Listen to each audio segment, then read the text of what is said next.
welcome to today's game. Sorry about the delayed introduction. My name's Bruce, and I'm going to start bringing in my players here. Prepare for fuckery. All right. This is Chance, played by Andrew, or Connell, Stian, Hannah, and Yazi. This is all played by Chris.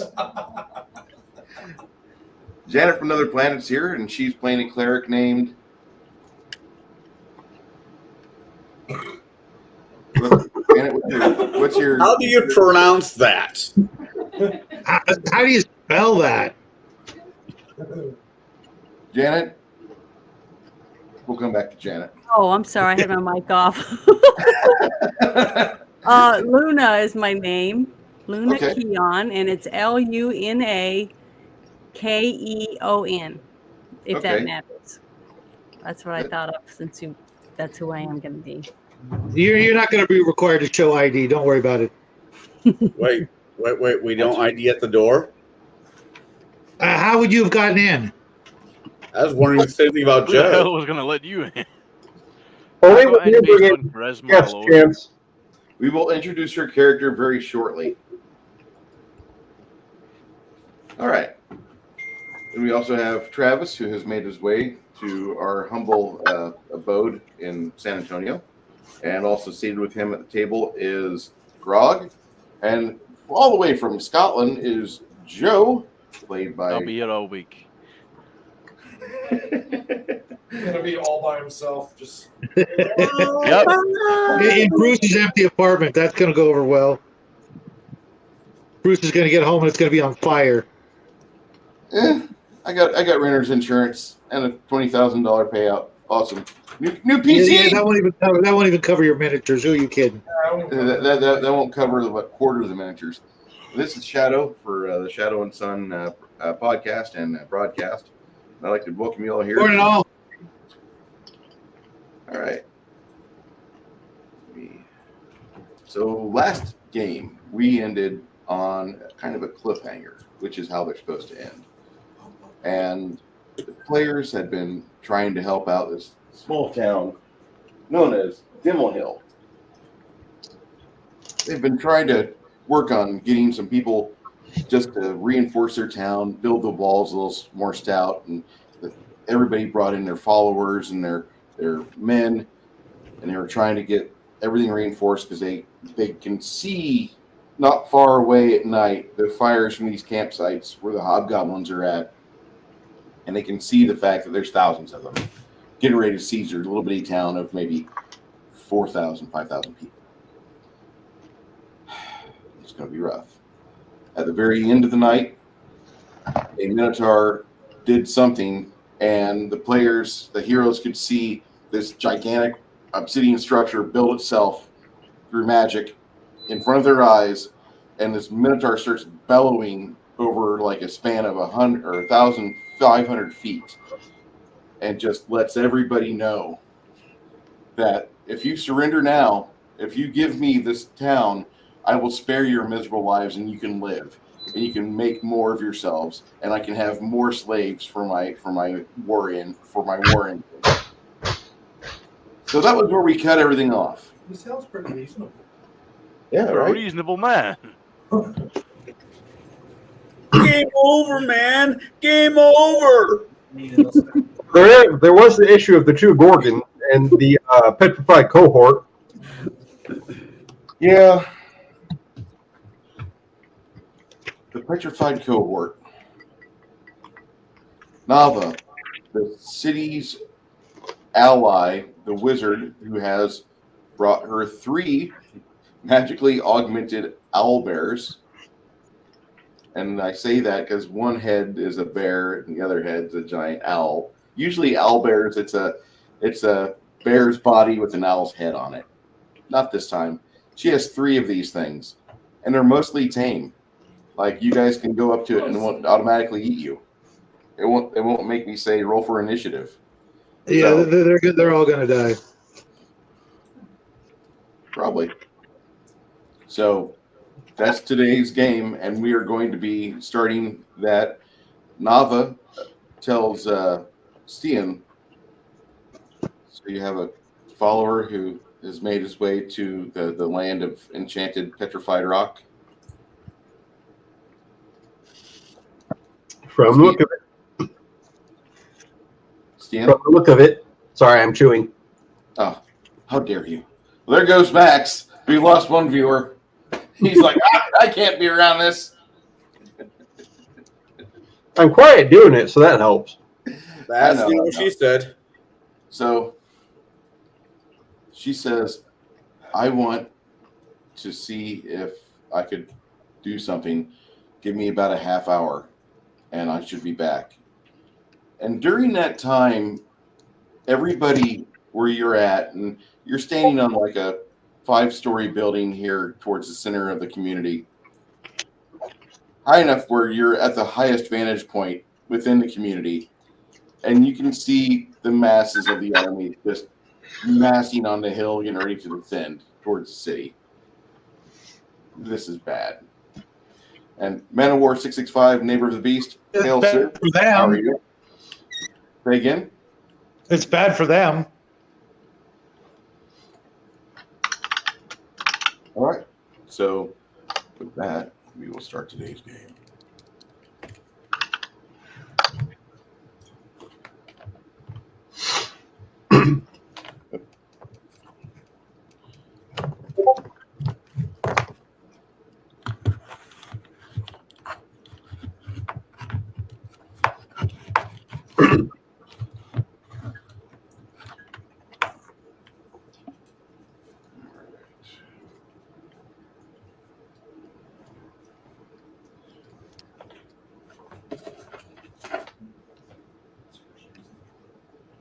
Hold on just a moment. I feed my camera through the cables.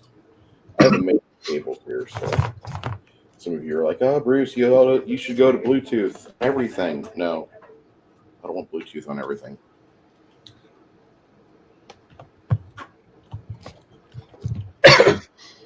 So, Bruce, you said Yazur was already there by the other cohort? Yeah, Yazi made his way. Is Yazi how you pronounce it, or how do I pronounce this character's name? Yazur. Yazer? Okay. Because I was gonna say you're Yahtzee, and that would probably trigger part of the internet, but So, share my screen real quick.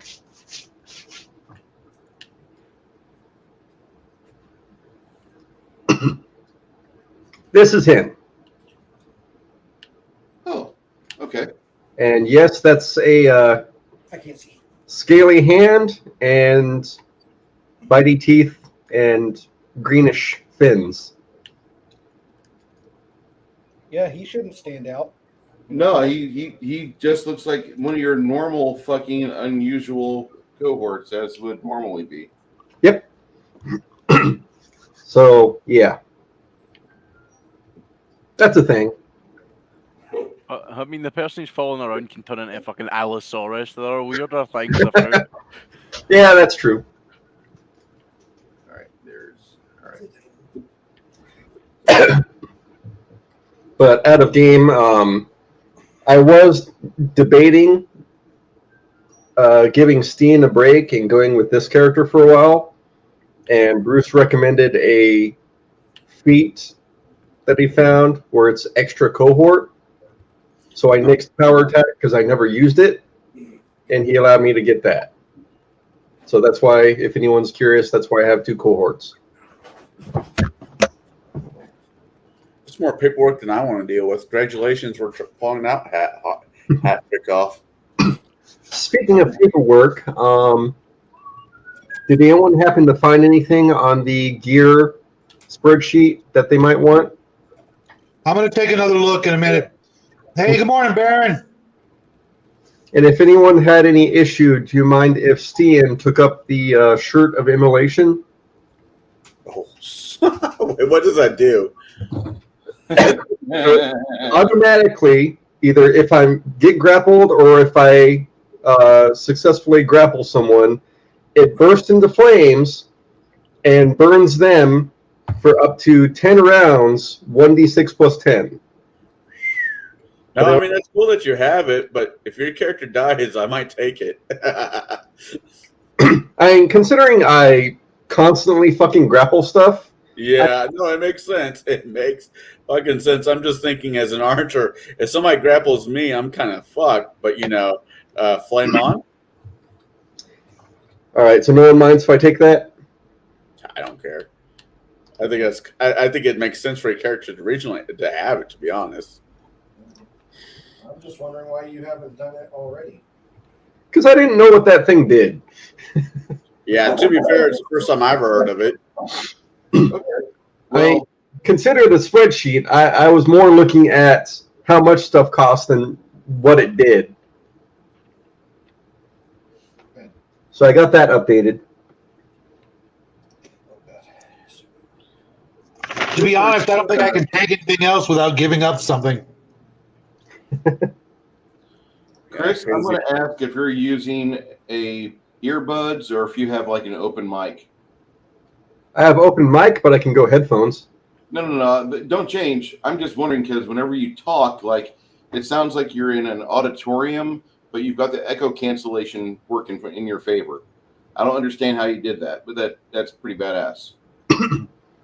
Well, I've got the Logitech webcam with the speaker, and then, or not speaker, but the microphone on that.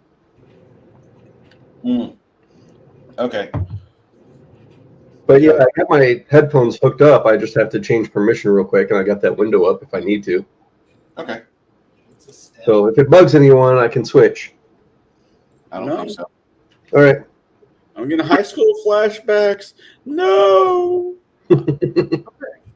So I'm assuming, and I shouldn't assume, right? Because that makes sense on me and you.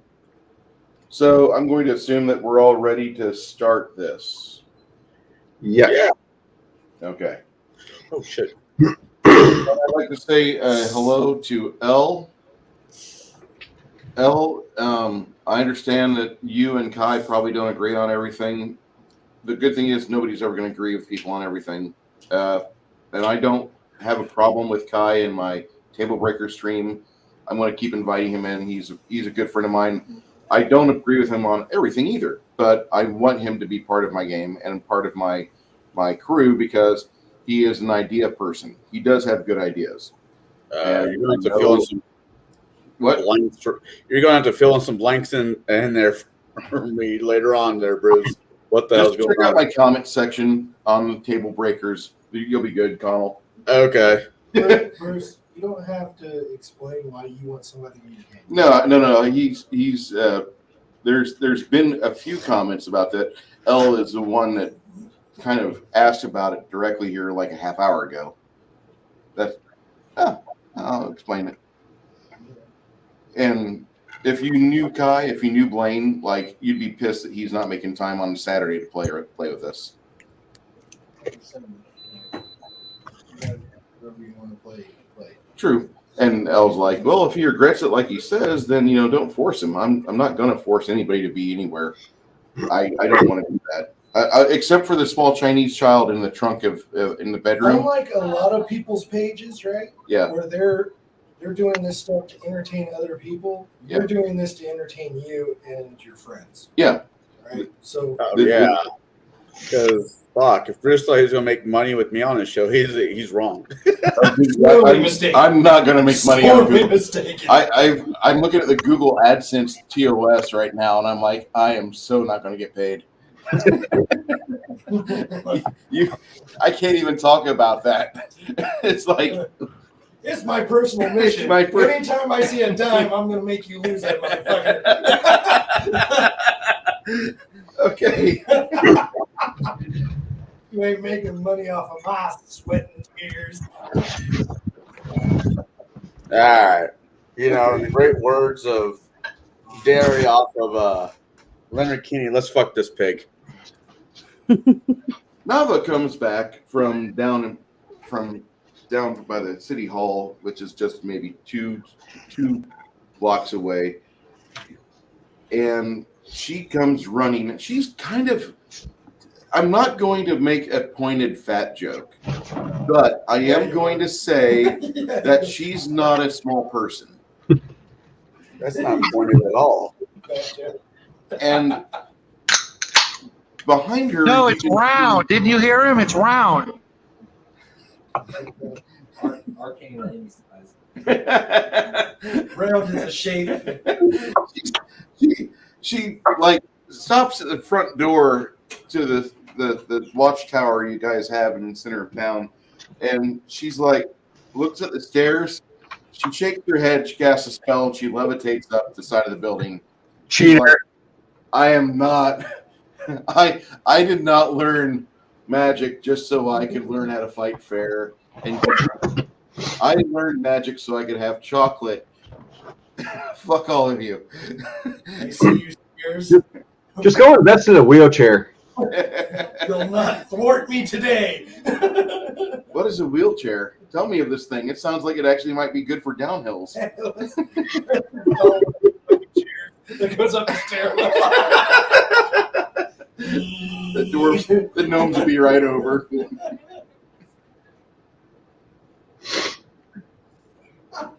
Oh, Jesus You Christ. swear jars. You owe them money. I can see that. I think I can say for all of us, fuck Google swear jar. Yeah. Is all like is that what we're all gonna do? Only when I run out of toilet paper. Chris, I have to step out for a moment and ask you something about this equipment list you have. Yes.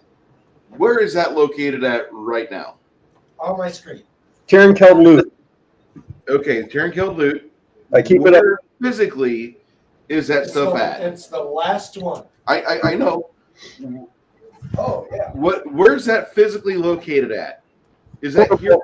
In the I know someone in our group has a portable hole. I can't recall who, but someone has a portable hole.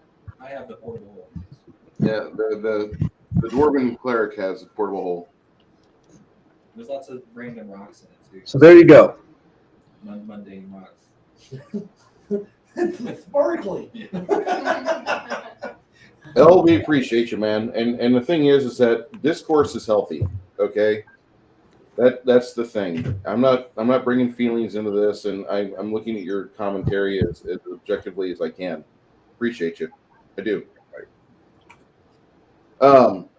My big question is, the dwarf has got this portable hole that he's set out there, and if you guys want to ransack through it, you can. Grog, what was your question for Chris? So on the bottom of that has a whole bunch of like money. Speak up.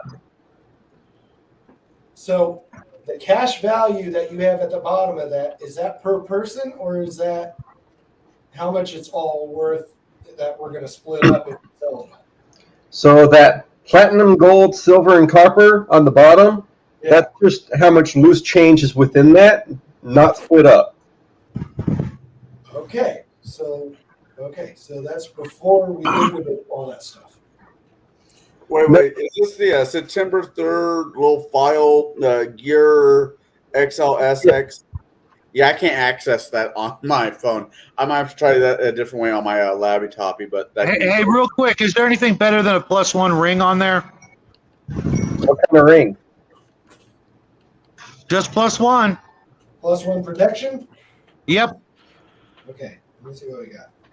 Okay, so while he's doing that, you see Nava step or pull herself inside the watchtower. She's like, I wanted to eat chocolate, and therefore I learned magic. Or started to. I'm still learning. Line 36, there's a ring of protection +2. Okay, I'll swap it out for a +1. All right. I can only have 10 magic items, and my weapons and armor are already covered. I don't think there's anything better than a +2 in there that I can use. So I'm kind of set, I think. Okay. Oh shit. Okay. Yeah, I made that change. +1 to ring of protection +1, and the ring of protection +2 is removed. Right. Cool. It's a cock ring of protection +2, so you have to put it on your dick. You have to wear that for it to work. Yeah, right there. I'm wearing it. Okay. About the same time, you see Arwen, one of your friends from My boast. all places. And Arwen has got a group of dwarves with her, and she sends them to go talk to the mayor. And she sees the party at the top of the tower, and she has with her another, looks like a young woman cleric. Can't really tell. Janet, who is the deity that you venerate right now? Hold on. I gotta remember what her name is. Freya. Yeah, Freya. That's it. Okay. Impervious. Hold on. Hey, did you tell Chris about what we talked about? Not yet. Not yet. Before I continue, Chris, Greg has something he wants to add real quick. Yes. No, we'll do it after stream. Okay. Not a problem. Just message me. Yeah, just send him a message. Okay. You see Bruce, that- real quick. Have I has enough time gone by for my level to kick in? You've got another day, or you've got another 2 days. All right. I'm not trying to drag it out, Greg. Your tiger got hit by a bus. He's running. No, it was stepped on. It was stepped on by the Jolly Green Giant. Guess what, Chance? Today your boots of teleportation work. That's awesome. You get eat by a dragon. What? Next, a dinosaur. What? Oh, and Greg, find me a monk if you wouldn't mind. A monk? Should be a monk right over there. A monk. There's one behind that tree. I'm sorry for interrupting. This is game related, but before we get too far into this, Kai kind of wants all of us to take leadership feats to help the kingdom. Is that what I'm getting? Yes. Okay. Well, Okay, I'm just making sure I understood. My assignment. He wants us to do what? and then me. He wants us to do what? Connell? There's take a feat called leadership, so our cohort can take a position in town, which will help build up said town or kingdom. It's a kingmaker type thing that he's running with, I think. Isn't it, Bruce? Yeah, and it's a nice trick that you do in order to inflate the kingdom's numbers too. It's not. I mean, you're just basically building a side guy that stays in town that you don't really have to run for the most part, and it helps build up the kingdom. Whatever the fuck it is. Unless you want to take him with you and help buff the party. But you're Right. I don't know. Is that Chance? What? Maybe? Chance, is that you? Let me see. Yeah, if it's an archer, then yeah. Okay.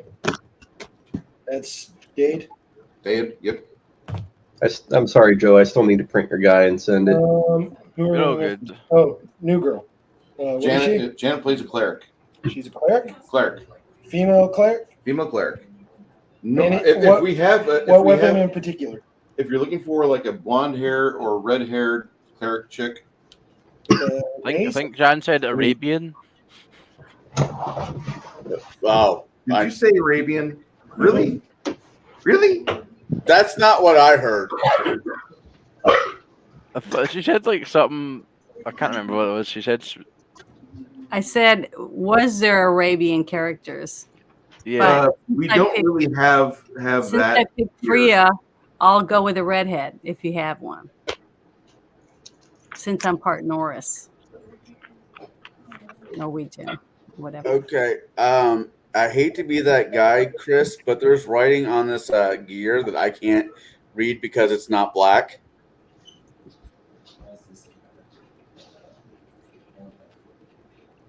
that feels like a baited statement." Yeah. Are you It's trying to call low-hanging out us? fruit, man. Are you trying to call out us, Yakubians? Come on, man. It's too early for this. shit. I'm not trying to be a. Low-hanging fruit. Low-hanging fruit. Very low. Those are the two armor types. I'm not trying to be a dick, but I see red markers, but I don't see what it's marking out or marking next to. I'm colorblind, so if it's not black or red, I don't see it. He's kind of blind. Hey, is there some heroin out there somewhere with your name on it? Yes, because I'm a distributor. Chris. Janet? That's good. I can see your legs.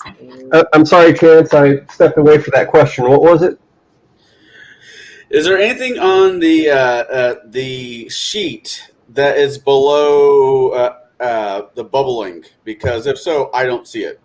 Oh, okay. I'll change that color. Sorry. No, it's fine. I just had a different color because it's mundane stuff. What color is good for you besides black? Black on white. You could do.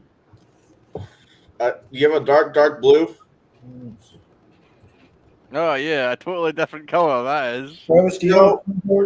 have As long as it comes in gray on top of the white, I'm fine. Just the color Yeah, that's using is white on Brighton. white. Oh, me. Brighton. Where's Brighton? That's not Brighton. Brighton has a cool paladin looking. Oh, he's got Sorry, it. Chris. No, that's fine. That's not it, is it? Is that Brighton? No. No, it's a Yeah, big, we big could- like bulky Yeah, thing with we could- red and. Where is Brighton? I need to get one more. Okay, we ended up with another ring of RAM. Not another one. I think that's the old one. Okay. Howdy, Legion of Myth. Okay. I forgot you grabbed that. Morning, Max.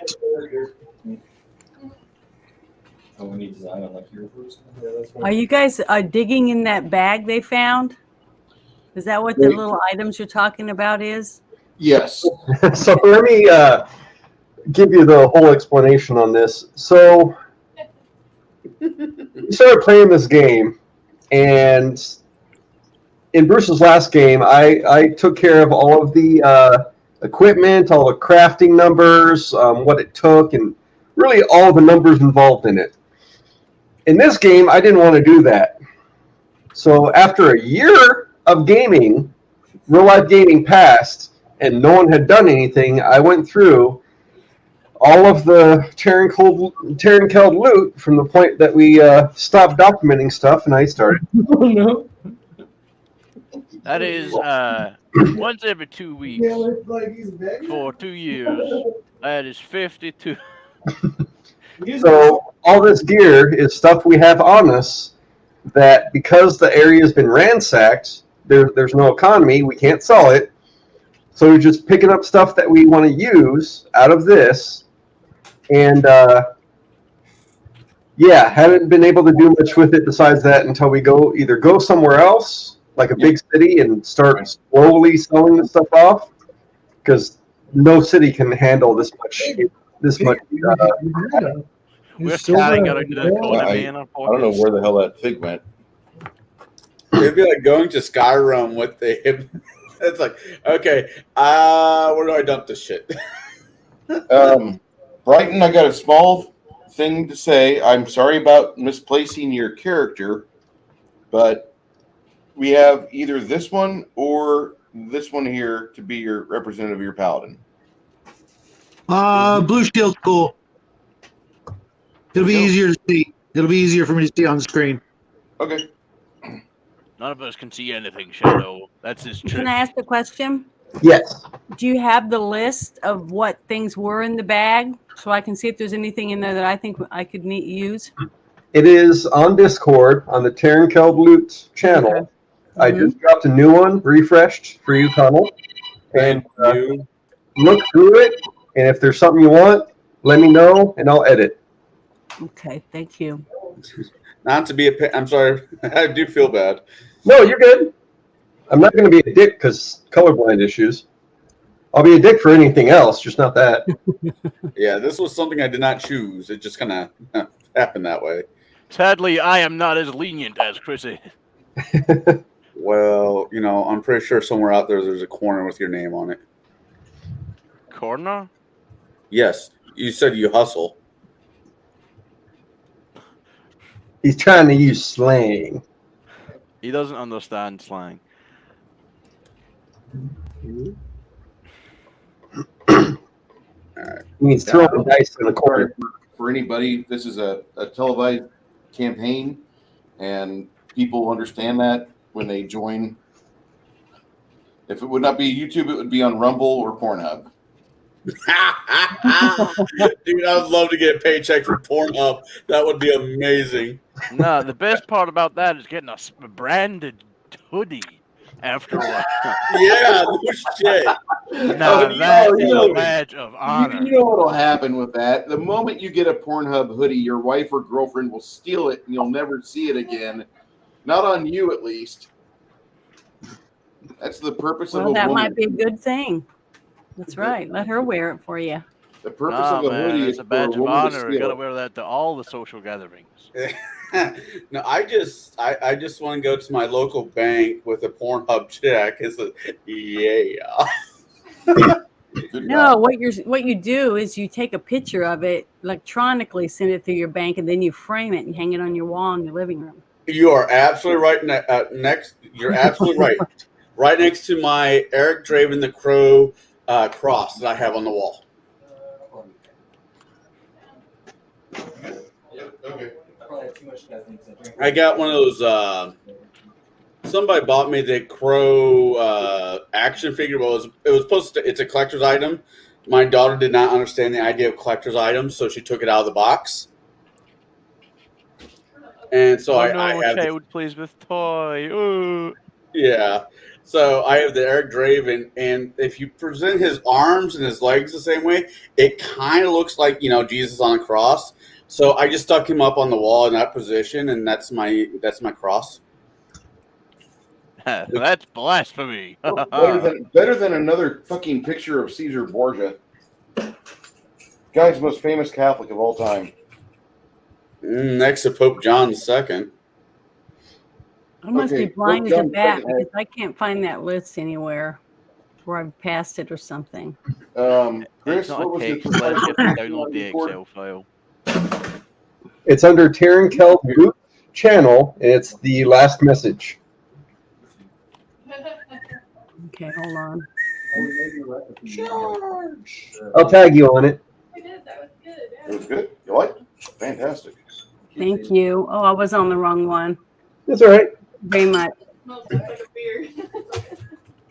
So of that stuff, the main thing I look at, Janet, that would help you is going from the +1 chainmail to a +3 chainmail. Okay, Oh, I got a bit of bad news for you, Bruce. that sounds good. Can I do that? Yes.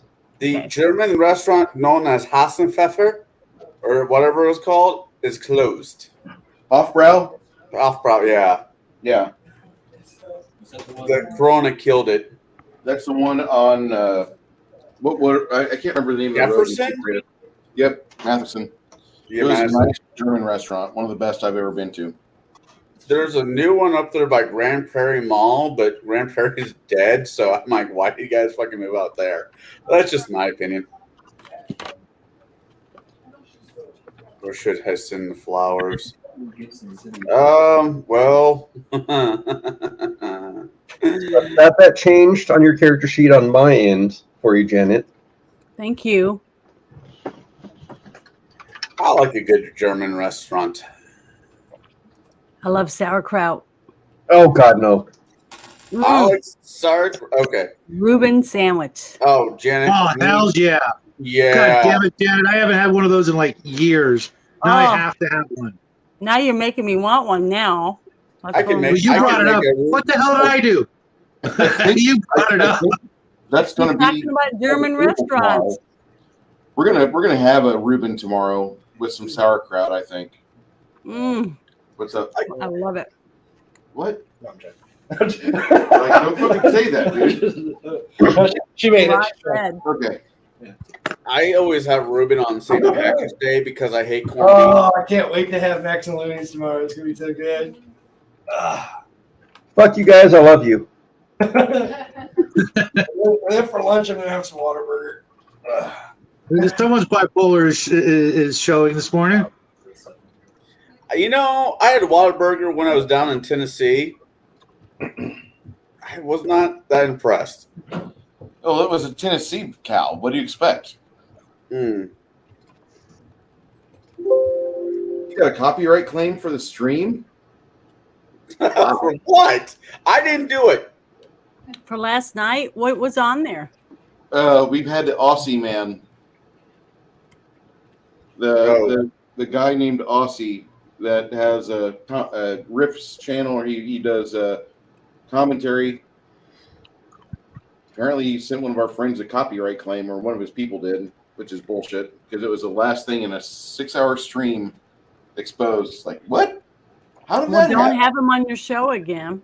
Well, we won't have that guy on our show again. That was bullshit. Yeah, that's what I'm saying. And warn everyone not to have him on their show. Yeah. Okay. The fat genetics. So this lady that you've bumped into a couple times here and there, the party has, known as Arwen. She comes up the stairwell, and she brings with her another lady wearing chainmail with the vestments of a cleric or priestess of Freya, the goddess of fertility and war, and fermentation or grain, depending on how you see it. Fertility in war. How does that happen? Well, when mommy is mad at daddy, We don't She goes and really fights try to warrior. question it. The Freya clerics are typically the ones that go out in the springtime, and they're the ones that give blessings to the field. No, I said in war, not and war. So it doesn't matter how many times I come over here, see in the back of the toilet always fucking amazes me. Like, I just cleaned it like a week ago. how do you get it on the underside of the seat? Don't ask. Don't ask. It's just an. All I want to know is if you're gonna. That's what we call an upper decker. I plan on not touching the If back the of that seat's toilet. up, it can spray up there, right? Holy crap, it's like my question is, what the fuck is he eating? Bring up the sandblaster and the hazmat suit. You're gonna It's need just Probably a whatever he sandblaster. can get his hands on. That's not the needle gun. Sounds like he needs a sand blaster for the ship blaster. lights just dim. I think they did. No, I think your lights. My just lights dim. just dimmed. Yeah. Yeah. Then San Antonio grid collapses. It's the You're like, okay, I'm fine. my blood pressure is okay. Well, this has ruined my urge for a Reuben sandwich now. Talking about toilets, Yeah, marks. this game. These people. That's basically StarCraft you're just talking about. No, yeah, one. Where is it? That's not a female though. No. Sorry. Well, you had another one that had like a big crystal like plume thing. Yeah, I've heard you. No. Arwen comes up the stairs with this young cleric, and she says, "Hey guys, I forgot that I had a friend visiting a couple doors down."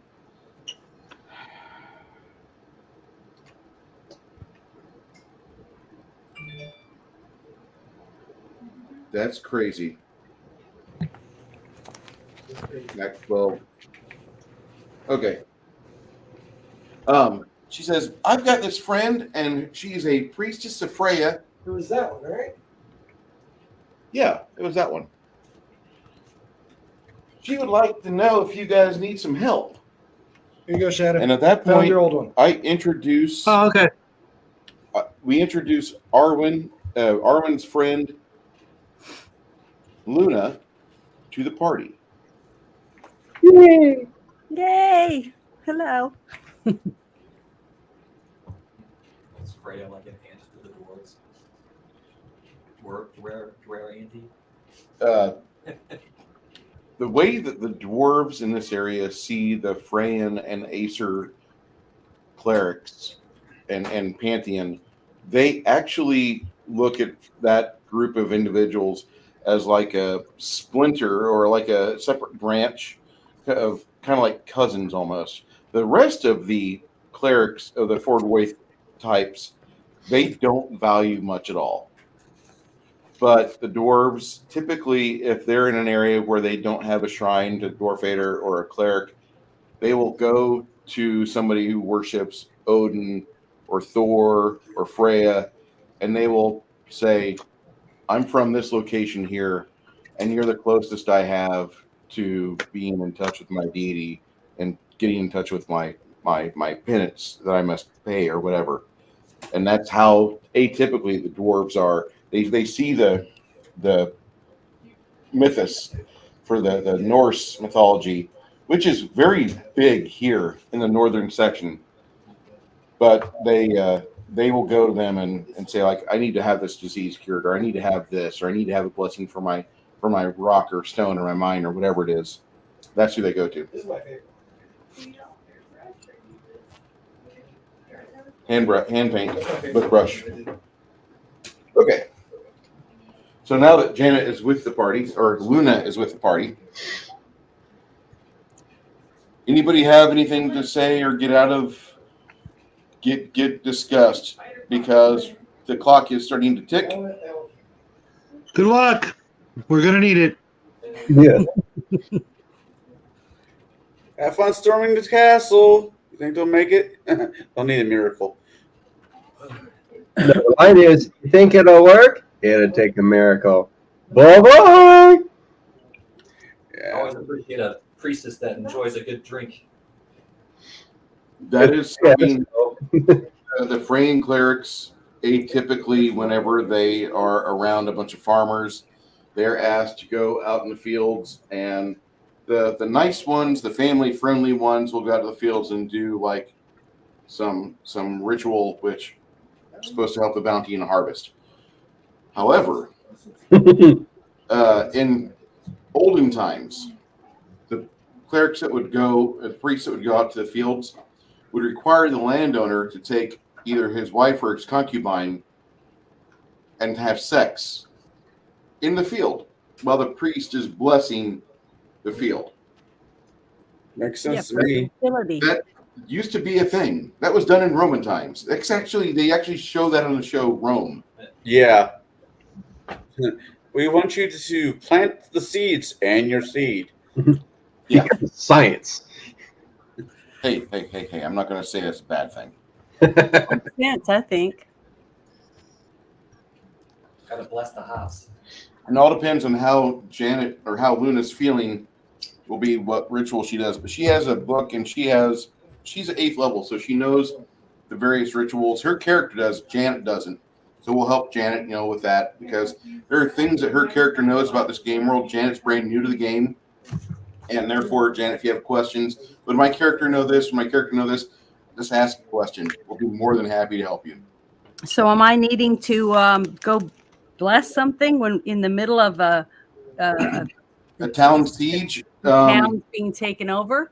The thing that might need to be done is we might need to actually have everybody take their friends and followers and go start talking to the townsfolk who are ready to die with their spears in their hand, or die for this town, and talk to them and give some reassuring words, because just 5 minutes ago this obsidian tower built itself 1,500 feet away, and a lot of people in town, when they saw that and the Minotaur is telling them how she's going to gore them to death and rip their limbs asunder, some of the people in town kind of got scared, reasonably That's a scared. bit much.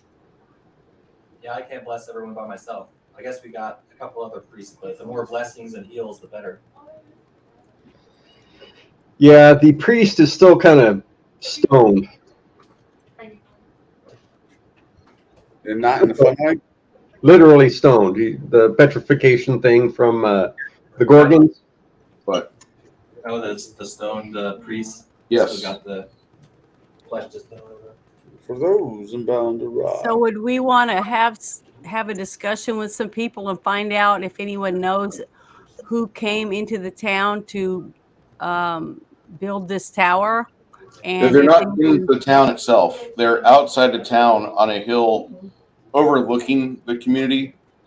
Actually, if you talk with some of the other people in town, the townies will tell you that that's Wilberson's Hill that they were on, and Wilberson was a farmstead that was here up until about 50 years ago, and then a fire claimed the house, and they just had it as a field, which didn't really yield much because this area has been salted a lot. Mm-hmm.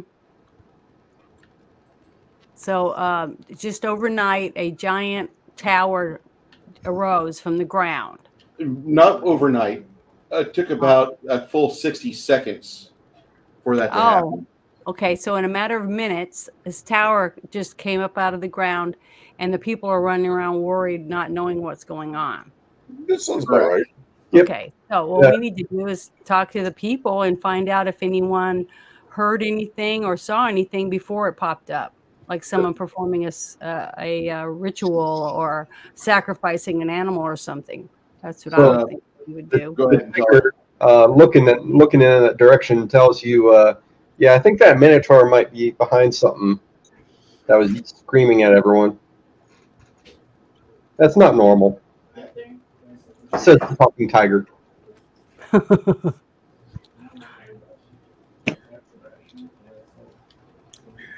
Hey, Charlotte. Bruce, I'm going to make my way to the center of town and get ready for my my pep talk for the entire town, focusing on the fact that we pretty much have no choice at this point but to fight for all our worth. I'm sorry.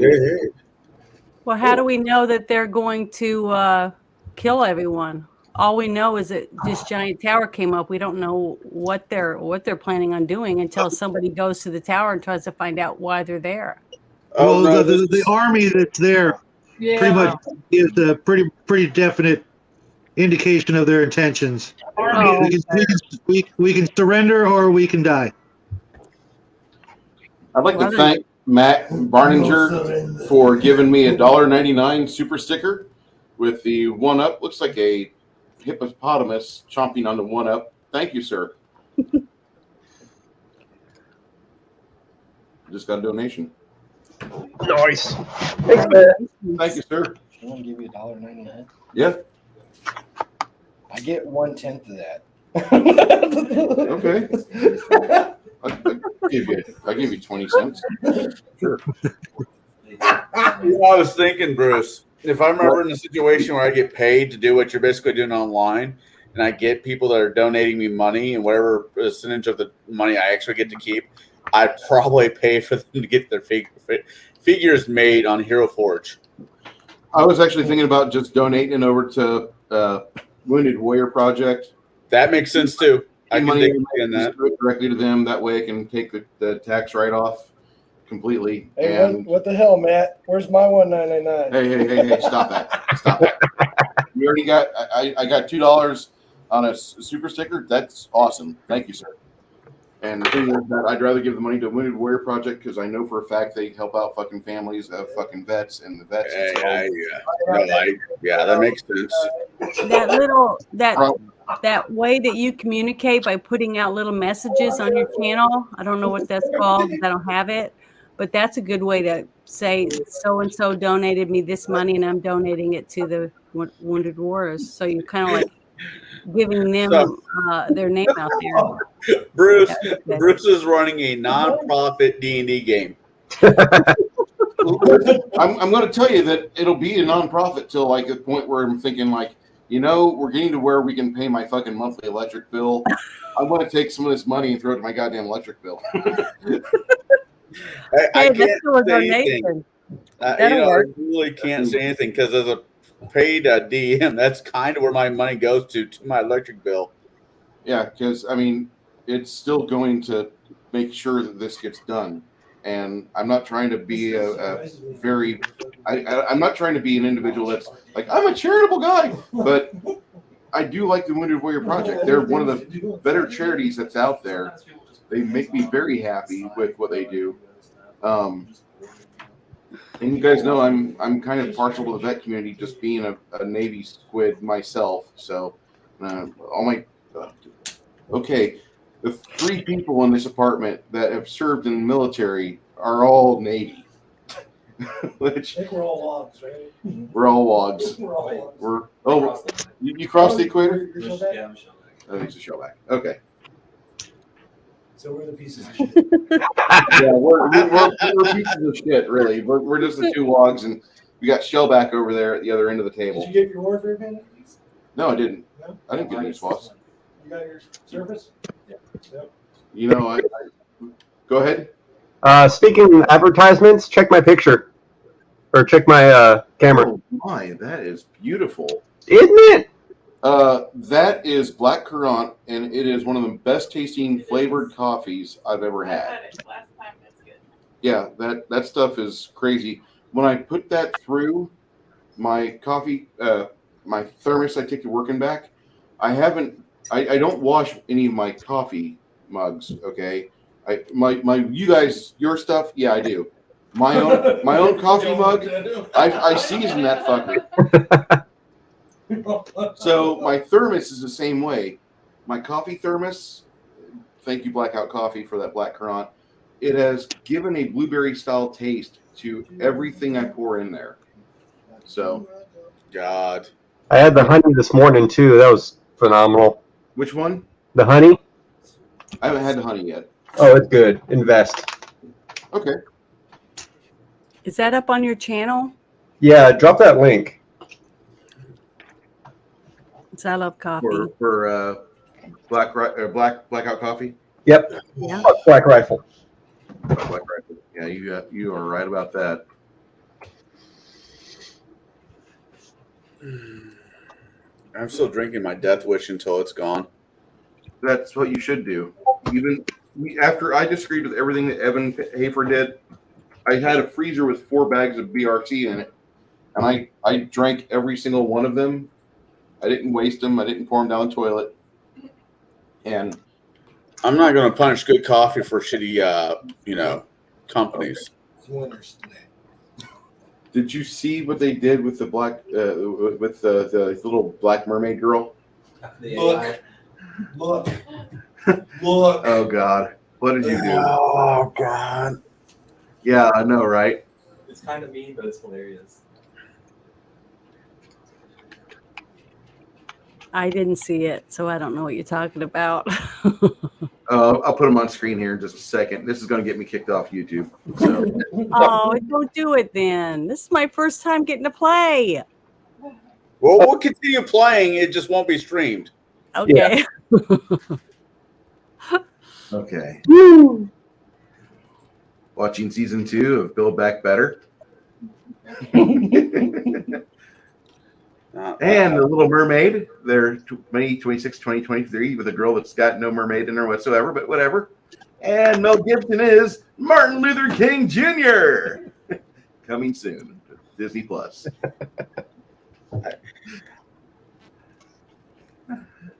Tesla announced a new model for California 2035. It's safer. It rocks. Meet the Flintstones. The most. Oh. 2022 Tesla California edition.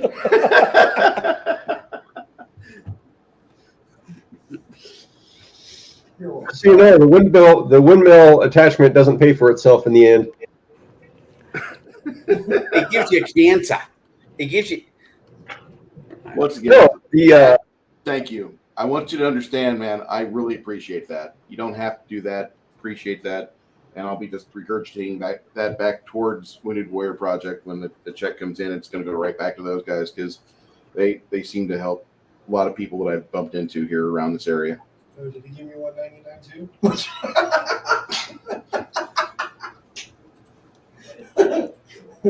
I'm not too proud to beg.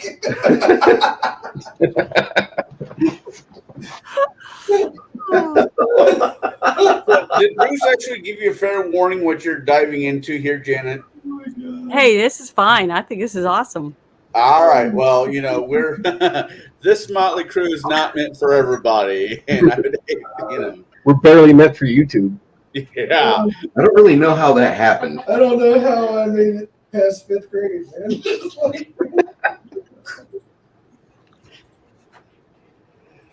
Okay, let me. All right, here is my Rumble link. Just in case. Just in case we get canned here. I'll have to restream over there, but Rumble. and over there I've got a more pro-America stance. The Den of America's Dungeon Master. I've actually never been to Rumble as of yet. Yeah, and I have like 1 subscriber. It's I awesome. think that's me. I can believe it. I'll subscribe to you on Rumble. I just got set up. Sweet. Have rickshaws. Everybody's driving in rickshaws. That's that right there. Depending on who's pulling it, that could be racist. The tiger? Thank you, sir. All right, so everybody kind of gets done going through this portable hole that the dwarf will eventually fold up and put back in his pocket. Just don't put it into a bag of holding. No, then you guys kind of surmise that the problem is over at that giant obsidian archway, and there's a whole group of hobgoblins coming over at the hill. That they're looking at this town. They haven't started their charge yet. They're not within arrow range, and they've got a little bit of elevation. So just save your arrows. You guys, if you want to, I recommend going to some of the walls, the town's defenders. Trying not to get political, and here we are. I mean, he's not wrong. That's not political. That's funny. It's great. I love it. Fuck. He's not wrong. Go extra fast. He's extra motivated.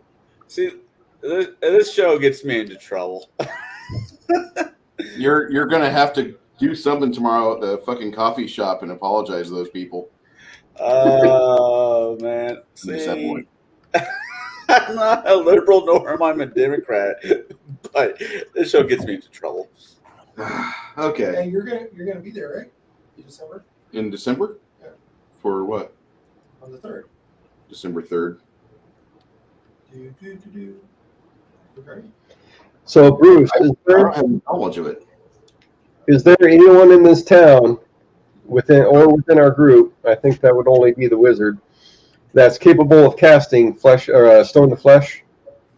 Well, Nava says, "Do you have the statue here? Because I have the scroll for stone to flesh." I pulled up the statue of Hamish. Where was that hiding? Portable hole. No. No, And really part kangaroo too. down in there, and Stian realizes that this statue is kind of heavy, so most of the party kind of gathers around and they kind of ease this 800-pound stone statue to Hamish, one of Stian's best friends, and they lay it on the ground. This thing has got all the lifelike mannerisms of Hamish in him because he's just a stone version of him. He's still there and laying. You see Nava lean down and she puts a hand on his chest and she unrolls the scroll with her other hand. She's pretty dexterous for being a big girl. And she starts to recite the magic off of the scroll. You see that Despite the fat, porky little fingers.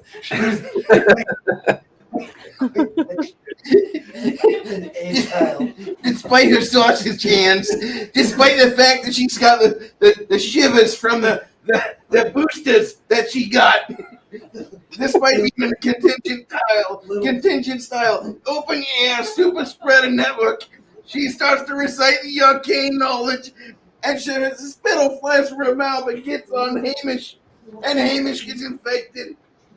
And then he starts to breathe because his skin goes from stone to skin. I know. So that's At some point, I'm wondering when the gates of hell will open and swallow me up. Grabbing her fingers like sausage. you're in Illinois. That already happened. Yeah. Well, no, we're doing the plague this year after January 1st. You mean the purge? The purge. Yeah, we're doing the purge now. Illinois. Oh, I'm ready. The purge is about ready to kick off. So Nava cast the spell off the scroll. Oh, Can I go? Oh, the purge? Sure. Yeah, I'll bring my guns. You got extras. Like a horse trailer. It goes up, being towed behind his Dodge Challenger. Scat pack I edition. don't have that many guns. Yet. Yeah, No, it's not the gun, it's the ammunition. You need pallets. Okay. Pallet. Yeah, I've only got about a couple of dozen. It's the ammo that kills you. My buddy's got some kind of full spell thing that he does. So yeah, I just had a Fetterman comment in my YouTube chat. That will be the not making fun of Fauci, not making fun of the Chinese virus or the mysterious virus of unknown origin. No, it'll be Fetterman. Me fat shaming that Call it the bat virus. the bat virus. There we go. I should wear a hoodie. That way I could totally do Fetterman right now. He or Uncle Fester, whatever. Bat hunt the moose, and therefore grown, born, released. Didn't you see South Park? Don't you understand? It's because somebody had sex with a pangolin.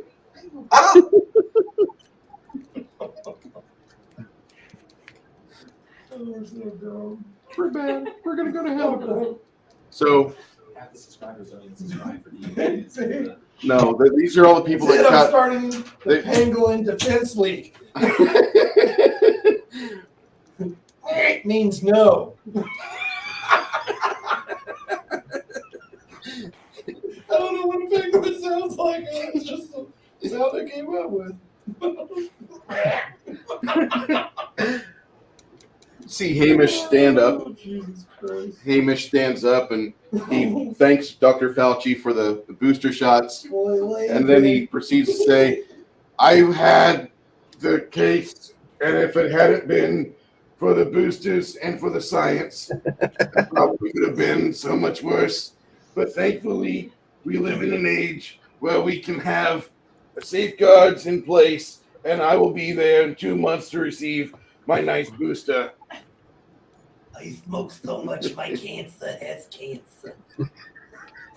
So does anyone mind for her letting me use that scroll of hers to give her an equivalent one? Scroll of Blade Barrier.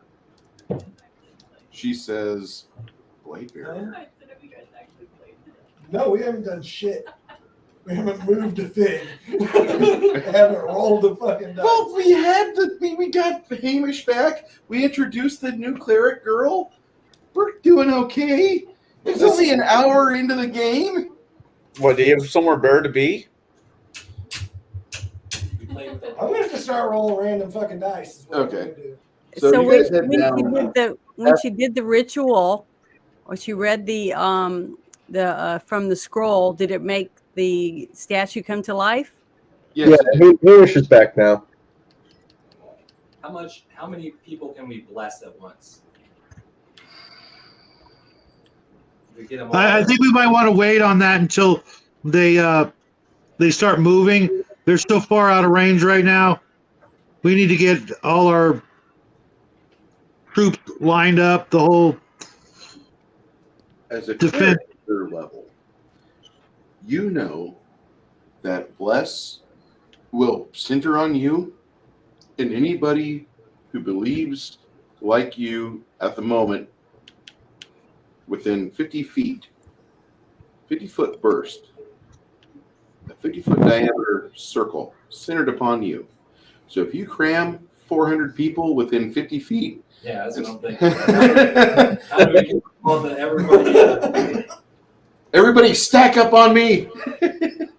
climb up on a soapbox, literally? They have like a high school We pyramid. cast the wrong spell. It does like a shockwave and kills everyone. So are you saying you're gonna cast a spell that that can help everyone be stronger to fight against the warriors? Maybe not stronger, but more accurate. It's nice.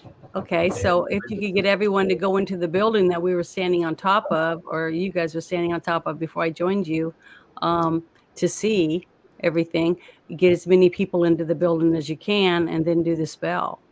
Or some type of square, town square. Most times the magic. You mean won't where I'm help already at? doors. Oh, okay. You guys will want to get on level ground, and that way there's no blockage of the wave of magic, because usually magic will not affect things on the other side of a stone wall. Okay. A wooden palisade or like a cedar fence that you see on the side of a pasture, it'll go right through that, no problem. But if it's like stonework, if it's worked stone, it's not going to go through there. Well, You if you have have to have- everybody join hands, that might, and then pull each other close to each other. Maybe they can squeeze some more people in, Standing room only. like sardines. Yeah, we'll do all the buffs last minute before we're faced with everything.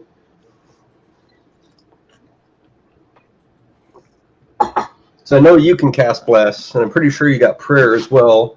So does Hamish. Isn't prayer a little bit better?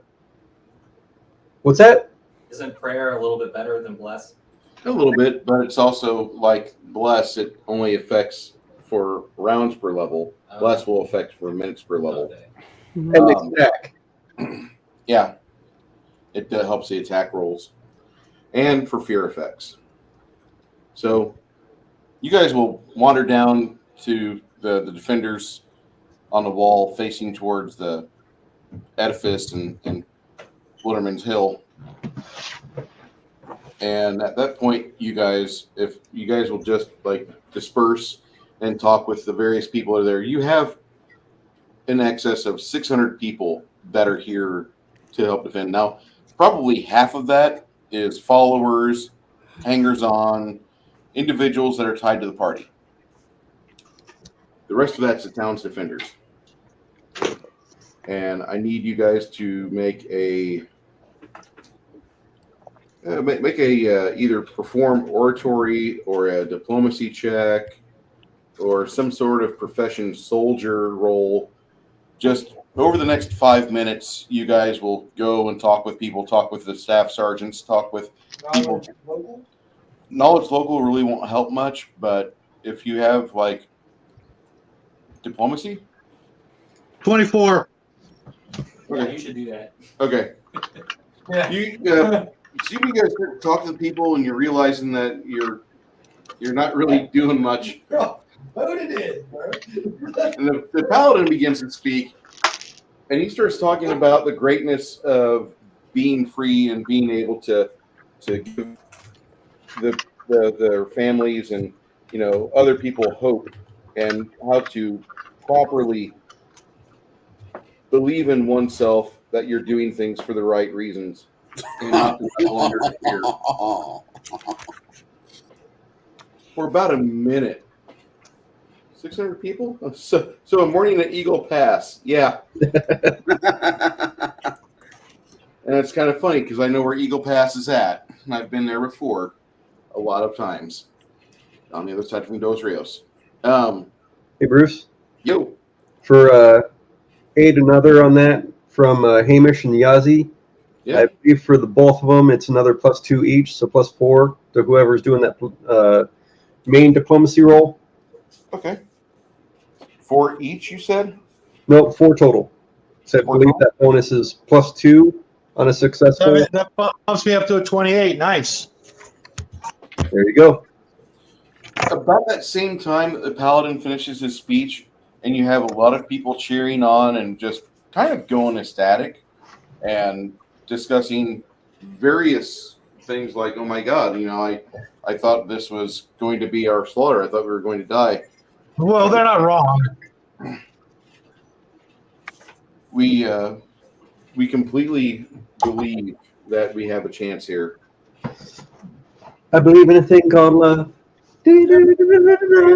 Grog, roll me a d4, please. 4. All right. Try as the paladin, then just try to knight everybody because being knights make you better fighters.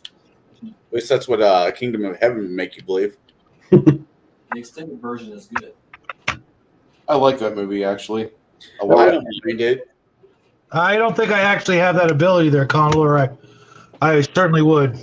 Well, only a knight can knight a knight. Therefore, if you're a paladin, No. aka knight, No, a You king. I've never heard of knights knighting each other. That sounds kind of gay. I am in a sport that follows the old tradition. Only a knight can make a knight. Also known as a circle jerk. That too. Am I allowed to go to the people and pray with them?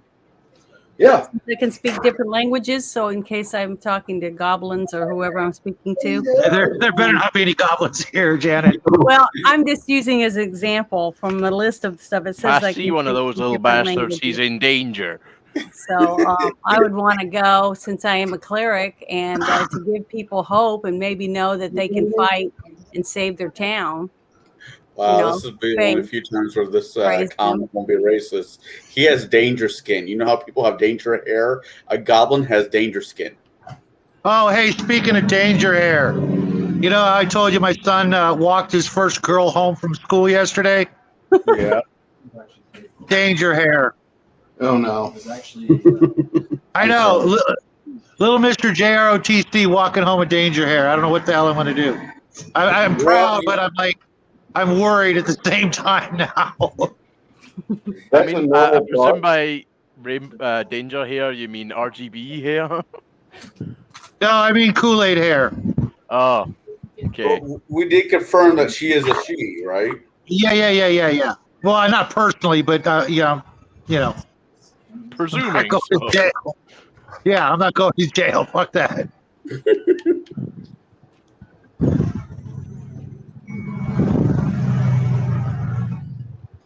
Just curious. It is a brave new world out there. Oh. Yeah, and hey, anybody who ever needs to strip paint, let me know. I've been doing it professionally for decades. Tell you the absolute best way to do it. Put it in the microwave.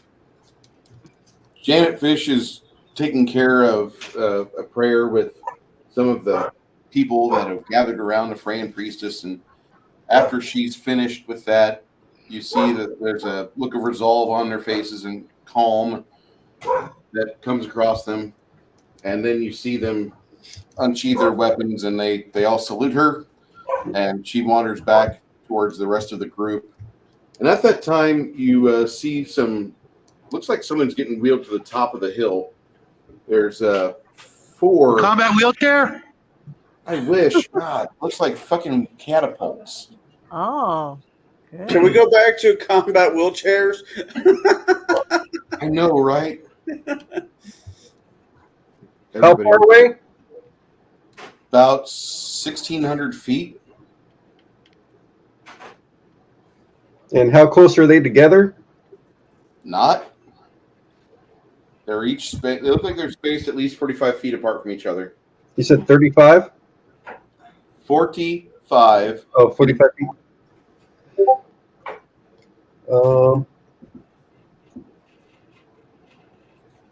What's up, Bubby? I think I can fuck up their day real quick if anyone minds if I step away for a second. No, I'm perfectly fine with it. What are you going to do, Chris? I'm going to wild shape to my normal form for a minute and then go to Thrush. Little birdie. Okay.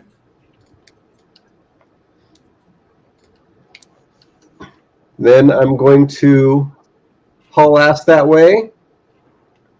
How many Oh God! Oh, that's classic. That is hilarious. Oh, Oh, I want that. so do I. That I is like that a good. lot. I love I venison. plan to this season. It's coming up. Hey, I'll say deer season is about ready to kick in where I'm at, so I'll be breaking down probably, if the same as last year, I'll be breaking down anywhere from 10 to 15 deer this year on the minimum. See, I don't know how I don't know if I'm allowed to just keep adding things or not. I mean, I would think it taking my my Raven and sending it off to fly around the tower that was just erected and see if he could see any weaknesses or anything were the best places for us to hit it with the catapults. I would hold that note. Watch me be a target. Give me a second. I'm not going with you this time. Yeah, Someone no. strap a pipe bomb to the thrush. How much do you like your Raven? That's all I got to ask. Yeah. I mean, if I do go with you, though, really quick, I can make sure we can get back really fucking quick, just in case. No place like home. No place like home. No place like home. Yeah, I'm going with a tiny size this time. Maybe that'll help. Okay, I'm just offering. So I'm going to get just within 200 feet of the catapults. Charlotte, that's probably if you get a permit and have them yourself on your own property. Oh no, that's different people. I mean, that's a group of. Yeah, that is a group of people. Yeah. You got to share if that's the case. Yeah. No, Illinois is a big hunting state, especially Southern Illinois. And Chicago. That starts after January. Yes. But no, I'm a professional chef and I know how to butcher most large animals. Noise. We're Pigs. talking cannibalism now. No, I said pigs. I did not say long pigs. All I know is venison is delicious. It is. Yeah, I destroyed a prime truck back in 2006. We hit about 30 deer on I-84 on the way into what is that, Twin Falls, Idaho, and I don't. just destroyed fucking deer, and then the truck went on its side because I lost most of my brake lines and tires. Sucked. And then not long after that, I lost my gig there and got another job somewhere else. It was nice.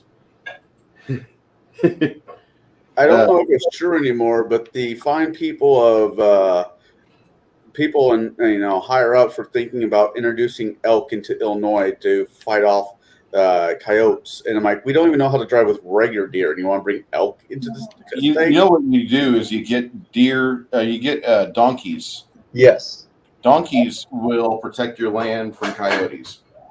I'm not disagreeing with that. I'm just like, at the same time, I like elk. Elk tastes nummy. Donkeys, and your land will be secure. Yeah, put donkeys, chickens. If you can get guinea birds too, I recommend guinea birds. Yeah. Guinea birds are good against rattlesnakes. Oh, they make so much noise. So? Yeah, but you get tired of it.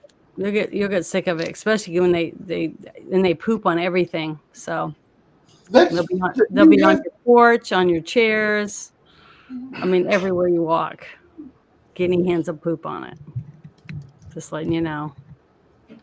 Appreciate the knowledge. I didn't realize that.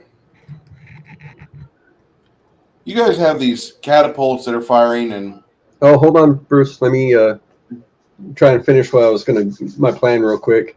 Okay. I'm gonna go ahead. As long as once I hit that 200-foot range, I'm going to pop a 200-foot long wall of fire to run across as many catapults as I can hit. Okay. And then beeline back. As you're getting close, you can see each of these catapults has some attending hobgoblins there. Two of the hobgoblins at two separate catapults see you as you're flying towards them. What's your fly speed? Let's see, 40 feet. 40 feet around. That's not bad. One of the hobgoblins, he identifies you. A random bird? Make a perception check, oh bird. I'll give you +2 for your bird vision.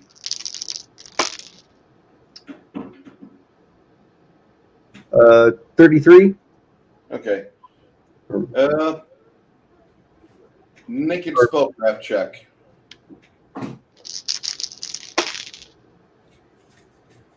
That's 30. Okay. Or no. 25, I'm sorry. It looks like the hobgoblins there's one hobgoblin on each of these catapults that has a longbow, and he's outfitted with some sort of glasses. You think the glasses in your head, you think he's able to see magical auras? All right.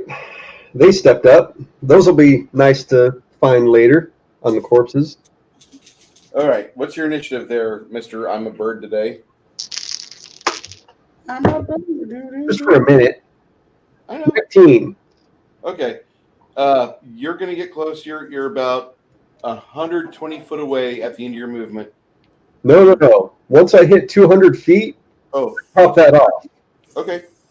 You do that. One of them, he points at you. You can see these guys are augmented. They've got magical items on them. You pop your wall of fire. Is there a save for that for people? There's no save for wall of fire. Okay. For them to get out of the way of it, there's no save. There is no save. Okay. How much damage are they taking? You're laying the wall of fire directly on them. It's a 200-foot long wall of fire. They are covered over 150 foot. So you have 50 foot extra to spare and to weave a serpentine of fiery ground on top of them. And you see these hobgoblins start to combust. The catapults start to burn up, and you hear a scream of protest. Hey, if it landed on them, if the wall of flame landed on them, it's 17 points of damage. If they are within 10 feet of the direction pointing away from me, they take 4 points of damage. You see a lot of hobgoblins die. That's fine. They're as you start flying at double movement rates away, a couple of the hobgoblins get on the other side of the fire with functioning bows. Oh, fuck. Did you see that? Oh, would you see that? Oh, shit. Well, let's verify that natural 20 there. This is why you don't want your crow close. My flybys are fun, but I always take a hit. Oh. This is light compared to last time I did it. No shit. So does he need me to heal him? When he gets back, should he get back? Yes, he will need that. I like it if he says should. Oh, I'll be fine.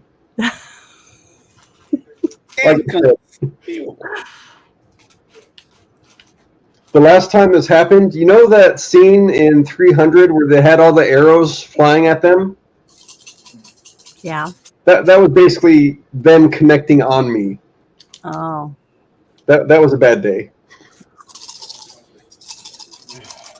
But I still got away. Fuck you. The first arrow punctures you pretty hard and explodes. Oh, fun. And you'll suffer 7 points of damage flat. Did you say explode? See that, Chris?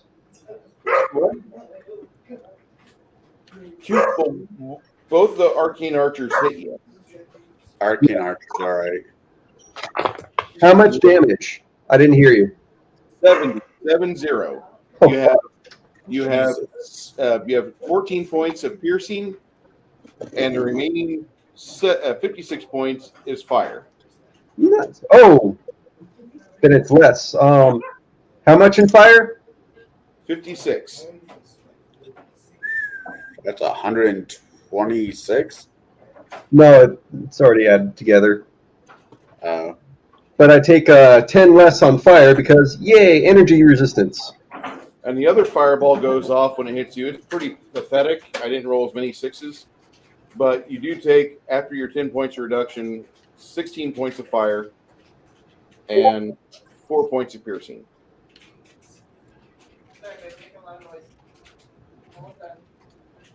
So total 20. Yes, sir.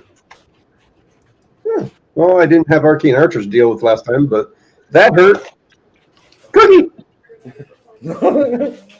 More arrows get plucked at you, and you book it the hell out of there. Yeah. Yeah, double speed is 80 feet, so yay. Actually, there's a maneuver, or there's a combat option called sprinting, which all creatures have it, and you do ×3 movement.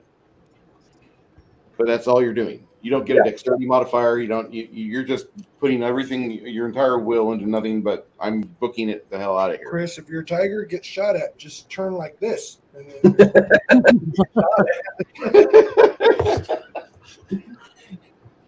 That's vital organs to hit, right? That I don't poor think it's ever gonna tiger. get old. no, it's not. Yeah. Yeah. What was that Family Guy joke with that one? Was it Kate Moss? She turns sideways and she's like 2-dimensional, and she's like, "Oh, Yeah. a breeze," and she blows up a window. Yeah. Oh, open window. Does your tiger have armor? That's Protected? barely. Yeah, my AC is actually 26, but those are crits. Dude, we should get him like magical barding armor. Well, Battle Cat had armor. That's what I'm saying. Okay, is armor. After the first 4 rocks hit the town, the catapults are rendered inoperable, and you hear the wood popping. You can see the 4 siege engines burning in effigy. Congratulations. Yeah, Janet, a little thrush bird that looks like my icon lands next to you and just goes, ow! The little thrush bird with a lot of his feathers burned off. He looks kind of like you ever go hunting with your favorite retriever and the dog walks through a fire to get the bird and walks back out? That's what this thing looks like. Well, then I would want to pick it up and heal it. Okay. Please do. You give it a big kiss for saving us. New meaning to something. I'm not into people into bestiality, though. Just be warned. Okay. Kissing it to thank it is different than wanting to have sex with it. There we go. Just putting it out. I think. Yeah. One would hope. Give it to him. Plus, I think you'd be a little small for my taste, anyways, if you're a bird. Oh. Look at how he's dressed. You mean with carrots and onions? So Hanish is going to come over and help with a, let's see, spell level 4 cure spell is cure critical, right? Yes, Yeah. I think. I'm trying to find it in my little thing here. And that's 4d4.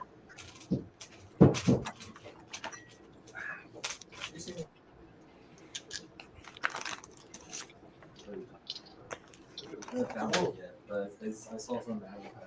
Yeah, it says cleric 4 cure critical wounds. A lot of people love blue raspberry. When laying your hand upon a living creature, you can channel positive energy that cures in 1d8 points of damage. I believe that shit. There's some flavor. A critical should be 4d8, I believe. I mean, There's a reason I like it. Oh, it does. It says accept it that it cures 4d8 points of damage. Okay. Sorry, I was reading the wrong spot. that's fine.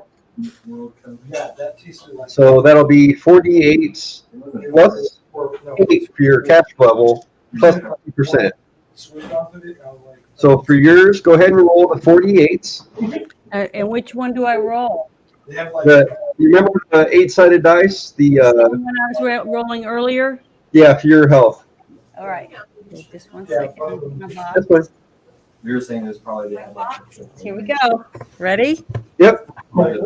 6. Put the name on it. It started like one Six. like cotton candy-ish, I guess. That's more interesting. That was one die or all of them?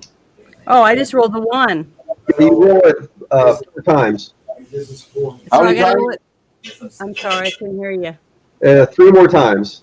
3 more times? Okay, Yep. 6, a 4, a 2, and a 1. That's 13, I suck. But oh well. Sorry, I did the best I could. plus 8. That's 21 times 0.5. So that's going to be 31 points of damage healed up. Awesome. I appreciate that. I wish we could have done more, but I'm not Oh, thinking. that's all right. Hamish is going to do the same thing.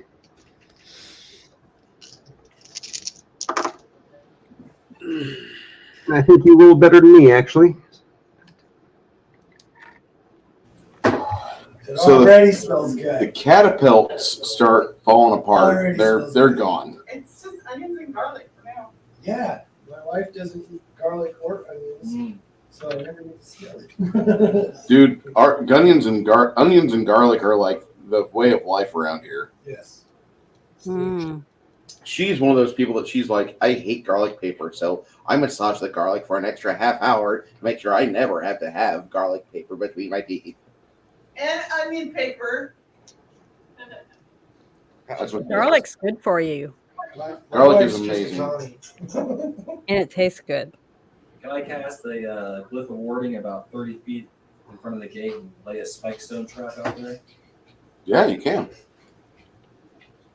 Absolutely. I'm just waiting for this to happen.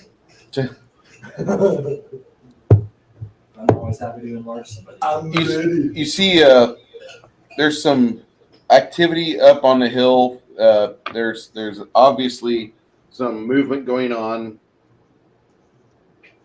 and the hobgoblins haven't really started to siege the town as of yet. They've started moving their phalanxes into position, and at this point, they have 3 sets of troops that start to come down the hill at a slow pace. Each of them they look like they've got a turtle shell Roman look to them, where they have the tower shield in front and everybody behind them in the ranks has put their tower shield up high. They all have neckerchiefs. Little beads hanging off their pockets. That's so we can't shoot them with any arrows. So, Kill them! and then charging down the hill, you see a misshapen giant-like creature. He is coming down with long, greasy hair spilling off the crown of his head. He has fur that is off his shoulders that goes down his large gut.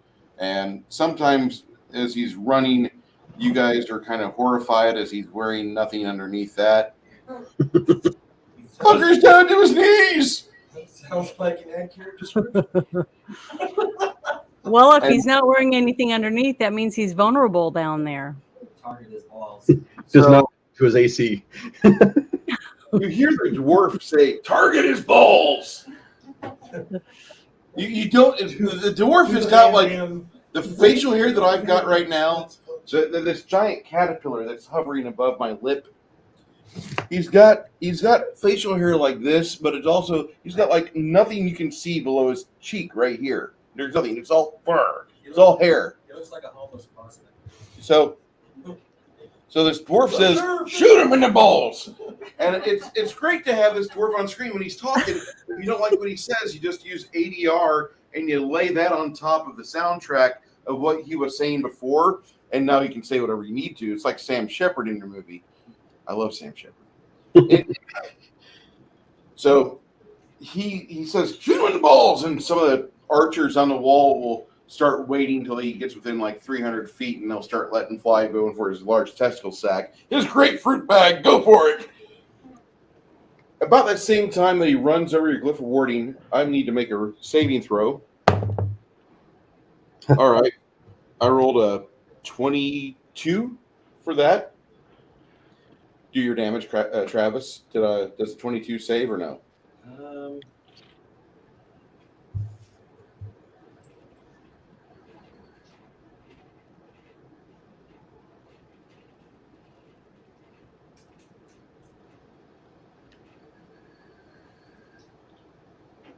As you guys recognize this thing as an Athak. It's a ogre-like giant-esque creature, but they typically will have like a magical mutation on them.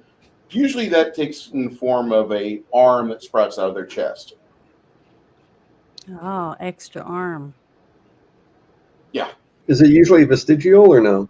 Your mother's been saying stories about Yeah. that, actually. Sorry. Yeah, I think he just barely passed it. Okay. But I think he has to save every time he moves through square. All right, the tiger's going back to, or the thrush just went back to tiger form. I love that. Stool bus. I want a stool bus. Everybody should have a stool bus as their septic guy. I'm not him yet. I'm trying to get the reference. Hold on. Throw that stool bus on the memes chat. Will you there? Thank you, Greg. Greg will enlighten you, I'm a Connell. team player. Okay. Ew. So What you do in your free time is your business there, Hoss.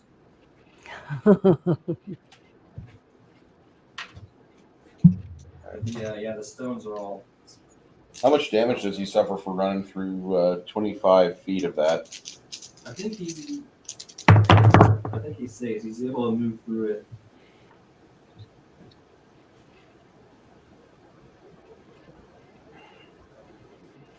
The groups of men of hobgoblins following after the Athak pick up speed to try, and they lower their defense a little bit to try to keep up with him. So it does cut his speed in half. He just doesn't take damage. But any other creatures that move into the area have to save or take 1d8 points of damage per 5 feet that they move through it. All right, I'll just do 3 rolls with 3 legions of troops going through. It stays there for like 8 hours. All right, well, you see the ground shift and move, and the hobgoblins are well disciplined, and they slow down a bit to avoid the spike stones, giving extra time to your archers to pin cushion them. It's DC 20. Yeah. Roll a 14, a 19, and an 18. So 2 of the 3 groups. I need damage for. How many should I roll? Roll 7.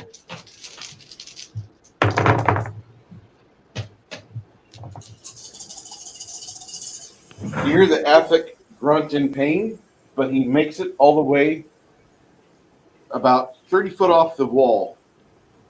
And I'm going to assume that the rest of the party is at the wall. Yes. Okay. He's 30 foot away. Travis, what do you got there for me?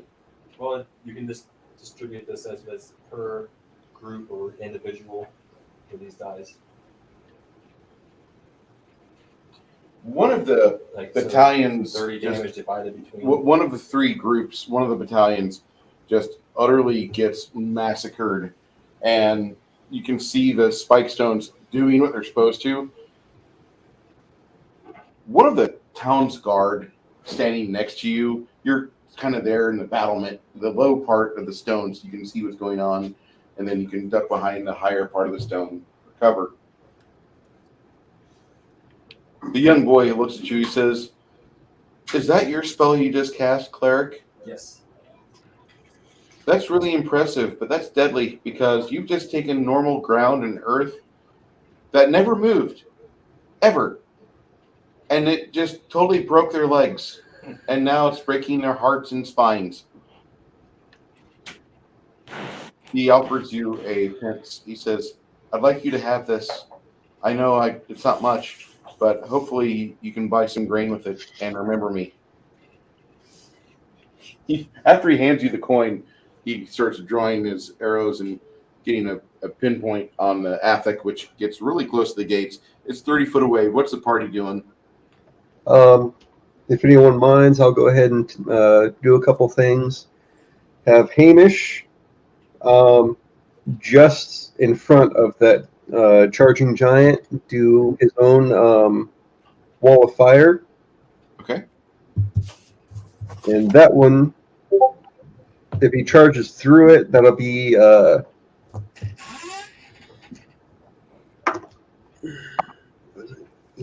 Falls into a burning wall fire. 18 points of damage if he runs through it. Okay.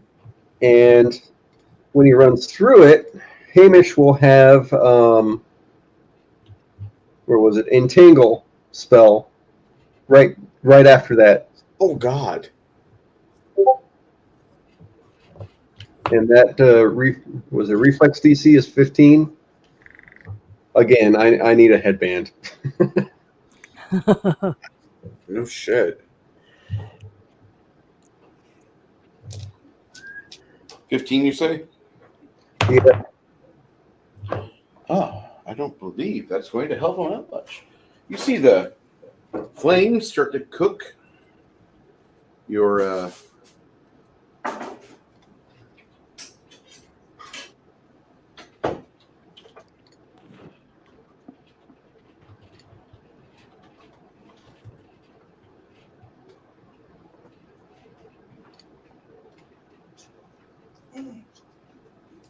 the giant's maw opens up and he starts to scream in pain. Womp womp. How much damage do you do there, Chris? For the entangle, it just trips him up. For the fire. For the fire, that was 18. Okay. If he tries to blast through it, then yeah, he does that damage. All right. And that's going to be for, hold on, for the range of that wall is going to be, what was it? 8 times 160 foot. So it catches anyone else too. Also for 18. You see that there's a bunch of blackened hobgoblin husks that are now being dispersed and having to wander around the magical firewall. Fuck your charge. You've rendered one of the battalions, or out of the 3 battalions, one of them is still intact. The other 2 have been halved in number. And the Athletic is stuck there with Entangle, and the fire is cooking his backside. The archers start taking pot shots at him, but he's flat-footed with an AC of 25. It's going to be hard for these young men to pierce his hide. He's got a lot of natural armor.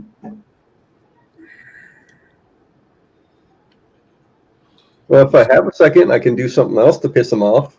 Well, Arwen, let's go with that blade barrier. He doesn't get a reflex save. Yeah. So you see a pureed, giant-like creature. After about 18 seconds, there's nothing left of him bigger than a volleyball made of flesh. Everything else looks like it's ready to go into a stew pot with some carrots and onions and a potato. It slices, it dices, it makes julienne. Arwen gives, or not Arwen, Nava gives you an air high five. You know, for a big girl, she's really cute. She's got a cute face. If you ever hear that with somebody on a blind date setup, you run, young man. You mean Butterface? You've heard that before, haven't you? Yeah. That's the opposite, though. That's a great figure, but her face. Yeah. It's got a great body, Butterface. This one here is kind of the opposite. She's kind of shaped like a blueberry muffin, and her belt is where the muffin starts to kind of overflow.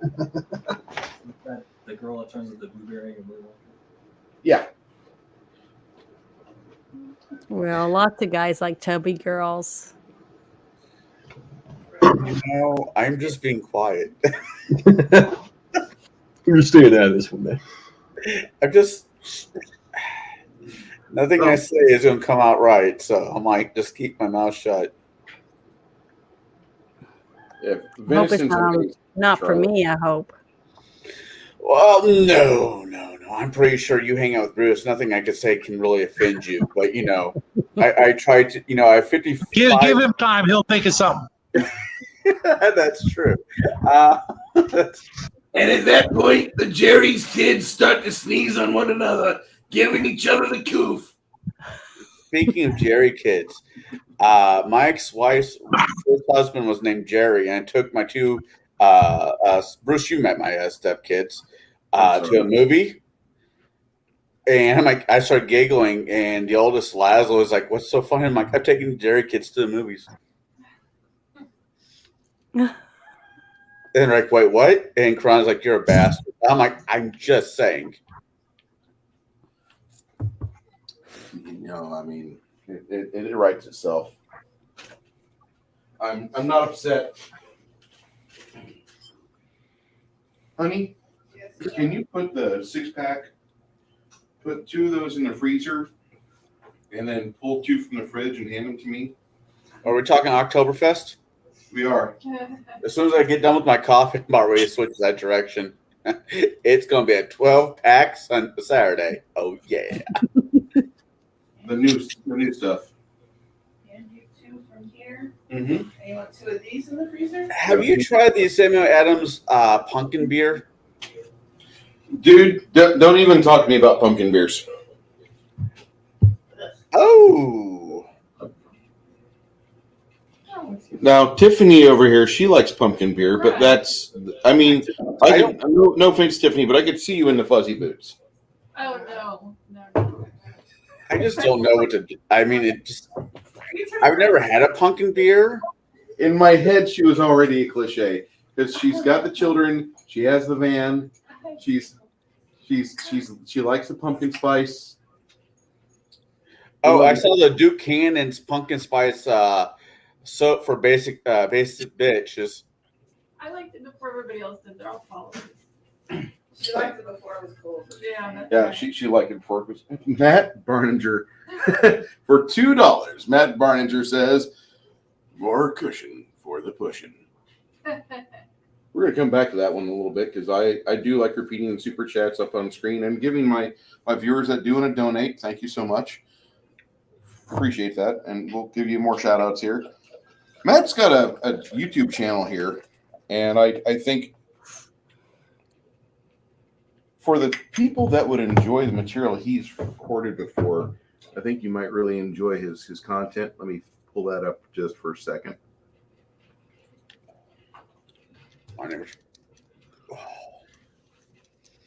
No, the Samuel Adams Oktoberfest Fest. Wow. And I'm still tired from last night. Not touching that one. I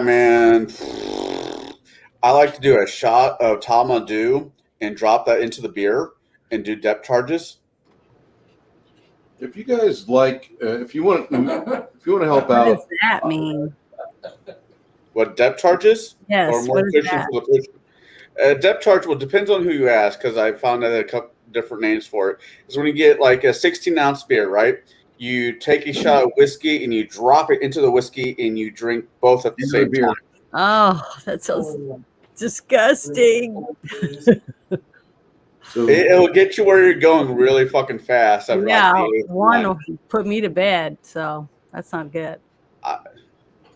I'm a professional alcoholic. I just I don't like play with champagne TV. and wine. I like wine. There's nothing wrong with a I good like wine. pink lemonade with like coconut rum in it, stuff like that. That's what I like. Now, I like my. Don't get wrong. I like a good Irish car bomb, but the Baileys, I don't like. Matt's kind of like the rest of us. It looks like he's a Gen X guy. Probably had a fairly healthy upbringing. One of his first videos he did, he has a table set up with HO scale trains and slot cars. So I don't know what else could say I'm a Gen X kid more than anything else like that. That's No awesome. shit. Dude, I mean, who did you not know when you were growing up that had an HO scale train set in the basement? Right. Or train set in the basement. I had Adam Ball. Exactly. So, I mean, technically, I was born after the cutoff, but I completely understand where you're going with it. Being raised by my grandparents, it was, yeah, I get it. I still have an N-scale train set. I used to have one, but yeah. I had a Lionel train set. I never heard of the other kind. Yeah, I had a Lionel, one of the real giganto train sets. Yeah, Wish I would have never got rid of it. It's worth a freaking fortune. Just to give you guys Jesus Christ. What is that? Somebody eating That was potato? Burger King. That was Burger King. Well, I don't want it my way. This is an O scale tanker car. Awesome. That's nice. And HO scale is half the size of O scale. Mm-hmm. So this is like a 142nd or 149th. I can't remember. 149th, I think. And HO is 187th. And N scale is like 1/4 of HO or something ridiculous like that. But N scale you can do a lot with because it's tiny. And you can have a lot of layout for that train. Yeah, it's tiny. I used to set it up for my space marine battles, epic scale. Yeah, Z scale is the smallest I've seen, which is smaller than N scale. But this, I go too much further, and I'm going to have like a commercial for our day in painting, or what is that Bob Ross show?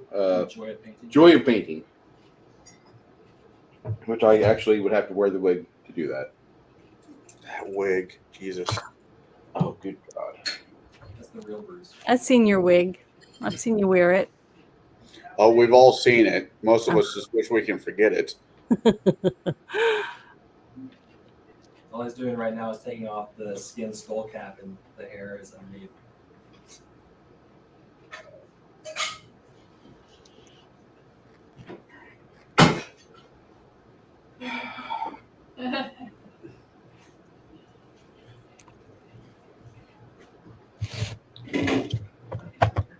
This time would normally be operated by ripping apart the gates every turn, lowering the town's defense value.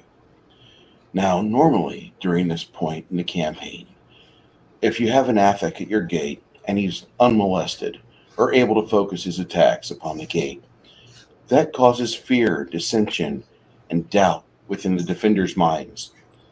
If that point value gets down to 0, this town defense is over.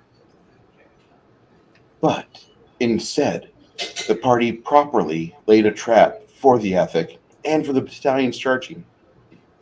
So instead of having a giant nemesis rip apart your stone portcullis, you now have a little bit of safety for the next few minutes. This is brought by Bruce Ross. It sounds like Bob Ross, but it's talking like Shatner. I'm so confused. There is a better He way. looks like Carrot Top. Oh. Hey, Bruce, I think there's one more of us that can help take out some of the crowd. Okay. Joe? Yep, Joe, don't you have a wizard? I do. What would your wizard be doing when he sees Thousands of of rank and file hobgoblins? Well, I believe that would involve acid pits and fireballs. That's going to be the name of my next band.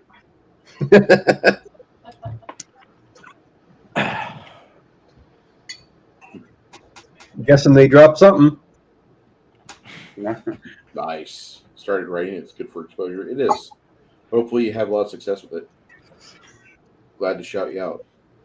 I love tabletop games, trains, and slot cars. Dude, we're Gen X. That's our entire generation. What kind of trains does he mean? Trains mean O scale, like what I showed on the tank car. Okay. Not what you think. He doesn't have a hub account that we know of yet. See, I was going somewhere. I was completely going somewhere different with my next thought, but that's all right. I'll let go. Do these trains go to warehouses that have shower fountains in it? Okay. So you've stopped the enemy at the gates from ripping apart your gate. The hobgoblins endure a couple of fireballs from your wizard, I assume. Acid pit and then fireball. So they fall into the Acid acid what? pit and then get acid pit. Acid pet? Pit. Peck? Pit. Oh, acidic pit. Hole in the ground. Okay. I know you're speaking English, but you're not speaking English. He's not speaking American. That's all. All right. Looks like one of the Italians that you gave him an acid pit. I don't think they did too well. Maximum depth of 100 feet. Back to hell with you, demon. That affects quite a few of them. I mean, I just want them in it so they can then be hit with the fireball while helpless. Oh, leave the fireball for the ones not in the pit. Oh, fair enough, I suppose. Because the ones that drop in the pit, they're pretty well proper fucked. Yeah. All right. Well, boys, time for a swim. As the hobgoblins march their way towards the walls to try to set ladders, you see your archers take the battlements and immediately start to give them a little bit of pew pew from the twang twang. Pew pew. Pew pew pew. This doesn't really look good for the invading force. That's what I'm going to say. Mistakes were made? Once your entire wall is engaged with the troops down below, you hear something, and your distraction, you are given a reason to look up. You see what appears to be 3 harpies flying in towards where you're staying at on the wall. So if we're close enough together, Hamish is going to pop his prayer to give everyone that buff. Okay. You can actually include everybody within the party, I should say. And then Hamish, after he casts prayer, he says to you, those 3 harpies are flying close enough I can hit them with fireball. He's out of fireballs. We've got the fireball wand. I don't. Well, presumably we're in proximity. No, watching harpies fall to the ground with burnt feathers is awesome. And they do taste like chicken. Ew. And pork. I figured more seafoodish. The other white meat. The other white meat. If you're not a vegan by now, you will soon be after. Tofu kills, man. These harpies take the fireball. One of them manages to not be caught directly by it. The other 2 catch it full. What's the damage? Who was shooting that off? I thought that would be Hamish. No, he's out of fireballs. Out of fireballs, Hamish. Joe, don't you have a fireball for them? Yep. How much damage do you do? Uno segundo, por favor. Is it 5d6? What level is T-roll? T-bar is at level 7. 76. 7 dice 6, my friend. Holy shit, those are good rolls. 33. It's a 5, a 6, a 5, 5, a 4, a 5, and a 3. That's easy. In my good. head, I was like, you count that really fast. I've got a lot of d6. That's the only dice I have a lot of.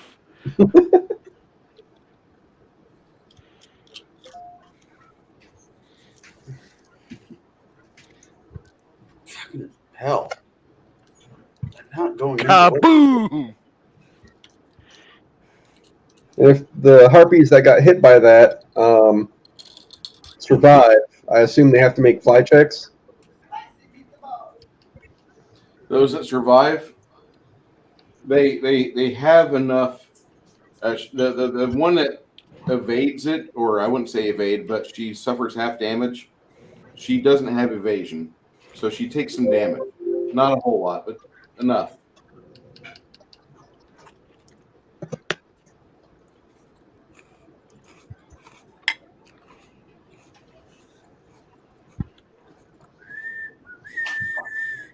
Dun, dun. Okay, so you see the two of the harpies kind of flutter to the ground with no wings really left.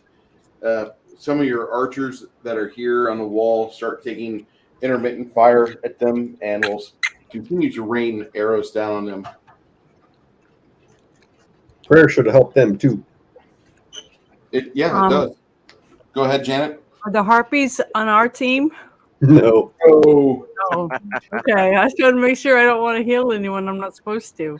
no, you're about 25 feet up, which is going to constrain most of your healing to those that are pretty much next to you within the party.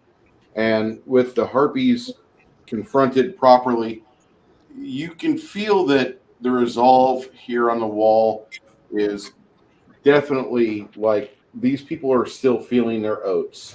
They are feeling like they're ready to defend this with their lives. Your morale has not been broken.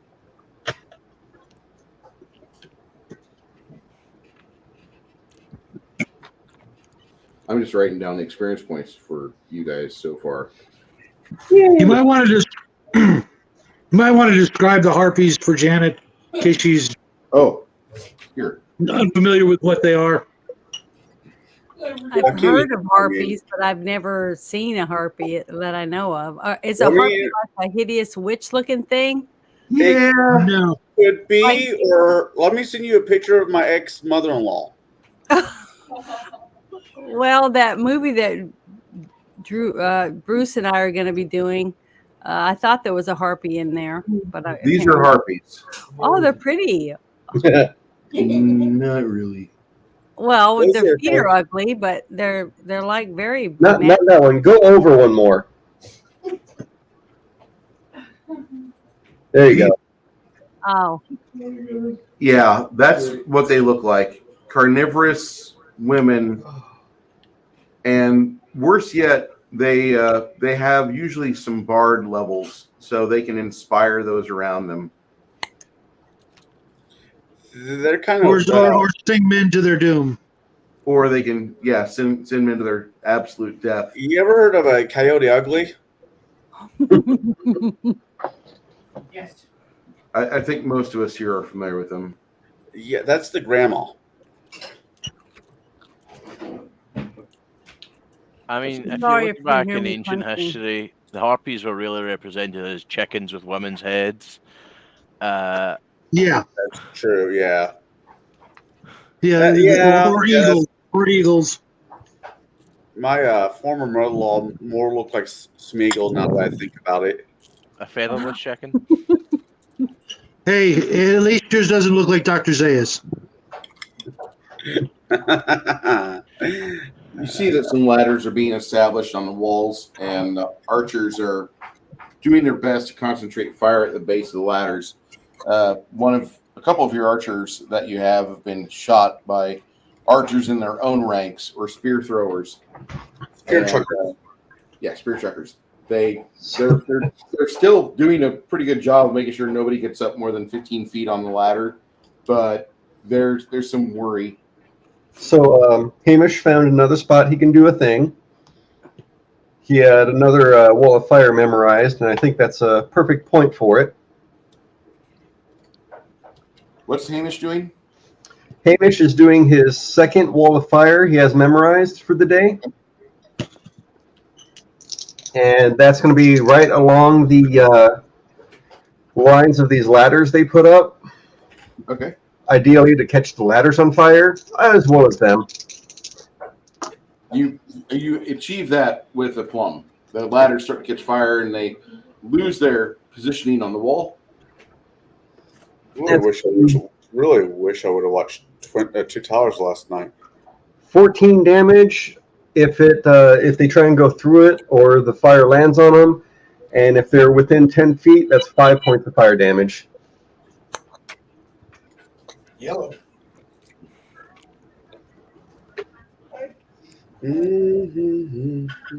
Once you see a bunch of them catch fire, and a lot of your archers are feeling a little bit relieved as you're using extra bits of fire that you can lay down upon them, catching their archers in them. After about 12 seconds, you see bodies starting to litter the battlefield, and there'll be ash soon enough.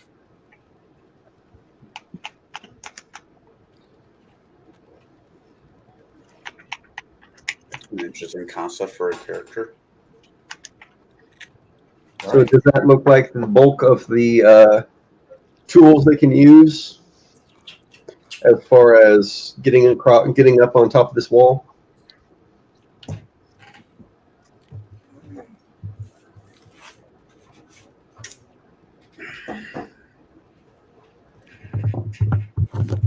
Am I at the bottom of the wall, or can I go up to the top and help the You're archers? on the by wall with healing them. them?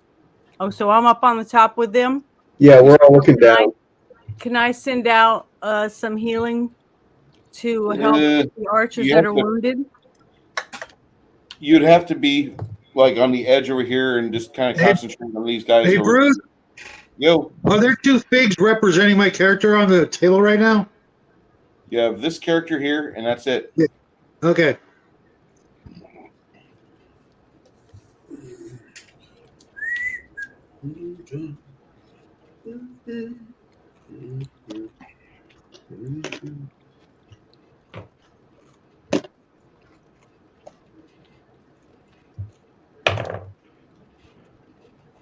Jesus, my dice are hot today. Okay. I'm going to go use a man's room real quick. I'll be right back.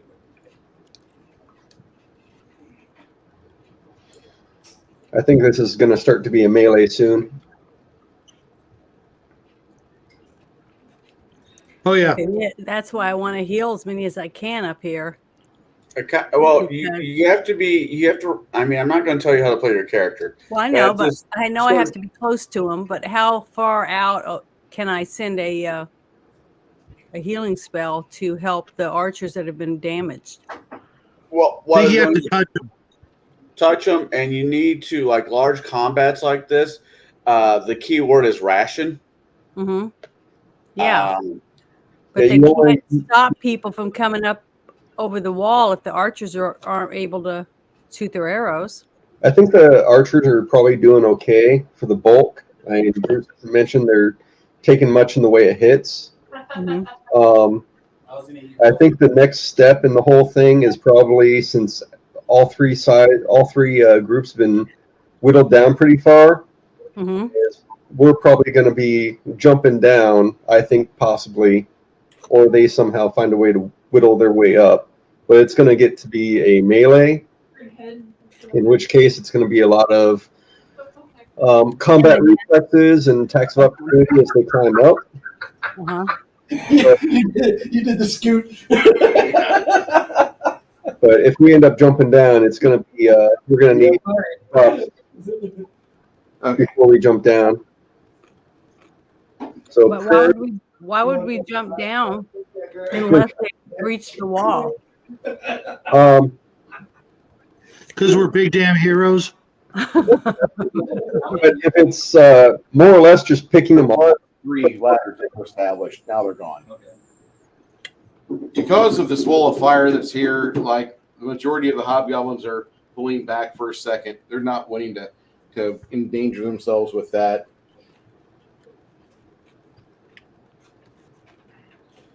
Are they pulling up any more ladders or anything until this?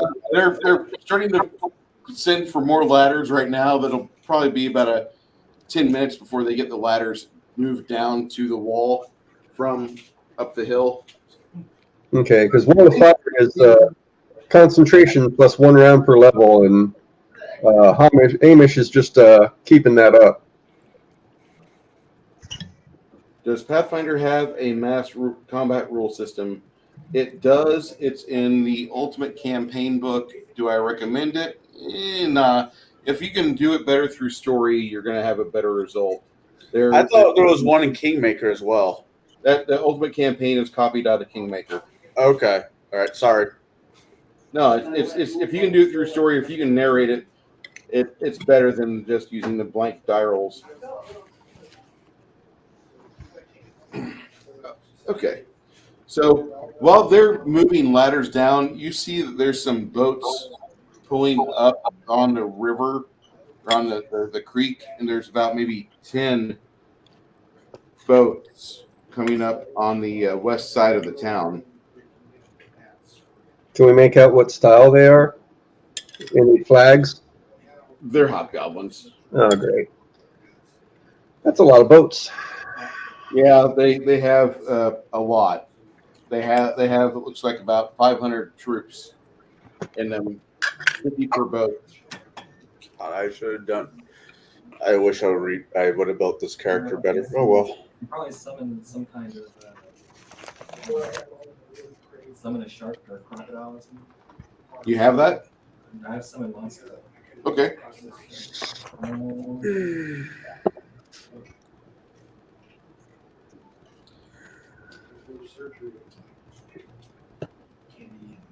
Okay, that's an odd number.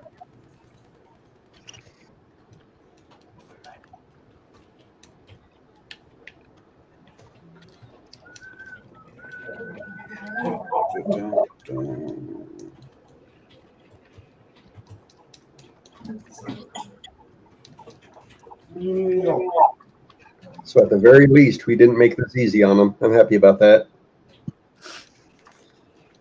Well, I was looking through my spells, trying to see if there's any way to do anything to the ships, but I'm not powerful enough to do anything that can do anything for the ships or the boats.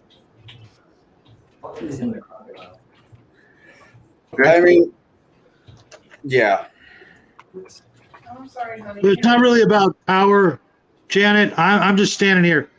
Every character class has a role to play, and until they get close, I can't do a damn thing. I'm a swords guy. You know, I can't shoot anything. I can't do any of that crap. I gotta wait till they get here. When your time comes, you'll know. Oh yeah. I can shoot the odd crossbow, but I'm pretty much in the same boat. You traitor! What are you doing with the hobgoblins? Shooting them. In the face. Dad joke. Dad joke. Give me a break.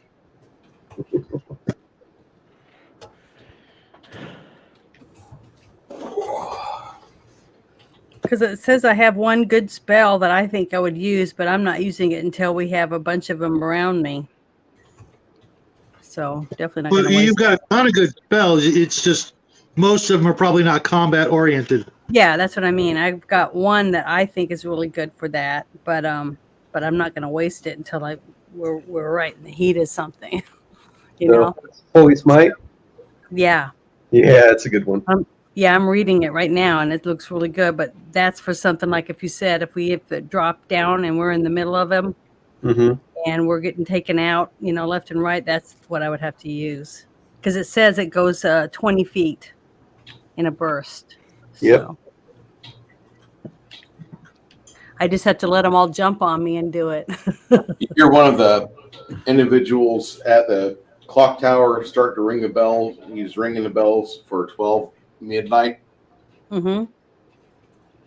You've lasted a little while. Congrats. With Janet, that Holy Smite, it's a 20-foot radius burst, but the range you can set that burst at can be 180 feet away. Because it says it's instantaneous. Yeah, it's as you cast it, it goes off. Yeah. But I'm saying But you can fire it up to 120 feet away. Yeah, it's really good. But I don't know how far away the boats are. But I don't want to waste it until I know I'm going to be able to take them out or take as many out as I can. You see some of your militia running over towards the dockside area to stop the assault.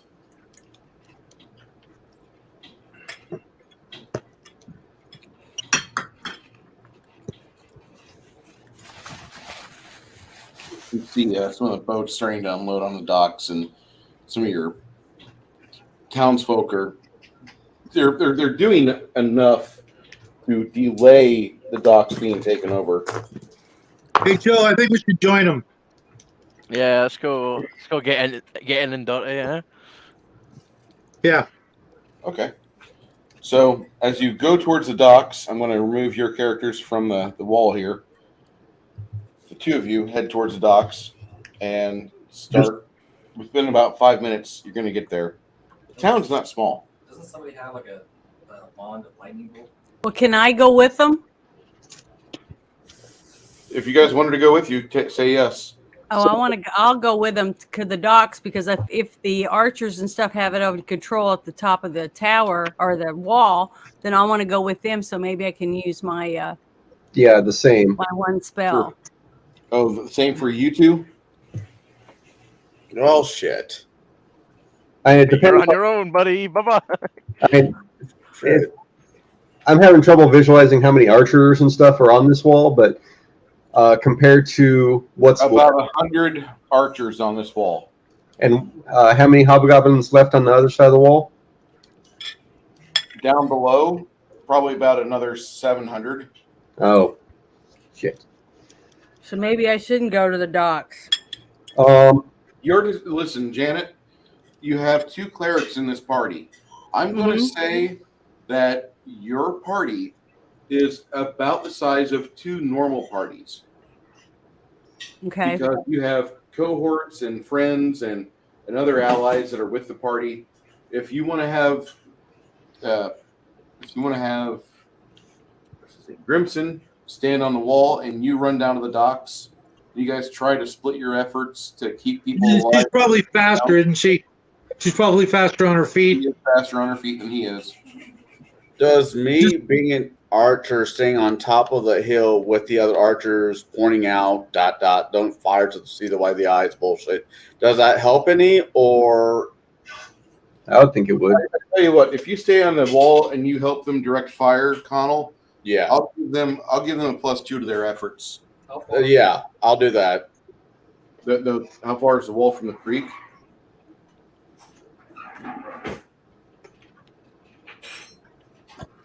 Because if I'm in melee, I'm playing my character wrong. There is, from the wall to the creek, it's roughly about 2,100 feet. Oh, so it's a ways. Yeah. Yeah, like Connell at the peak of his game at 20th level might be able to bullseye somebody 2 times, but then he's going to be hitting around that person. I mean, there's some feats that can help it and some magical items, but yeah, Bruce is right. Far shot, then Hawkeye glasses, and a few other things. I think with the help of the wall and the other guys that are still there, grab my monk too. Okay. Yeah, because I wanted to watch, but I didn't want the audio coming through. Okay. And I couldn't figure out how to turn that off. How to have the audio from coming through? Yeah, because I'm also listening to music at the same time. When you are on StreamYards, you want to hit the mute button on the left-hand side. Okay, and that's how you keep the audio from coming through. Hey, Bruce. Go ahead. Since we're in a wartime situation, and I really should be on my horse, what kind of tricks and things like that can I pull? Can I just whistle and my horse appears, or is it gonna have to bolt out of the stables and find me? How do we communicate, etc., things like that? I'm going to actually allow you to devise that because I want you to be the one that's able to say, here's how me and my horse operate together. I mean, with the smartest horses are, they should be fuck. Well, this is my magical war horse. And I, right off the bat, yeah, as soon as I got up the stairs, whistle. Yeah, if you tell him to go back to the stables, he will basically run around the corner and disappear. No, I want him here to help me get to the dock faster. Okay, you got a hold of him, and as you're running, you can hear his hooves about 60 foot away, so you know he's close. He meets up with you, and you just do a ride check real quick. Make a ride check of 12, and while you're running at full tilt, you can jump up on him and use the reins. Yeah, my bonus is to rides higher than a 12. Just don't roll a 1 is all I ask. Oh yeah. No, I'm good. Okay. So and I tell Joe and Janet, I'm gonna ride around like the far end of them, so we can like kind of pincher them in. Okay, that sounds awesome. That way, I don't charge 5 minutes ahead of you guys and suck and hog up all the glory and then die by myself. No, he wants you all to die together, is what I'm hearing. How thoughtful. Thank you, Shadow. As Brighton, cheers, guys. Brighton takes a different way over there than the rest of you guys, and when you engage these assholes at the docks, he's already got a good handle on it, and he's making it very difficult for them to get control of the dock area. When you arrive, I'm going to narrate that it's going to be a little bit of work, but the group of you that went there, you have this handled. The hobgoblins have an average of 20 hit points per. They have an average AC of 21. Most of you guys, with just a little bit of dedication, can wade through that.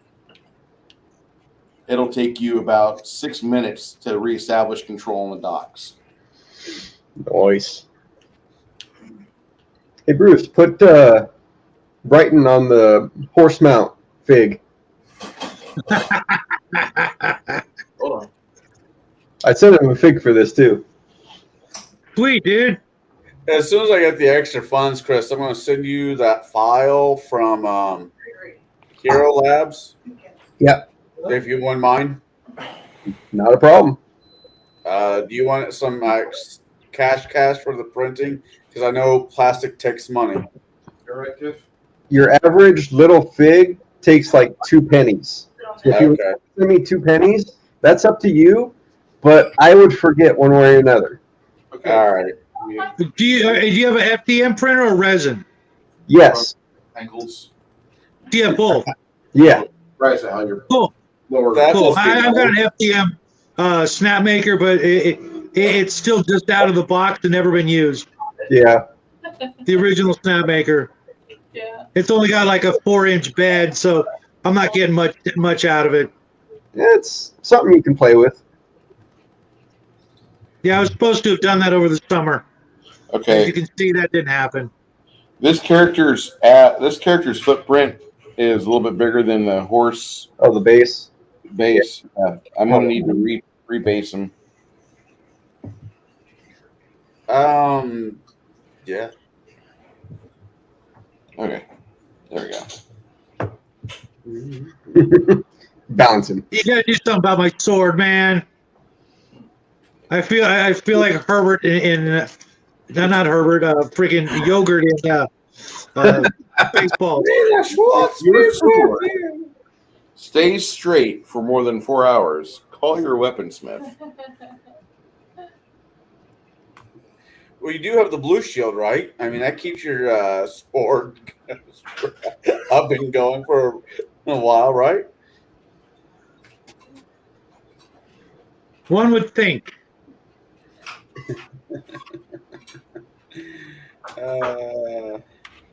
Wow. Okay, so it takes you about 6 minutes to work your way through the hobgoblins at the docks, but you're able to actually get the docks back under control within short order, and now you have boats. Yay. Oh, so Carrying expedition. Woohoo! awesome. We Some have of the boats. Some of the hobgoblins coming down the side of the hill have actually gotten close, and they're starting to try to get the ladders to the walls. You can hear on the other side of the town where the other characters are at, you can see and hear that there's some panic going on, but not much.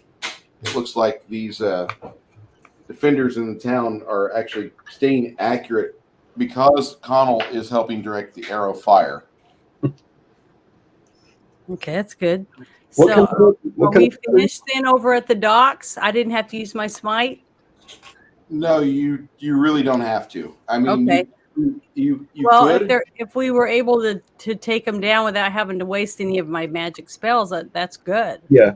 Then I Yeah. can go back to the wall, and The one if thing we have to get down, I can help over I there. will need you to expend one of your channels Mhm. for healing of the group afterwards, Okay. but that will be it because they would suffer incidental damage. What kind of boats were those, Bruce? Looks like a shallow bottom, like half barges. Half barges, that makes sense.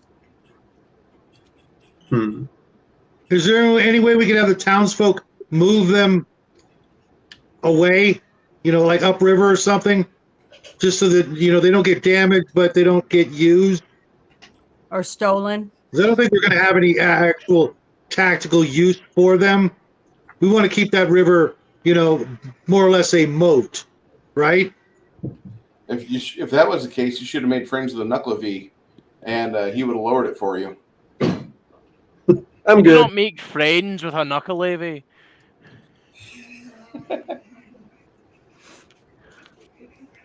Oh, Charybdis, how cute. What a good friend.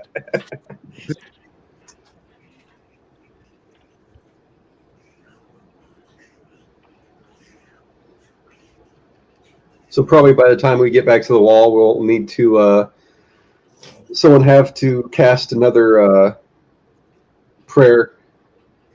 Well, I was thinking I would heal them before I went back, so that we could be healed before we encountered someone on our way back to the wall. Yeah. No, I mean, once we get back to the wall, Mhm. cast the actual spell prayer to reset that buff for everyone.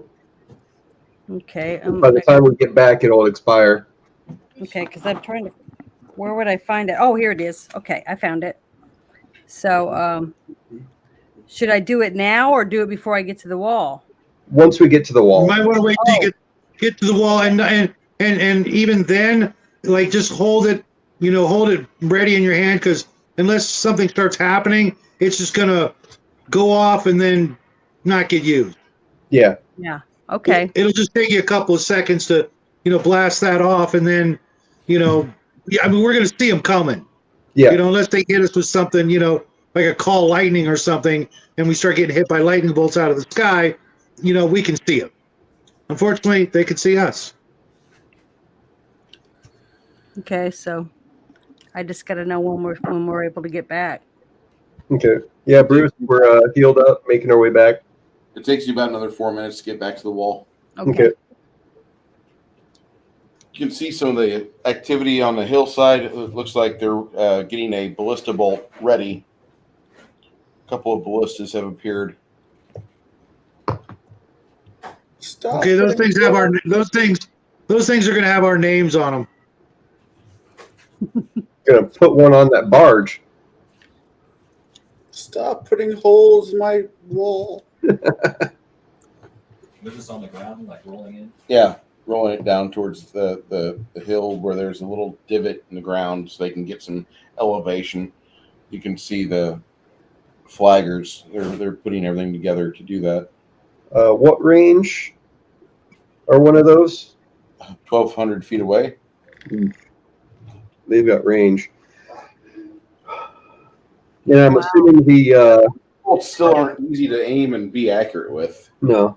I'm assuming the arcane archers are still kind of defending the long range stuff. The arcane archers you gave a firewall to and a fireball to later.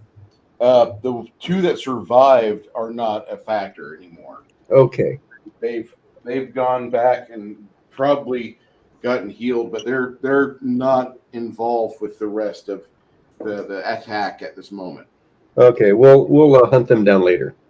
The fact that you had hobgobs that had the ability to do arcane archers is interesting. This invasion is actually really well detailed. I've got to give props to the writer of this module, which is Benjamin Bruck and Thurston Hillman, which are they did an amazing job of getting everything put together for this. No shit. I might have to run this for my peoples. No offense, Bruce, but after you're done with this campaign, of course. Sure. I recommend people play good games. That's all I can ask. Oh yeah, yeah. No, I think I'm an okay enough DM to pull this off. There is a looks like an engineer taking aim with the ballista right now.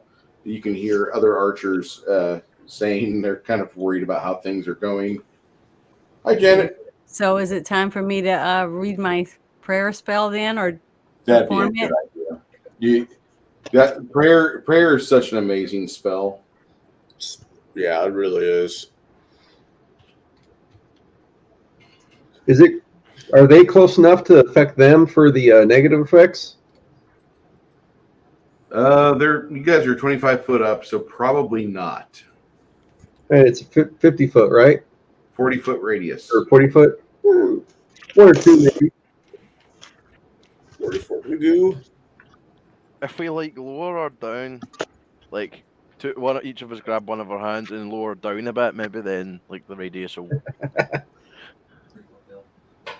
Let's not let our cleric be attack of opportunity for their archers. I'd rather not like that. Fair point. Fair point. I'm just putting ideas out there. You know how it is. So you get a luck bonus on attack rolls, weapon damage rolls, saves, and skill checks. Well, anybody around you that's your foes takes a -1 penalty on such rolls. There's only spell resistance. They don't get saving throw on that. That is a fucking good spell. Mm-hmm. What spell's it? Prayer. Damn, I didn't know it did that. Yeah. All right. So should I wait a little bit longer? You could go ahead and unleash that spell because it's a good spell. And it says that it rolls out. It rolls out a little way, 40 feet. Yeah, I mean, there's a couple of people trying to get ladders established, but your archers, Connell's there directing fire, and he's not taking shots himself. He's showing the archers where to go, what to shoot at, and they're doing a good job following his orders still. Where are my tar cauldrons? So do I have to read this out loud, or do you know what it is? Do you guys know what prayer is? Yeah. Okay. I like to cast the hymny to the bibbity of hymny. The bibbity of syllabibbity. Oh. Don't die. Or you could do the prayer from the Holy Grail. I'm boom. I'm sorry, I'm in a weird mood. I thought that was really a good one. Very interesting. Yeah, you should see me when I'm drunk. Here. Okay. Actually, no one should see me drunk. So the ballista fires, and it sails over your heads.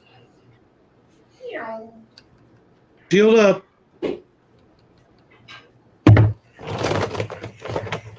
Well, when it breaks, you see it breaks against some of the buildings in town, and out of the explosion that happens when it impacts, you see two very large fire elementals wading through town and setting fire to things. Oh shit! Yeah, you see people getting really panicked about this. This is how big are they? What? How big are they? Huge. Hey, Janet, check out the dismissal spell. Okay, let me keep looking here, because I was looking at the mist, but I don't think that will help in this. No, dismissal. I found it. Okay, it says this spell forces an whatever that word is, creature, extraplantar creature back. Extraplanar. Yeah, to its proper plane. If it fails, a will save, whatever that means. If the spell is successful, the creature is instantly whisked away, but there is a 20% chance of actually sending the subject to a plane other than its own. Oh shit! So it doesn't matter as long as it's not with us. Right. I Fire mean, elemental theory. straight to the bottom of the So, ocean. okay, go ahead and do that. So how do I do that one? So you'll need to be within. It says 25 plus 5 feet, whatever that means. Per, Uh, 5 feet high level. So you So can I have to be 5 feet away from it. no, From those things. You know this. You don't. Your character knows she's got to be within 45 feet. Yeah, that sounds about right. Okay. So I gotta just run towards them and start casting it as I get closer enough to them. Yeah. Hey, to Paladin. send them off. Yep, on it. I Use think my you horse. need to be I think you need to be the was it Kevin Costner to her Whitney Houston? Yeah, come on, Janet. I'm taking a ride. and because it's fire, Stian's going to go with to help out. So I'm gonna ride on his horse with him. Basically, yeah. Okay, and then I'll do the spell as we get close enough. Yep. So you three, I'm thinking, you want Hamish with you or no? No, drop Hamish off and Yeah, put.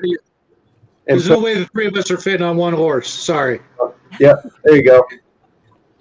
All right. Okay. So she saddles up on the tiger. Show her you're a tiger. Show her what you can do. Anyway. I'm great.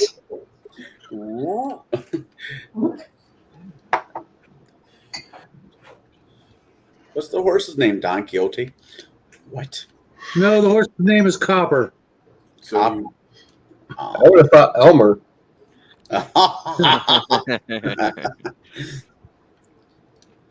Copper's a All good right. name. as she gets Copper is a good name. within 40 foot of one, you guys round a corner. And before I draw the battle grid out, she unleashes a spell dismissal, which there's a die roll which must be involved. Oh, look, there's a big table breaker right there. Let me roll this. All right. He rolled a 16. Janet, your dismissal spell is a 4th level spell. What is your wisdom modifier? The will save should be listed on there. I don't know where I'm supposed to look. I'm looking it up. I have it up. Dismissal. Saving throw is DC 18 will. Oh, I see that. Okay. All right. Well, she casts that on the greater fire elemental that's closest to her, and it goes back to its home plane. There's only one. Does it not end up in the water plane? You know, where it immediately dies. No, I want it to be sent to the plane of the to the plane of the abyss, so we can start a war with them next accidentally. Well, then you need to roll a. Actually, I'll have one of my guys here roll. Roll me a 20% or less on a D100. See where it goes. So, side note, Bruce, when we come up to fight, since there's 2 elementals there, when she casts dismissal, I cast on her resist energy fire. Okay. All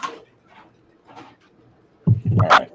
There's one other fire elemental, and let me get these guys off here. All right, we'll get you back in the action once this is over. So what is that spell that he said he was casting? So basically, if you take any fire damage, it's subtracted by 20. Okay, great. Thank you. I'm already resistant to fire, so now I can grapple and it not really hurt you. I mean, honestly, that shirt that you have. Currently working on the wall, trying to. For those of you that are not involved in the action, you're on the wall trying to organize Pushing the ladders off, send they people try and put them up. to various areas, and basically playing a RTS game. I'm fine with this, Bruce. I am perfectly fine. Holding up various flags for various people. That's what you're. Unless you're doing something else. Yeah. I mean, honestly, it makes sense for my character to be on the wall to direct the archers, because I am an archer. Try to see if I can get the mantis to go and disrupt it from this way. I do. Shoot good. While you guys are over there, you know that the cleric of Dwarfater has decided that he will summon a large mantis, and it flies off towards the ballista to go harass the operators. Oh, good. God. And when it dies, it drops a coin. Wait, what? That's probably something Grimson might want to do too. Summon a rhino to send after it. My suggestion. Repeat what you said there, Chris. Suggestion probably from Hamish to Grimson. Summon a rhinoceros to help ram the ballista. Yeah, I mean, yeah, I can. Or the operator. Yeah. Okay. Yay! The two of you, or three of you, are up against a building. You have this fire elemental, which is just enjoying setting fire to things. That's what he does. It's this big Venus. Yeah. Big Venus element. So he's setting fire to this building over here, and this building over here. Then we'll have some happy trees get caught fire over here. Happy trees. My orange marker has died. All right. Oh no, not my orange marker.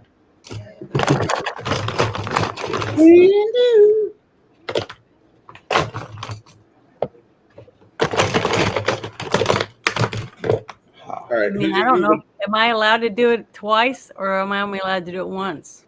That's one spell, one target, hon. Okay. So I know, but I can't do it again. Did you have it memorized twice? I don't remember. I don't remember what my all my details were for that type of thing. Yeah, just once. Okay. It Because says usually, one action. So is usually that what you that do- means? Janet, this is kind of a problem with this edition of the game, and most editions are like this. The clerics have to write down their spells on a spell list that they memorize on a daily basis. So you have a little bit more latitude with Pathfinder, because if you memorize the wrong spell, you can still do spontaneous casting. If somebody gets hurt, you can just burn a spell you weren't going to use anyway. Mm-hmm. In previous versions of the game, you were stuck with those spells. You couldn't cast a curing spell off that list. Instead, it was you're just kind of bound. Yeah.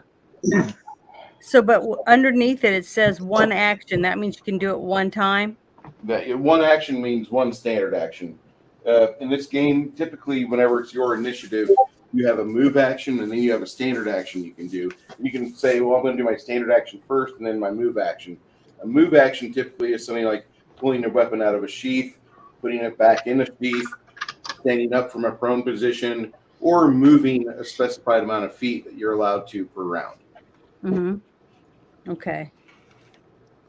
And I probably just said something like you caught half of it or less.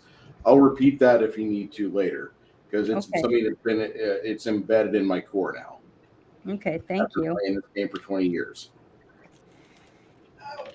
Hey, Bruce. Yo.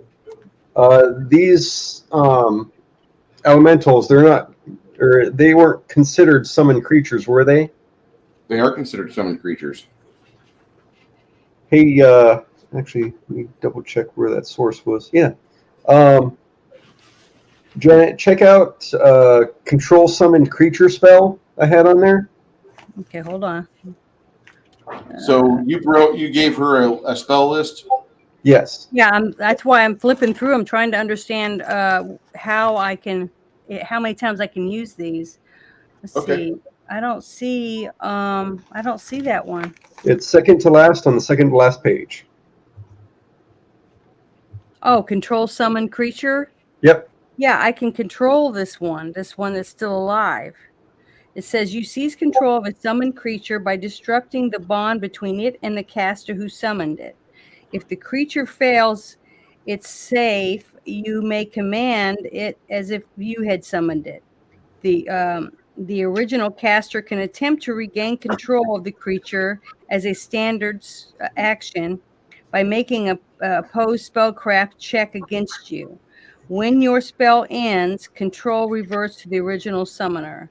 If the summoning spell ends before the spell ends, the remaining duration of the spell is lost. So you have to explain to me what all that I just read. It sounds interesting, though.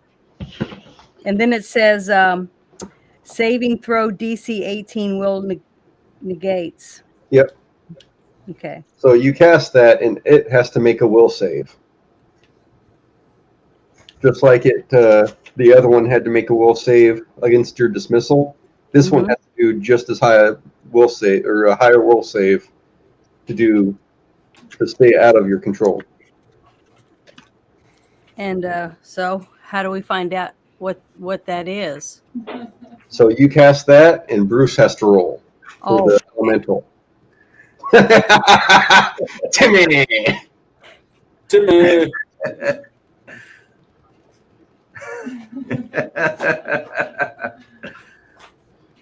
I want this. I want this so much.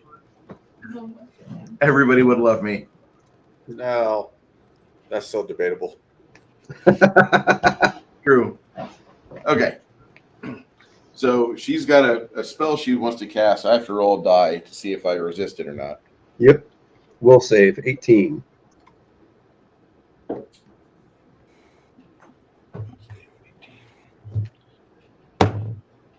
I believe I failed. Yep.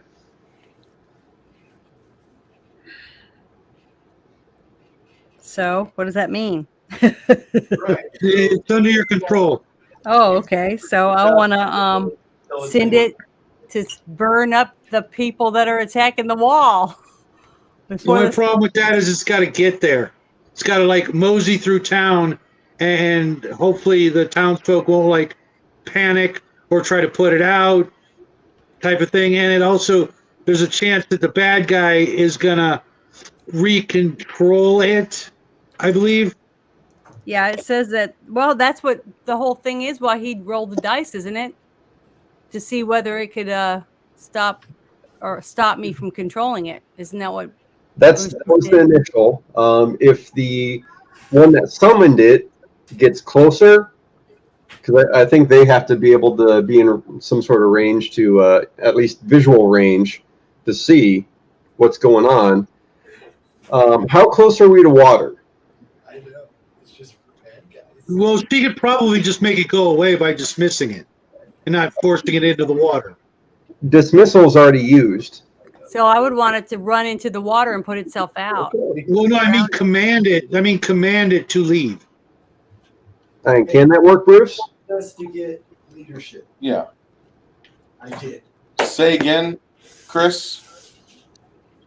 Could she command it to go back to where it came from? With a roll of a total of a 10, she could. What about rolling it and commanding it to go into the water and drowning itself and putting the fire out? That would cause another saving throw because that would be acting against its nature. Right, that's what I. Yeah, it doesn't want to go. It doesn't want to do that. I have to roll my dice. No.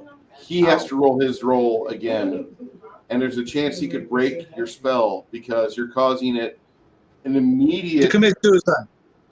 Okay, so if you're doing the other thing, the first one, not get wet, but to go back where it came back from. to its own home plane. Yeah. Yeah, you could do that. So that's what I'd rather do then. Okay. Okay. I cheat when I come over here. I mean, you could still try to get it to go attack them. It's just we gotta make a path for it. I think sending it back home is the smartest thing to do there, Shadow. Send it home, and you guys only have like 4 areas of town. They're now on fire. That's it. Yeah, I think sending it home is the just letting her know all the options. Yeah. Well, thank you. I mean, I'm trying to remember and think about it for strategy. Well, you got to think that everything is got different little subtle things about it, and the big picture.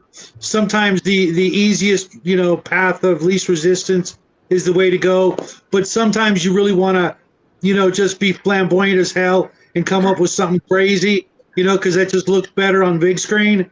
Yeah, The big screen being all of when our I said I brains. wanted it to burn up the go run over there and burn up everybody, when you said, "Oh, that's a long ways for you to have to go," well, see, I wasn't even thinking about that. So Yeah, I mean, look, think how long it took us to get here. yeah, And think of all the townsfolk, think of the townsfolk that are watching this, we'd have to have air traffic controller cones and semaphore to get, move out of the way, move out of the way. We're under control. We got this under control. That might be too And much plus, to give the bad guys a chance to take it over again. yeah, and if it was that obvious, then they would know that we were coming anyway. So sending it back home I think, is the best thing to do too. And not only that, you kind of let the elemental, because the elemental is a living creature, and it doesn't like to be controlled. So you can say, hey, buddy, peace be with you, go home, because they're not evil, or at least they weren't in the old days. They're neutral. They don't like being summoned, but some jackass wizard summoned it here and told it to burn up a town. Once it gets here, it liked the idea, but it still probably, it had family. It was hanging out with this little kid, fireballs and stuff. And now suddenly it's, doing Everything has a family with you. Isn't there any just bachelors out there in your world? Does everybody got to be hitched? Well, it makes it a lot easier to be nice if you think everyone has a family to go back. Not necessarily. Okay. Do you guys have any cold-based spells or water spells? Because cold and water are the same thing. Yeah, let me see. Great water would be great, because over the course of the next half hour, that fire that those fire elementals left is going to spread if you don't. Yeah, if worse comes to worse, I'll organize an old school fire chain, water bucket. Sure. Yeah. That's what I was looking for. Yeah. If not, because there's probably people around that, if can assist with that. Has help, she could cast create water on it, but she's going to need someone to help her out. And if nobody gives her a hand, she can do it, but there's going to be some damage to the buildings on the way as she's precisely hitting the spots that are on fire. Hey, Bruce. Yo. I've got Great Water, Hydraulic Push, one spell, or one cast of that. Okay. One cast of Aqueous Orb, and I can do spontaneous casting to do. That's level 5. Hold on.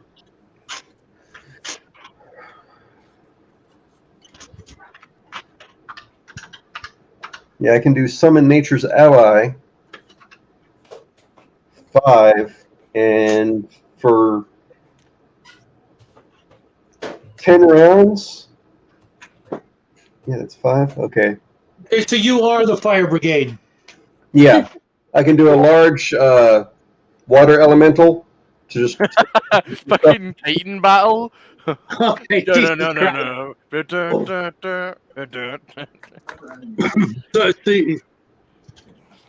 So I'll be the last of the water benders here. Pretty much. Okay, that works. Fighting the water. So I'll be doing all those to help out. How much per time? That's a lot.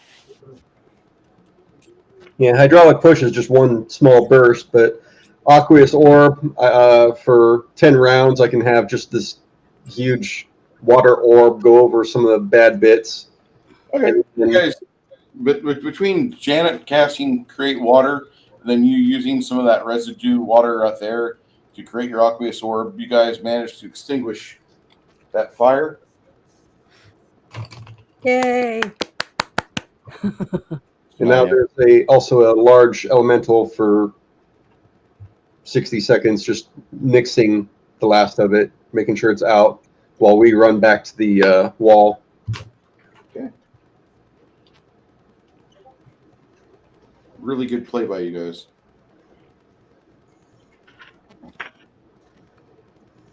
The first rays of dawn begin to crest over the eastern horizon, silhouetting the Iron Fang's ominous black tower, but also illuminating a new network of trenches and barricades erected in the black of night.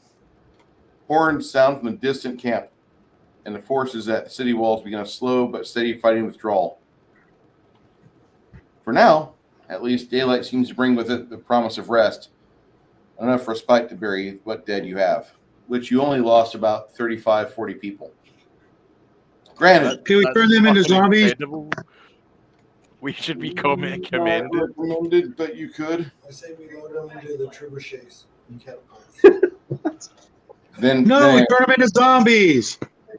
What kind of paladin are you? A good one. You know I'm joking. Practical Come on. man. You know I'm fucking joking. I have no such ability, nor do any of us. I hope. The thinking man's paladin. I can change them into ammo.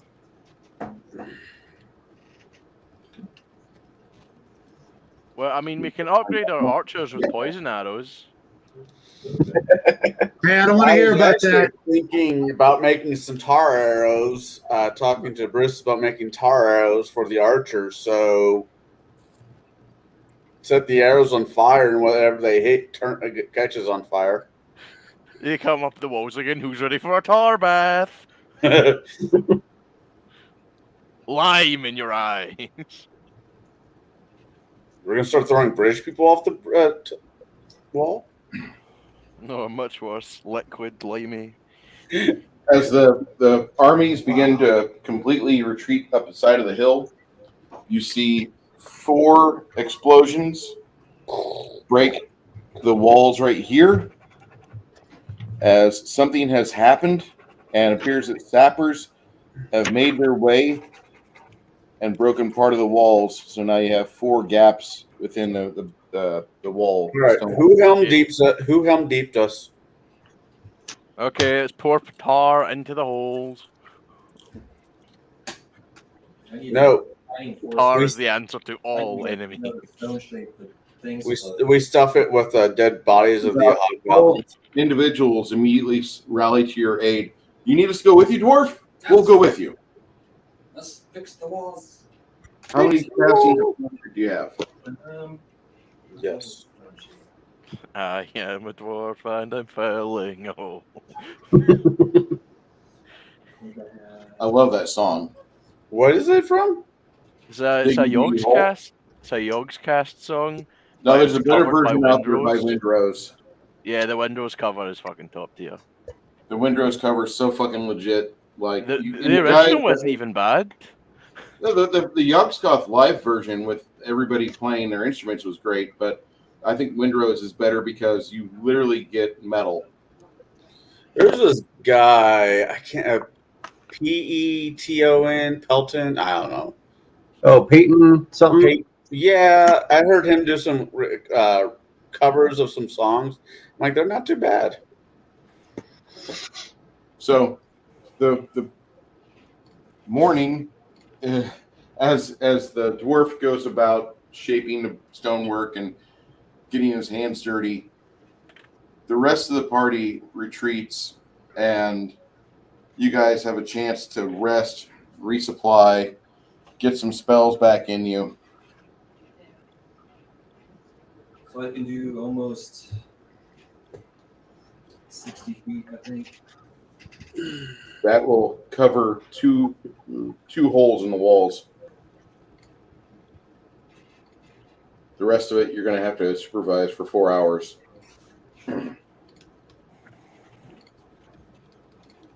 Sorry, I'm reading a bunch of my stuff to see if I have anything that can help. Wall force? That won't last long enough. No. Connell, I'm probably not this day, but the next day of battle, I'm seriously going to need that enlarged spell because I've got something up my sleeve that I think is going to scare the crap out of that army. Okay. I don't know if flashing's a war crime or not. Depends on... it's a kind of flashing. I'll just say that. Oh. That does not bode well. Not for those evil fucks, no.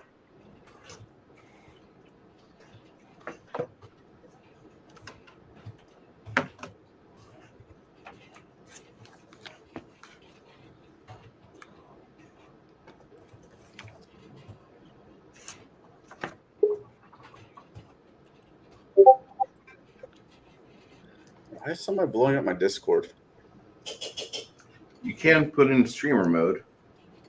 I don't even know how to do that, to be honest. Open your Discord.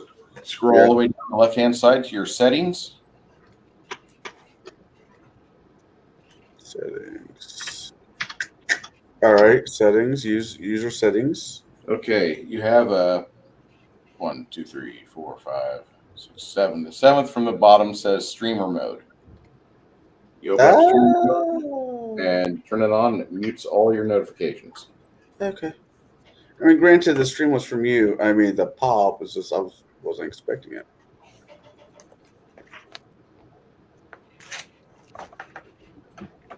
All right, Janet, the XP that Bruce just dropped on Tearing Felled Loot, I have it on your character sheet already. Okay. How much was that? 6,750 Is that for all of us or just her? each. 6,000 what? 6,750. I think I just went dink. And what do we do with that? I have it input on the character sheet on my end on Hero Labs. Uh-huh. So, And what do I do with money, though? I buy stuff with it? oh, this isn't It's not money. Oh, I it's, couldn't hear what you said. I thought you said money. no, experience points. Oh, okay. So what do I do with wow. that? There's no way around that comment. It's going to sound incredibly sexist. I'm like, wait, I have a woman asking what to do with money? It's fucked up. Yeah, I do that a lot. What? I'm cheap. I really am. No, When it that's why. comes- I mean, I'm not cheap. I'm very expensive, if you know, in that aspect. But in the other aspect, I don't spend much of money. We are so, as a group, not touching that. Nope. Hey, speak for yourself there. You know, Wait, what? What happened? you're too young. Go away. Yeah, you're too old. But I am 39. so what am I not going too to do with those points? Do you, When you get a certain amount, you go up a level. oh, okay. I thought you moved them around for your different No. stuff. Oh, okay. Well, someone will have to show me how to do that. Yeah. You don't do anything until you get the next huge amount that you need. Then you go up a level. Then you get more hit points, more spells, and all kinds of other good stuff. Okay, cool. Hey, you've played games with leveling up before, right? Yeah. Yeah. Sort of. Yeah, it's But it was all automatic because it was on a game, you know, a console. right. For Well, this, we just you're added. not going to have a lot of choices. All of your abilities will just get better and more powerful. Oh, that's good. Every once in a while, you I do get want to some be choices. able to use something, you know, one or two spells more than once, you know, each time. That would be good. Then you have, whenever you memorize your spells, you have to memorize them multiple times. Then Yeah, you get X number of spells a day. Yeah. Well, you pick them. So if you want the same spell twice a day, and you can cast two of them a day, two of that level. That's what's good about this is because I'm learning about all these different spells, and some of them are freaking cool. Wait till you see the one I blast off next. Yeah, I was actually kind of surprised that control summon creature came in handy. I thought like, she might use that. Someone summons a demon or something. Like, oh, 2 huge elementals. Nice. Yeah, these have been pretty good so far. I mean, for what's been going on in the story. So. Yep. Sweet. I just went ding. Ding went the bell. Oh, you just leveled? Yeah. Nice. I won't be used it for 2 weeks. I don't know. On here, it says how much XP you have and how much you have left to go. You have another 31,250 XP before your 9th level.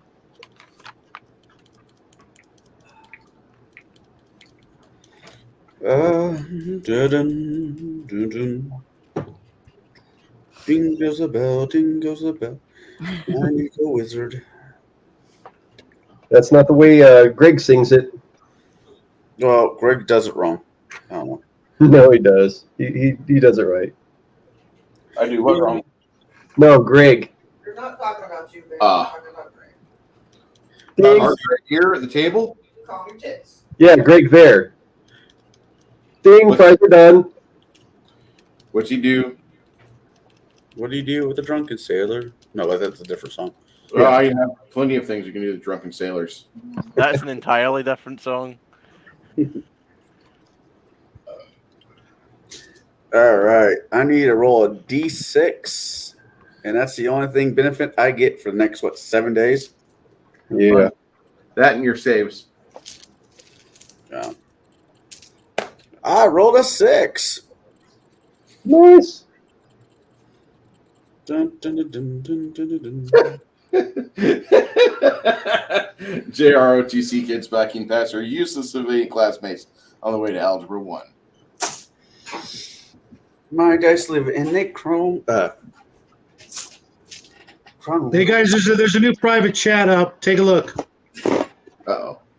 I didn't do it. We're at... Oh, okay. Ah! Derp. Derp-a-derp-er, allow me. Oh yeah. That felt amazing. Poor girl. How's that hole where your gallbladder used to be? Empty. Oh. Don't really, but this hurts fucking bad. Did she say her belly button hurts? Yeah, she does. I got drunk the other night and I tried drilling a hole to China. Because of all the issues my brother was born with, he technically does not have a belly button. Can't technically not have a belly button. You either do or you don't. Technically he was. It's a visual feature. The visual feature is gone. That's two, baby. Then he doesn't have one. Yeah, he doesn't have one. It's not technically then, is it? Well, he technically has only one leg. It's like, no, he just has one leg. I mean, Not wrong. I mean, no. Okay. So, there was a character at Night Watch Games for many years, and he would lead on Saturdays at like 10 o'clock. He'd start this paint school, and Tom was really fucking good. Tom was really damn good, and he died last no, not even last year. I think it was like 2020 in November. Which Tom? Not a Tom that you know, unfortunately, but he was a amazing painter. Yeah. And he was a Vietnam vet, and they just opened up the bunker at Night Watch Games, which is another war game room. I'll share the screen here from my email. I don't care. This is kind of badass. And so I'm going to donate some figurines to their... Oh, not there. Here. Mighty Tom's Bunker is open to the public, and they've got back to school specials. For those of you in the San Antonio area, this is the address you want. They just opened up this room for war gamers. It's another table for you war gamers. I think that's pretty badass. I'm going to go there tomorrow and drop off some figures. What do? You rent it? You don't really rent. That's just a room. They have like 3 rooms there, aside from 2 private gaming rooms. Yeah, you get there first. Because they've got a general gaming area, Janet, that is like a pub. And it's not alcohol drinks, but you can buy food there and drinks there. They have their own coffee. Well, they get coffee from BRC, sadly, but that could change. We're working on it. But they have a bunch of stuff. The general room can hold like 100 gamers. They have 2 gigantic banquet-style tables, another big table. We'll go there tomorrow. We'll show you. And it's just a fucking game store that is award-winning. That's all I can say, because they did win the 2019 Gamma Retailer Award, which meant out of all the other retailers in the world, they were the one that like impressed them the most. So I miss puppies. oh god, they've got one Malamute and one Husky. House. Yes, we definitely got to go there tomorrow. Okay. Well, we're going to get up early and go to Max and Louie's. How early is early? How early you want to go there, Travis? Beat the church crowd. What time do you guys want? Like 10 maybe? That's not too late. That's like breakfast early. That's not even breakfast early. That's like early lunch early. Yeah, lunch For actually. me, that's breakfast early. Or lunch is going to bump into that crowd. They're open from 7 to 9.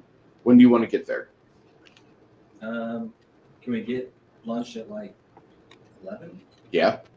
They have lunch after 10 o'clock, like everywhere else in town. But they serve breakfast all day. Yeah, definitely more into lunch than I get breakfast. I'm understanding that. I caught your Reuben love earlier and sauerkraut love. Horrible. Reuben love. I don't know. They also have a Rachel if you don't want a Reuben. That's a Rachel. It's like a Reuben, but it's a Rachel. Terrible haircut. Sounds. I'd like to speak to your manager. I don't know. I like to quote Jack on this one. That sounds gay. Feed me. Feed me, Simone, feed me. Well, a Rachel sandwich is like a lot of roasted turkey with Swiss cheese and coleslaw. Boring. That sounds good. Not as good as a Reuben. Yeah, that's like the majority of website recipes I'm seeing right now for the Rachel. A close cousin to the Reuben. It's corned Like beef. a, What corned kind of beef bread? What kind of bread is it used? toasted hot, like sourdough bread. can't go wrong with sourdough. You replace the corned beef with turkey and sauerkraut's replaced with coleslaw. So it's one of those family-friendly, like easy to please sandwiches that you should be able to just devour right into. Okay, kids, dinner is Sounds ready. good. All right. Somebody say brisket. So I can't do that voice. Big Bang. I really can't. I tried. do you guys need anything else, or is everybody ready for the evening to start? Do I need to have an intermission, a bathroom break? No, I'm good. Okay. So are we gonna do what's in the private chat? Are we gonna try? Well, it's gonna take 24 hours. You won't probably have 24 hours. Well, whenever my next level kicks in, that's the plan. Oh, okay.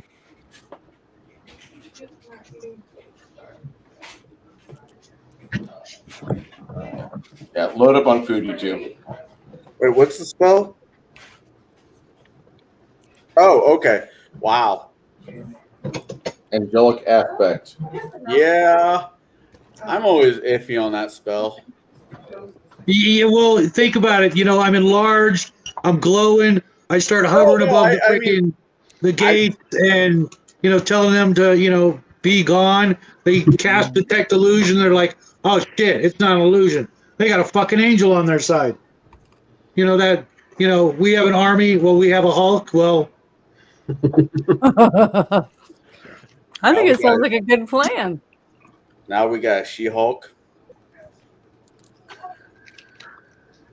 if we can delay him, we got to be here anyways. We're not going anywhere per se, except maybe to their, slave pits if we fail miserably. But if we can, there's no cavalry coming as far as I know. And if there's any cavalry coming, the only cavalry that could possibly show up would be those giants, and that's waiting for a train that don't come. I'm curious, for this town, how many engineers are there, estimate? How many in this town? Yeah. Maybe 10. Yeah. Not a lot. Because I'm thinking between them building up a platform within the walls, along the walls, and a bunch of make hole spells, and engineers designing pivots, bring those trebuchet and all that other stuff over, help reinforce the place. You have trebuchets? Or not trebuchet, but the catapult. That's the word. And this is long-term plan.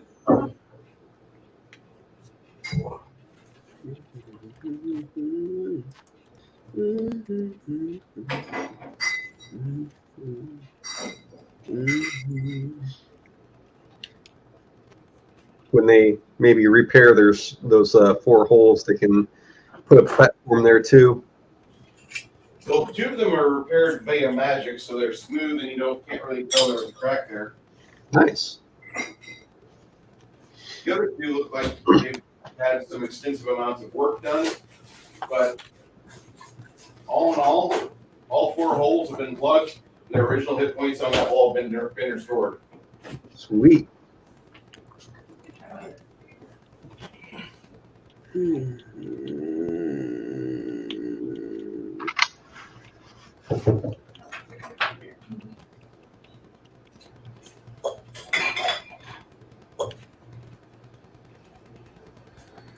Hey, did anybody, because I have wizard levels, did anybody actually speak up on any of those scrolls that's in the loot? Because in theory, I can't cast them yet, but I can sure as hell write them into my spell book. Oh, you can use those scrolls. Right. I was thinking copying them into my spell book for later on. Yeah, that'd work too. I'm just saying you could cast those if you wanted to. Yeah. No, if you want to take those, go ahead and take them, throw them in your spell book. Okay. I'll delete them now. Just have them written down. Don't delete them now. Give me a chance, after a game, to write them down. In the updated. Dish back home to the Okay. wife, Greg, so they can have. Yes, to the wife and kid. And I suggest if you have a spell book, to Tybor Turns out the same. and see what ones you could trade. Okay. The only negative about her cooking.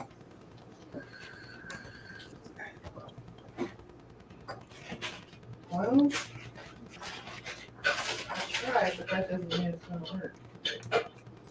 My method is the same. And there's always that, argument. Okay, not argument, but what spells does our wonderful DM allow and not allow? Yeah, I'm thinking. If I have a delicate There should be the list on Discord. Yeah, I have to look for it.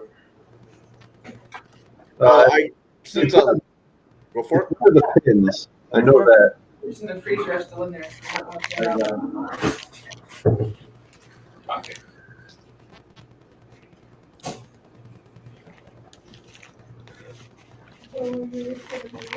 I don't really see a bad reason to have Featherfall. It's a good one. Did you just stab that shit? Yeah, I did. Hell yeah. Hi, I'm Bruce. Good to meet you, Greg.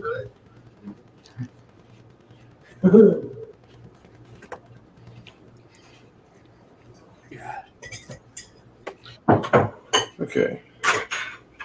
There's a scroll of wall force. Yeah, I can't do that for a while, but scroll of force and scroll of fireball I could definitely use for later on.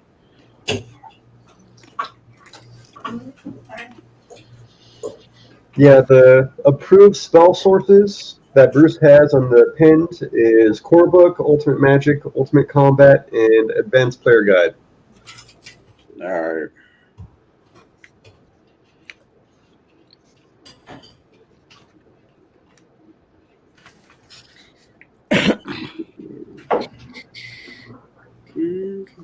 So this list I printed out. It's got the potion of cure light, different potions and stuff, and different scrolls and everything are in it. Yeah. I can take. You said I could take anything out of that I wanted, or am I allowed to take one? Chance just took the scrolls, but Okay. I'm gonna mark them off. the potions and stuff. Just message me and on the Terrankeld loot of what you take, and I'll take them off here. Okay. Thank you. Of course. Do I write it in the private chat? Would that work, or should I send it to you on Discord? Discord. Because once we close StreamYard, you can't open up the chat again to look back on it. Okay.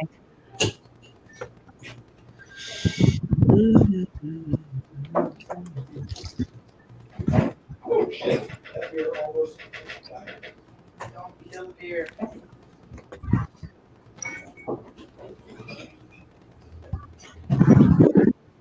Okay. Oh. I gotta look at the Hunter one. Is that what book did that come out of? That is Ultimate, or not Ultimate, the class guide. Oh, right. Isn't it a diluted version of Ranger? It's a hybrid of Ranger and Druid, if I remember right. Okay. Yeah, it can't be a hunter. It focuses on the animal companion more than it does like the magic and stuff. Yeah. Wait, what was that, Bruce? You can't be a hunter? Cannot.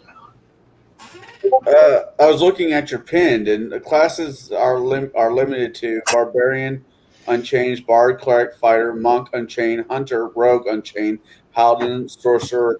Really? Yeah. Hunter in here. You also put Brawler and Cavalier. You also need to put Witch in there because you said you unlocked that. That is. I didn't. You guys did. What? You guys unlocked that. Okay. Well, you said it was an option now, even though you really hate the class. I do. I'm not going to lie. I think it's a shit class. I've never played one. I think the whole class is sexist. They're not a strong wizard. Wizard and sorcerer are still the best arcane casters. My problem is the gear that comes with the witch, because like you can get a +2 corset. Which corset? I'm like, I'm a dude. I've seen dudes wear corsets before, and it's sad. Those are called girdles.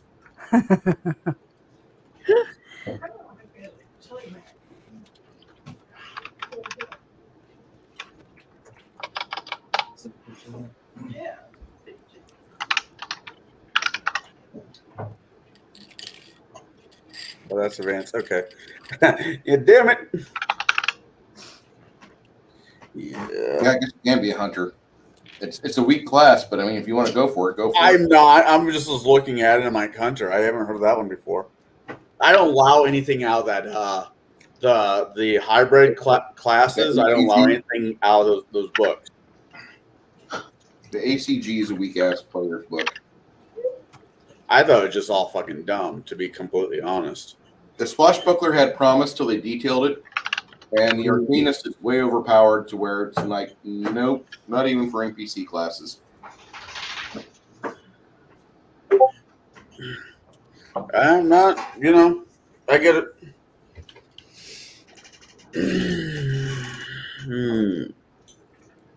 How long has all this stuff been in this bag? A while. And nobody wants any of this good stuff? What does Nava know about those spires, those teleportation spires? I mean, there's tons of good stuff in here, and nobody's wanting it. Well, unfortunately, it's not the unwanting. It is just the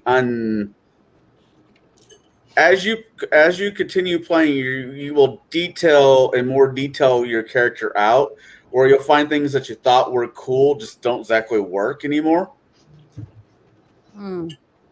She says, I have no idea what those things are, but it seems to be the key for them. Well, anything. I'm looking at everything that has magic or something I think I could use in a spell, or that kind of stuff. And there's lots of different stuff on here. I don't know what it is. I'll have to look it up and find out what it is. but I want to get it and put it in my bag before someone else takes it. So No, you know. and I get you. I mean, I completely understand what you're saying. I'm just, I love it. I've been playing Pathfinder since it dropped, and there's a lot of cool shit, especially if you actually start getting the older books, ultimate equipment. There's a lot of cool shit in it you think will be wonderful for your character, and at the end of the day, it's just like, why the fuck did I waste money on this? You'll use it not two the book, times, but the items. and that's it. What was that? You use it 2 times in your adventuring career, and that's it. Yeah. And sometimes you buy shit not even know you're going to use it, when or if you're going to use it. So, Janet, the Dragonfoe amulet and the amulet of mighty fists, you can't double up. You got to pick one. Oh, okay. I have to look them up real quick and see which one I'd want to have. Okay. I don't know what they do. I will don't say think you're going to be the amulet- punching anyone.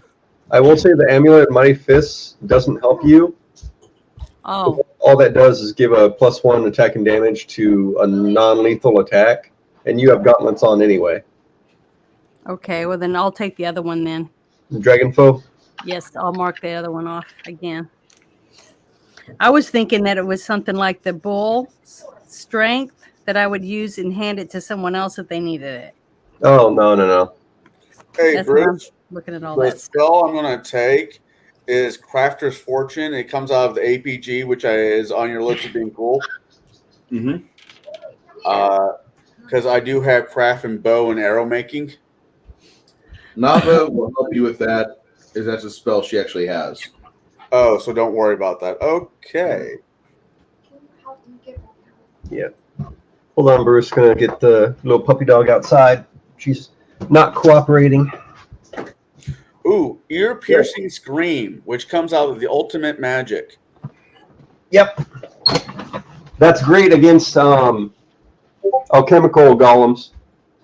Oh, considering if, like I said before, if my character's in melee, I'm playing my character wrong, but doing it 5d6, or 1d6 plus 2 caster levels, that could be interesting.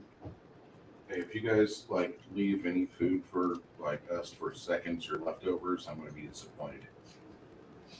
Just saying. There's a lot of food in there. Didn't mean to stack the deck against you, but we had you wait an extra 3 hours for lunch. Hey, my sauce takes time. I wish I could. You're not gonna let me nerf this spell, are you? Fuck. What spell? Okay. Fabricate bullets. I just want to fabricate arrows.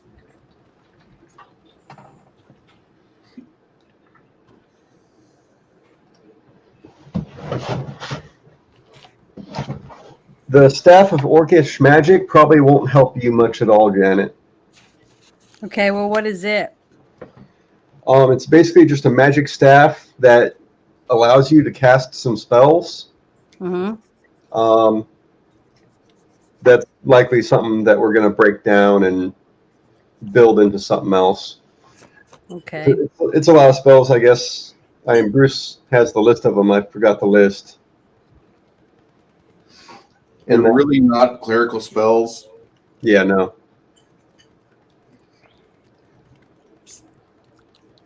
I would do it in my campaign, but doesn't mean you should do it in your campaign about the fabricating bullets. It makes a material. It doesn't make arrows. It makes bullets. They make sling bullets. It makes the arrowheads.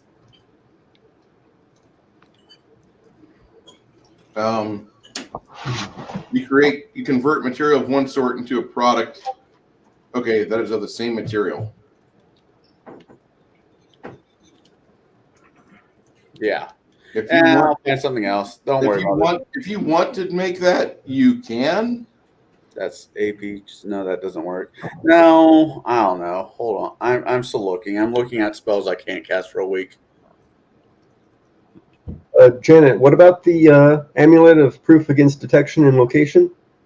Oh, and can I get that? You can if you don't want the Dragonfoe Amulet. Okay, well, what's the difference between the two of them? Do you know what the dragon foe does? Yes, let me pull those up real quick. I can get Sorry, the I'm just info. typing in everything that I think looks cool that I might use for something. The wearer ignores damage reduction of dragons. Only affects actual dragons, not dragon type. Okay. Any spell that you cast against a dragon, you can roll twice to overcome any spell resistances, taking the higher result. You take no damage instead of half damage on a successful reflex save against a dragon's breath weapon. Okay, well, I definitely want to keep the dragon one. Then I want to keep the dragon because we don't know if we're ever going to see any. It is priced at 20,000 gold pieces. They've already made themselves apparent in this campaign. They're already here. You could ask half the party where they came from, and they said, well, I joined the party at this point, but what really happened was the players decided to fight a dragon.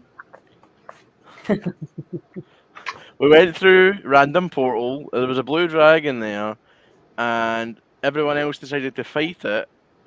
I only made it out because I wasn't in the cone. And I was like, you know what? Said, No more drop portals. your gear. Give me all your magic stuff.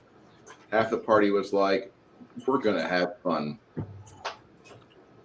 So after they rolled their new... I didn't choose not to have fun. I was pinned at the time under the dragon's claw. There was not a choice. It's Steven that stayed out of there. Hey, at least you weren't a snack. No, that one was paladin flavored. The roasted baguette. Hey now.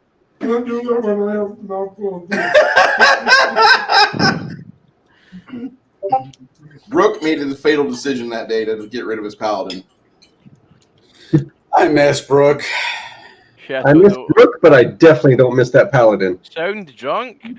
I am not drunk. Drinking would be illegal at my age. I do not do illegal things. Janet, you said you were looking at the +1 small dagger. Yeah, the dagger. So Just that to have, in case somebody tries to, Jeremy, why are you hanging out with infants? Bit sus, buddy. So hey, I'm gonna grab that potion of displacement. one thing first before that, Janet, the small dagger, where it says small or large or huge. Yeah. Mm-hmm. You're a medium character, so if you used a small dagger or a large weapon, it isn't sized for you. Oh, all right. Well, then don't give it to me. I just thought maybe if somebody tried to grab me, up close, I could stab them in the throat. Yeah, you're better off just hitting them with your gauntlet. Okay. And secondly, did you want to give Shadow and Sons that potion of displacement?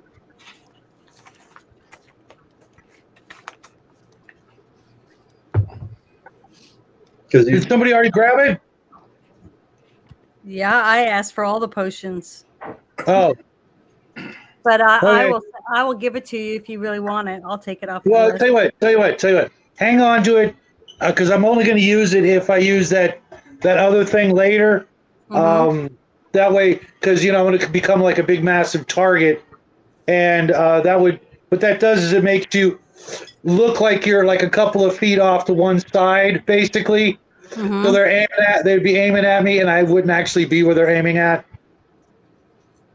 Yeah, puts you in one place, or makes them think you're one place when you're not. But if this doesn't, if tomorrow doesn't roll around and we have the option, then I won't be doing that, so I won't need it. You just hold on to it. Yeah, and my character has like a kind of like a vow of poverty. I don't grab just any old magic item. I'm only allowed to have 10, including potions. That's old school paladin, not current paladin. Still doing it. Ooh, I got this far, and it's not hindered me at all. I am not saying you shouldn't. I'm just letting for those who are watching, the understanding that that's old school paladin, not current Pathfinder paladin. Yeah. there should be, not saying what you're doing is wrong. I'm just saying there is. No requirement. Yeah. Oh, and one more thing, Janet, with everything has a weight to it. Yeah. And I hooked you up with a That bag. the bag of holding. Have no weight. Yeah. Wasn't that the gigantic bag of holding? No, this is just a bag of holding one. Okay, cool. You're giving a woman character a huge purse? That's sexist. I don't think so. Well, she's at 75 pounds with a 76-pound limit for light load. Gotcha. So if you add 1 pound, you're pretty much at max of what you can carry. Yeah. In high school, actually, I've had this rule most of my life. If I hook up with a chick that has a big purse, I normally say no, thank you, because bigger the purse, the more crazier the lady is. What? Yeah, the sad fact is that I carry all the stuff for my allergies. Yeah, it takes up more space. I mean, it sucks, but I have to have. I completely get it. What was the other one? If I'm talking to a girl who names their purse, that's also a big no-no. Oh, I don't have that. So you're against men naming their car, huh? I think it's dumb. Personally, I've never. It's like, I'm going to name my car. I'm like, it's a car. Well, I think that's great because has anyone ever seen the episode on Seinfeld where George has that ginormous wallet that he can't close and it explodes? Well, anytime I see a guy with a wallet that looks like that, I turn around and walk away. No, I get it. So, yeah, you have every right to say that feed bag is got to go. Wait. Are you talking like a wallet like this? Oh, my God. Bruce, you don't have one, do you? No, that's nothing. Okay. I mean, I kind of like giant fat leather wallet was so fat. I don't know how it was giant. And when he tried to put one more receipt in it, and it exploded. You didn't see that episode? Yeah, I know the episode you're talking about. The wallet I actually have is big enough to keep my ID and 3 credit cards and a little bit of cash. Oh, that's good. Yeah, I just have 1 credit card and my debit card. That's it. So I'm not a big spender. And mine are all towards points, like Southwest Airlines, so I can fly wherever I want. Southwest, man. There was a while, anytime you got on a Southwest, you're taking your life in your own hands. My life's in my own hands every day. Yeah, fair. I'm just saying, when it comes to... I've never been on one bad flight. Not one. Oh, I've been on a few. Knock on wood. Every time I've had to fly Southwest, I felt completely safe because there's more people there that are like in Patriot gear than I am. So if there's going to be like a United 93 moment, these people are going to fling themselves at the target until it's gone. For some strange reason, every time I flew in the past, I'm either sat next to a Karen or a Chad, and it's like, fuck my life. I've sat beside those people. I was on that flight, it would have turned out differently or something like that. Mm-hmm. It was like, I don't know. It was like someone's like, I can't believe they allow screaming children on this plane. I can't believe they allowed you on this plane. What? Nothing. I don't want to sit next to screaming children. That's I get it. I get it. Screaming children can be an issue. Well, whenever you sit by someone like that, just start coughing a lot. They don't like that. Or sneezing. That kind of stuff. They hate you. Yeah, there you go. That's it. And this is how he's going to get. Holy crap. This is how he's going to get kicked off YouTube today. That is the worst wallet ever. But that's if you see that, run. Yeah, mine's not that bad. It's pretty thick, but it's not that bad. That was a funny episode. A friend of mine bought me all the DVDs for the whole show. Every season. I got it bought for me the entire season with the puffy shirt because one of my friends thought I would like it. And I'm like, okay. I start watching. Okay, I get the humor in this. It's funny. I mean, I don't like every episode, but that one episode where Kramer went to the dentist and he's wearing those funny shoes for the trying to sell them for working out and being able to jump higher and all that stuff. And he meets Minotaur May, and Minotaur May thinks he's mentally retarded because he slurs because his mouth is numb, and had this funny shoes. And God, it was one of the funniest episodes. So Was it Kramer that was sun tanning but with butter? yes, that was him too.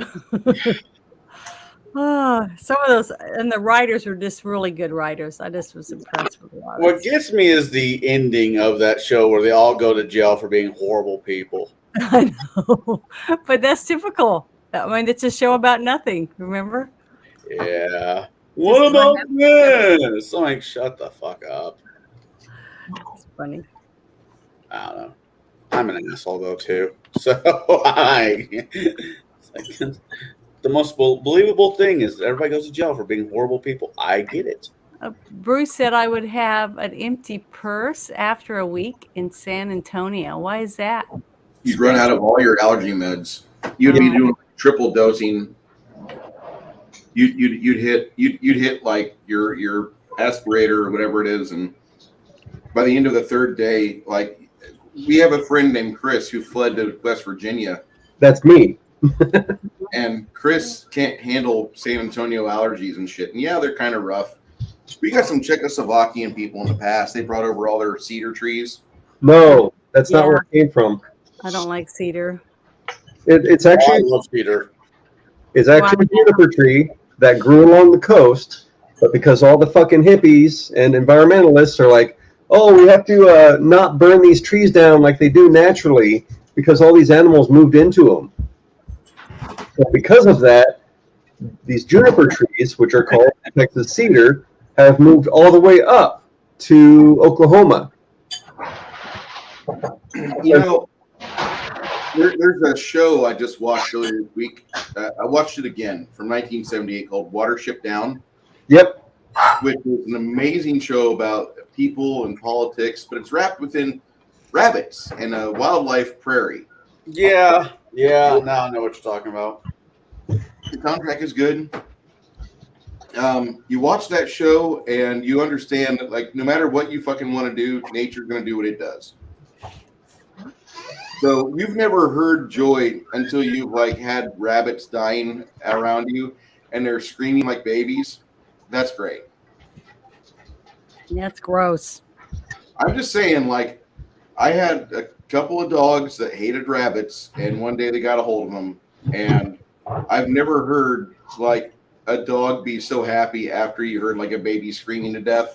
I mean, that dog smiled so fucking much.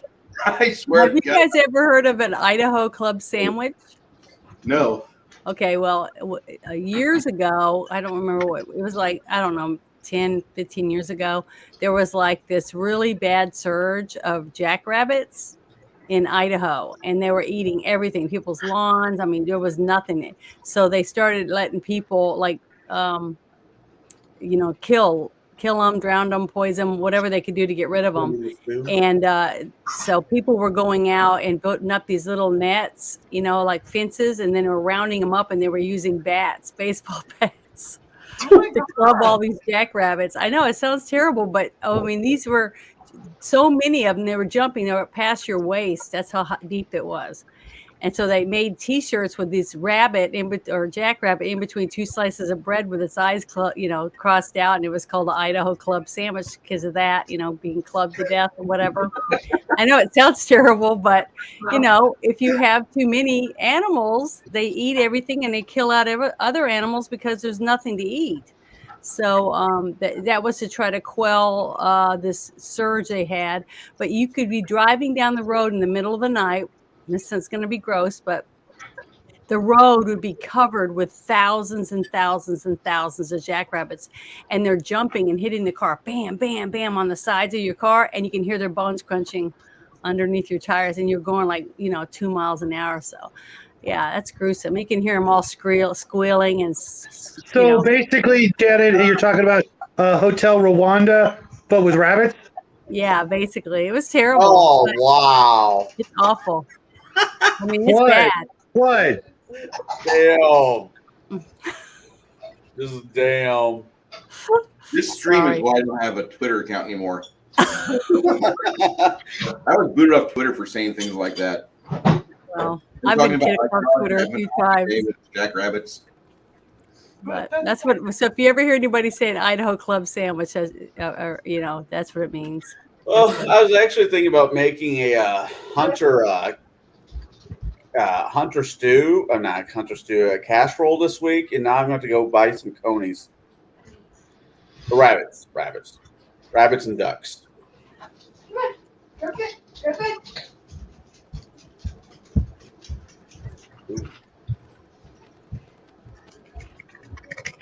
You know, I was talking earlier about that time I was driving on I-84 with a RTC truck from Prime.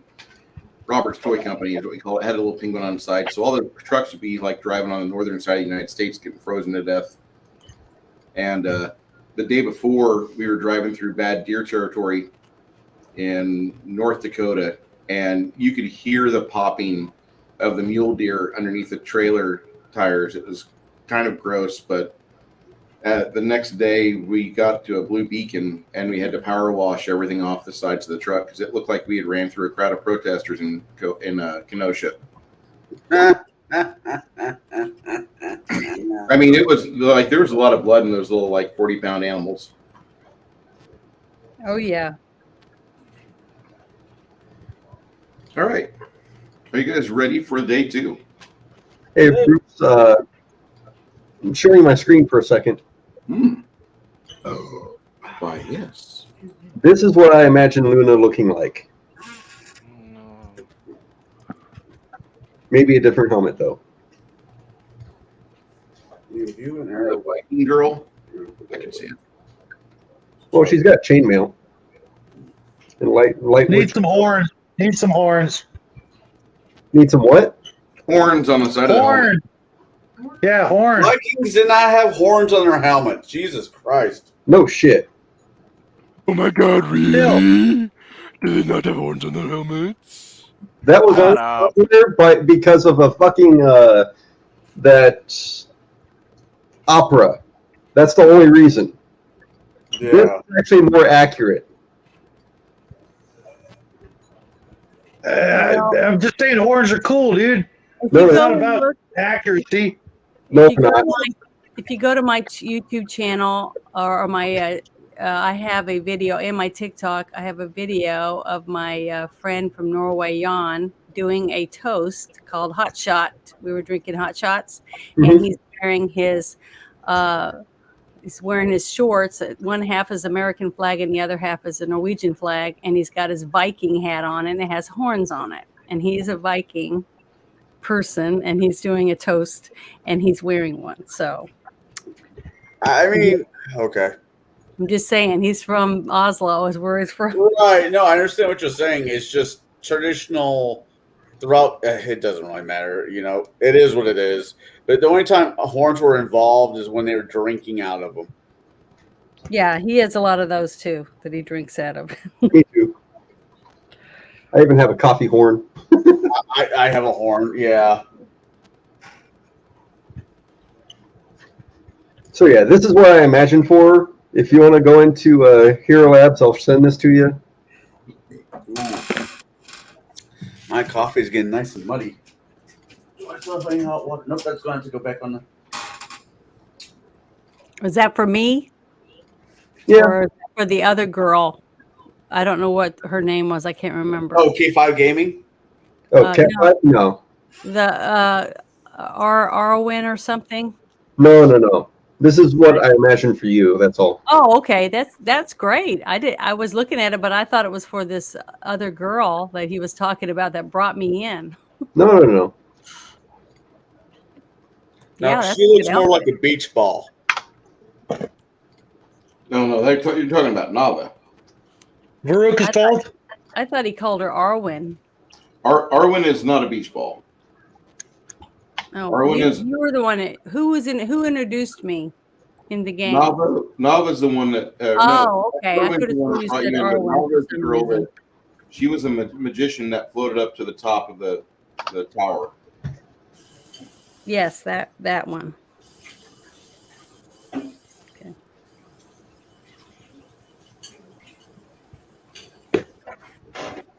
Yeah, I love Hero Forge. It's so much fun.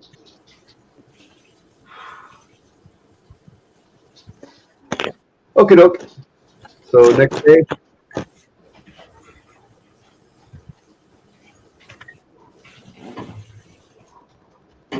The next day, that evening, after you've rested,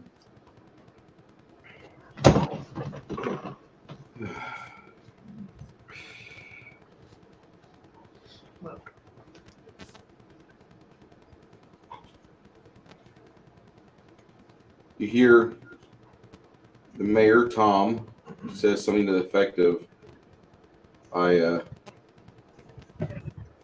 don't know what to say. I really have to thank you.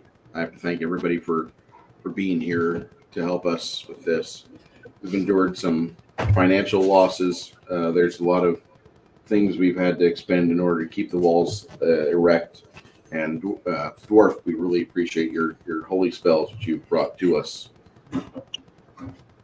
It's not over yet. No, it's not. You're ready to be part of this. I think probably the best thing we could do, they're going to open up the evening with an assault, and we don't let them, one, get down here. Secondly, after their initial wave, do you have the means to teleport or get up there? Somebody does. Because what we could do is, if we could possibly get rid of that giant obsidian edifice, that might be the key to this entire thing. If we get enough shatter spells, potentially. You're a dwarf, right? Yeah, obviously. No, I was just making mention of. Do you have the ability to turn that into mud? Yeah, soften earth and stone. Well, you can soften it maybe, or underneath, perhaps the foundation. Yeah, and which way is it going to fall? Down. Left, right, Oh, you see, on top of the town? an angle here. I have the best smartasses in my panel in chat. So you're talking about the tower? Yes, Okay, I was just wanting to make sure. we get rid of that. I think we have a better chance of survival because that's what they're using to bring in everything, and that would be ideal to disperse of. They've reinforced a lot of their casualties from their ground pounders. I've seen a couple. I saw something come in earlier in the afternoon. I couldn't tell what it was, but looked like it had a big shell on it. I don't want that here. The other thing is that they bring a dragon in, which is very popular. Mm-hmm. At that moment, when you say that, you see your friend Stian go out like that. He doesn't want to have to deal with a big dragon. Not again. So there is a dragon coming from the tower? It's possible. Oh, well, because I found a spell that I thought I would want to use, but I don't know. I mean, I just don't know when I should use it, but it's really good. It's to help everybody be filled with courage and be ready to take on the fight. What's It says it fills your allies with courage. Each ally gains a +1 morale bonus on attack rolls and saving throws against fear effects. Called bless. Yeah, it's bless. That's what it's called.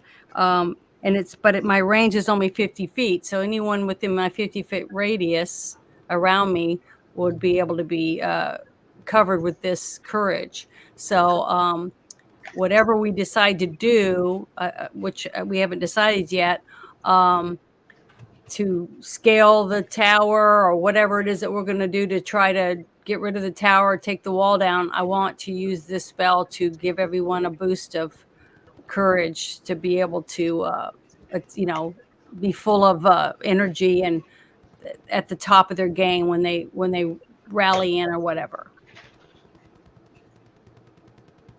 I don't know if I'm doing this right or not, but No, you're fine. Fine, you're Bless is a I definitely not taking it as dismissing what you're wanting to do, but Bless is it's a lower common spell that either Hamish will cast or Grimson will cast, usually by default.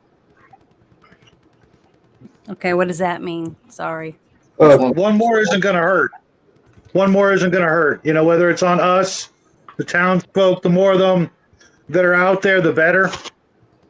But I want to make sure we use it. The one I was wanting to use was to make sure we use it right before we do something, to make sure, because there's people are waking up weary and tired, and it's the next morning, and we've got to do something and be prepared to, defend what's left, of our wall and stuff.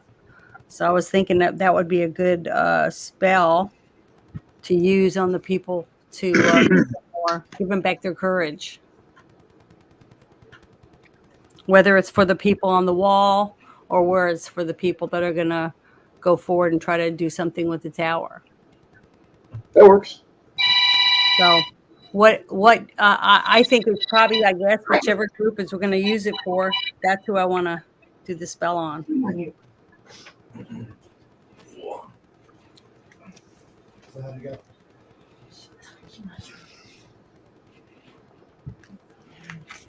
That's why I said I've been sitting here reading all these. I think they're really cool. But I didn't know who else can use these. See, I just see these. I don't know what everyone else's skills are yet. Yeah, that's fine. No, Grimson is also a cleric. He can cast that. Fish, my priest's cohort, he can cast that as well. Because I can only use it once. Yeah. So I would want to use it when, to just give everybody an extra boost of morale to make sure that they're at the top of their game when they decide what they're going to do. And I want to make sure that's when I want to use it. Absolutely. Well, Janet, how many first level spells do you get a day? I have to look at my thing here. If she stays by the breach in the wall and blesses the people defending it, that wouldn't be a bad spot. Yeah, that would. Yeah, that's what I said. At the wall or at the ones that are advancing. I'm trying to figure that out. I'm looking at my character overall thing, but I don't know how to. I couldn't tell you.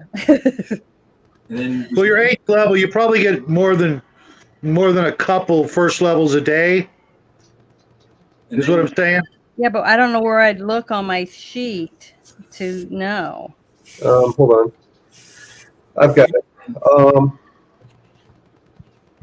0 level spells, she gets 4 a day. For first level, it's 5 plus domain. Plus wisdom, right? Yeah. For well, shit. Then that's like she's looking at like what, almost 10 first level spells a day. 5 first levels plus for 1 domain. Plus wisdom, right? That is plus wisdom. Oh, okay. So that's 6. Does that mean 6 spells? 6 first level a day. Yeah, that's just first level. Okay. Then you've got your 2nd level and 3rd or whatever you have. So you can double up on a spell a day. So if you wanted to blast off 4 blesses in a day, you could, if that's what you memorize. Okay, well then that's what I would like to do. I would like to stay at the wall with the people. And just bless the hell out of everybody. Yeah, bless them until they can't be blessed anymore.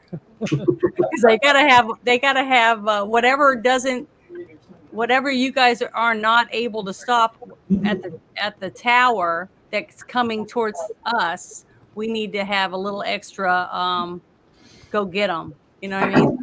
To take care of it. A bunch of the townspeople to gather up like coal and scrap wood and junk, and just throw them into the breach, and then set like a big bonfire there when they try to charge. That way, it has like a non-magical burning barrier there that's not easy to just walk through. The breaches are, for the most part, repaired. Oh, really? Even the 3rd one? Oh, nice. Yeah, and didn't somebody say they had tar or something, a bunch of tar. Okay, well, we could use the tar and put it on all the big bonfires, in a line, And the the tar idea would I burn, had with make it burn longer and hotter, right? the idea I had with the tar was to put them make tar arrows that you could shoot that would catch shit on Yeah, fire. for flaming. Okay, for flaming. Oh, okay. And the next big thing is how do we get out to this fire and not get murdered immediately? Right. Well, can I use my telescope and see if it's got like a balcony or any crap like that? You could. Check it out. See if it's got any parapets or battlements or It's got is it just a straight? staircase that winds around the outside of it. And then does maybe Nava have some sort of disguise spell or something where we can have enough time to I have a spell that we could use, an obscuring mist spell. yeah. It says that it's but its only range is only 20 feet. So If we have, well, we're gonna have to be right there. What we need to do is we need to hit the ground with a bunch of water and then cast soften earth and stone to create.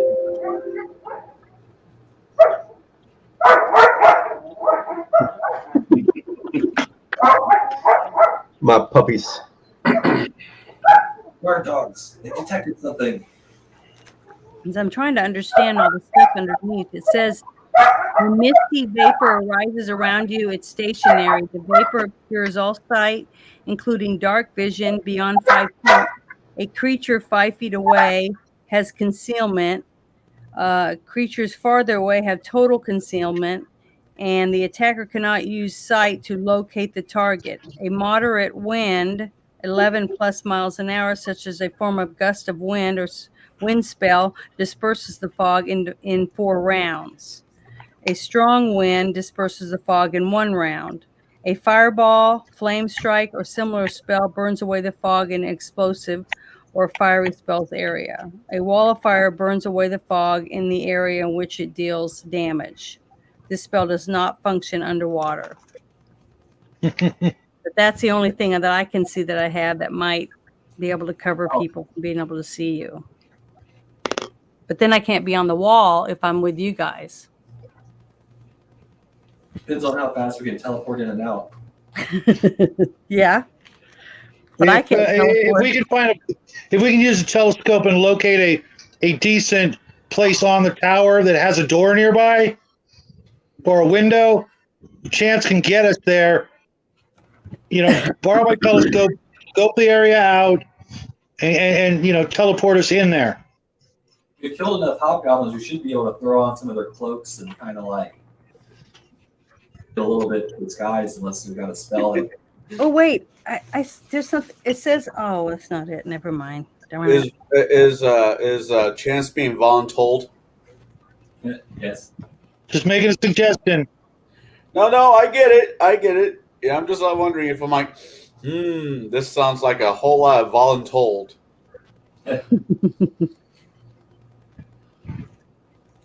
Well, I mean, we don't have to. No, I mean, it makes sense for me to go with you. I will give like a sergeant or something direct orders how to handle the wall with archery, and me going with you actually makes sense. Wait, does this town have a sergeant or a better one of the lead archers, I guess? I'm sure it does. Bruce? Say again, buddy. Since I've been working the wall with the local archers, is there one that's slightly better than the others? There's a couple that you can depend on to get their target 2 out of 3 times. I will take probably the most seasonal one and give them directions on what I want and how I think it should be done. With the tar arrows, if you're allowing that one, and I'll join the party in the great tower heist. Well, can I say something else? In that bag of all your collection, the one you've been letting everyone take what they need from it, it says there's an amulet of proof against detection in 3, location 3, or whatever that means. Just 3 of them. Okay, there's 3 of them. So 3 of you could take this amulet and use it to get in undetected into the tower and figure out how we can take them down or whatever. I gotta look Right. at my gear, but I might be replacing one amulet for another one, and the juice might not be able to squeeze. Well, yeah, but what if you don't use it? What if you give it to the 3 people who don't have amulets? Oh, me just bop them over there, then bop back? Yeah, or something. I don't know. Because I'm technically the ride. Oh, okay. I'm sorry. Yeah, No, he would be teleporting us there, and God willing, teleporting us home. Otherwise, we got to find our own ride home, and that doesn't sound all that promising. Oh, I was thinking that you were going to send somebody over there to find a way in. You see what I mean? And if they're No, if they I can't get be what you're saying. seen, go over there with the amulet on. They can find where the opening is. Come back, tell you, then you send them through it into wherever it is that the other person that snuck over there tells them it is. I mean, that's all I was thinking. Yeah, no, I'm just thinking there's a lot of variables. So, but I don't know who you'd want. Somebody as fast that can run over there, like maybe him on his horse, ride over there. Him and his horse be. Oh yeah, there's a whole lot of obstacles in the way between me and that particular option. Yeah. So the amulet wouldn't keep you from being detected? What it does, I believe, is if someone's looking for you with like a crystal ball, or if they try to see if you're evil with a spell, that's it. That amulet says no. It doesn't make you like invisible. Oh, okay. All right. Well, that was just something I saw on the list. And I was Yeah, like, sometimes the names are a little deceiving.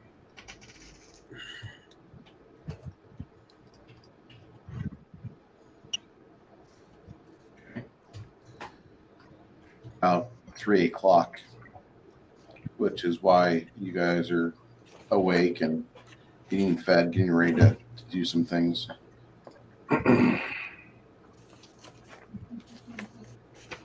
With what are your plans? Do you want to just teleport over before the evening starts? That way you can get a jump and drop on him.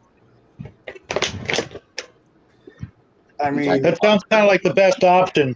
Yeah. However, if someone was going to be trying to, chop this big onyx tree down with rock to mud kind of things, I'm guessing they need to be at the ground level. Yeah, they would need to be there. Yeah, you know what we really need? Walkie-talkies. I'm not even joking. I know. For this exact moment, we split the party. Whoever can do the rock to mud, they teleport into, the base of the tower. The rest of us teleport into the top of the tower, and then we hope we can get out. But that's not going to work because we've only got 3 teleports. We need like 5. Is there somebody that can fly out? So there's somebody that can fly out. That's possible, yeah. You have the druid. Maybe he can push on the top of it while it's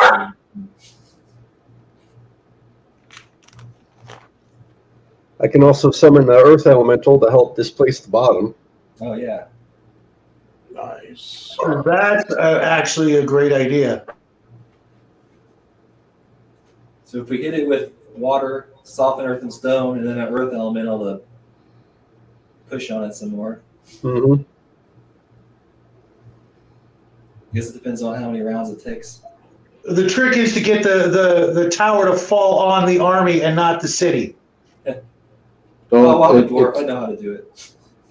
It's not going to probably fall on the city. It'll probably fall on the army or on their grounds where they're at. It's pretty far out there, isn't it? Yeah, it's over 1,000 feet away. How many people am I biffing? All of us, says Hamish.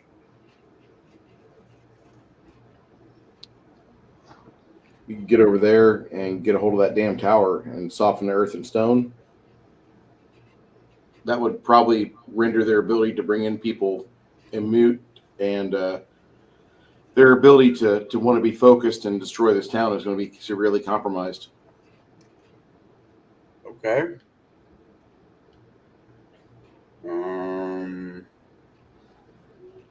So there is, including myself, there is, I can do up to 9 people. So either way, I'm fine.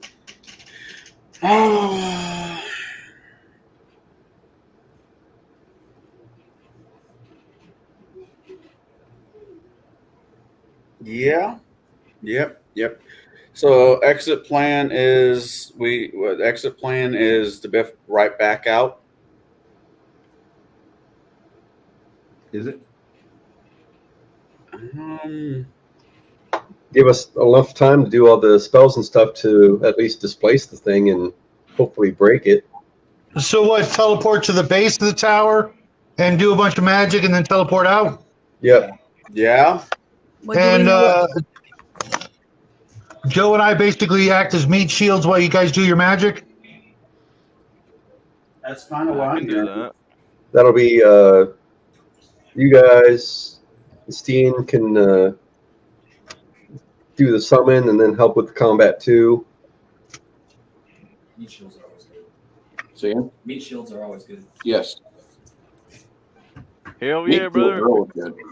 Yadger can help with fighting too. He's no slouch. Rubens are also really good. We're not going to stop talking about those, are we? How big is the base? It's over 100 foot of the base. Oh, wow. Diameter?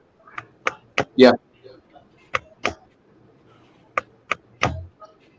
So is somebody, one of these, one of these players, are they really, really strong? And that's brute force is basically part of their makeup?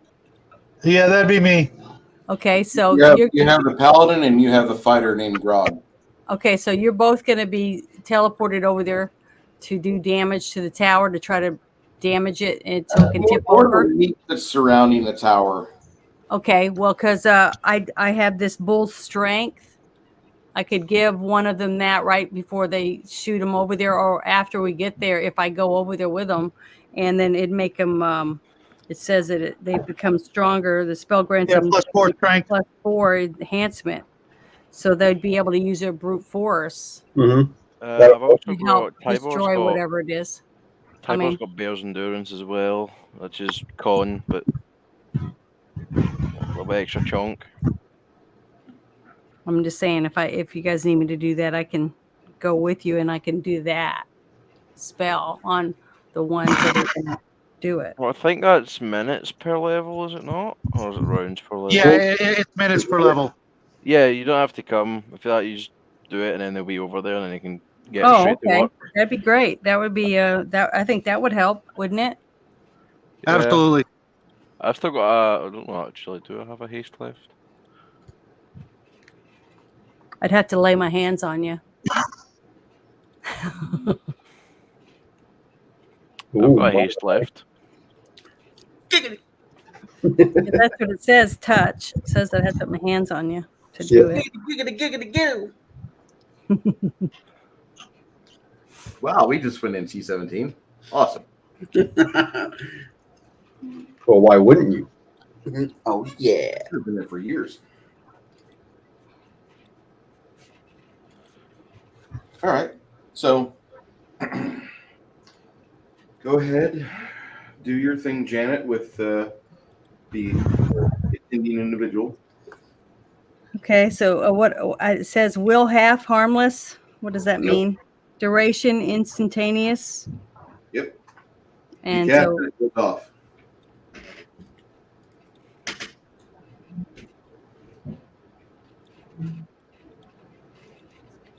It says positive energy that cures or whatever for this thing. Oh, no, wait, that's the wrong one. Darn it.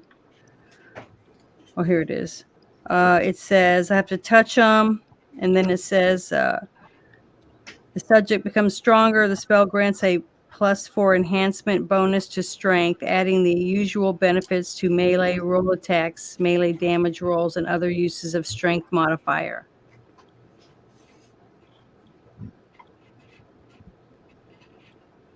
So what else do I do? You don't have to do anything once you cast the spell. The spell goes off, and they enjoy the benefits. Awesome. The bennies. I'm a dirty, dirty person.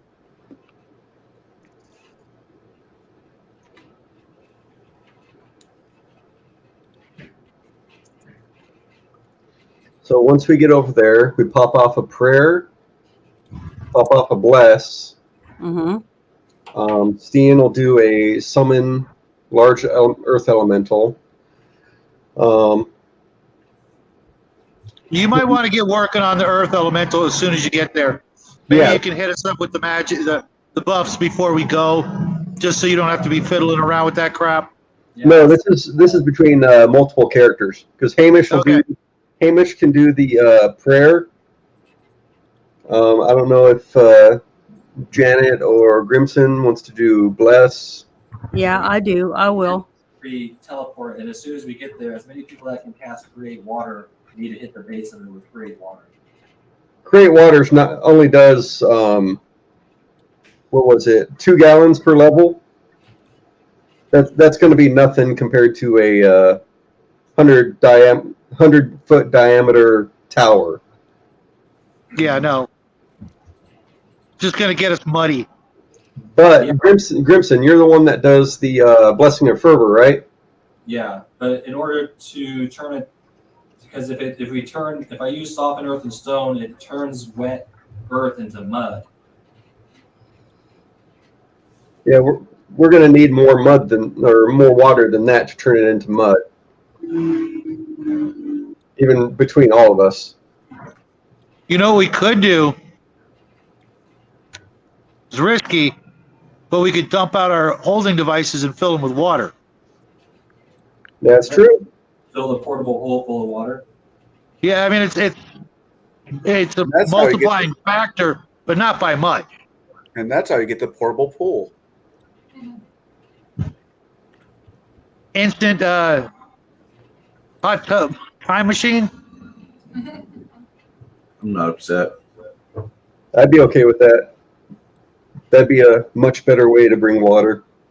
Especially if we I don't know if we can manage it. I mean, I probably could if you enlarge me. We could even use the giganto bag of holding, and I could just dump that son of a bitch out right then and there.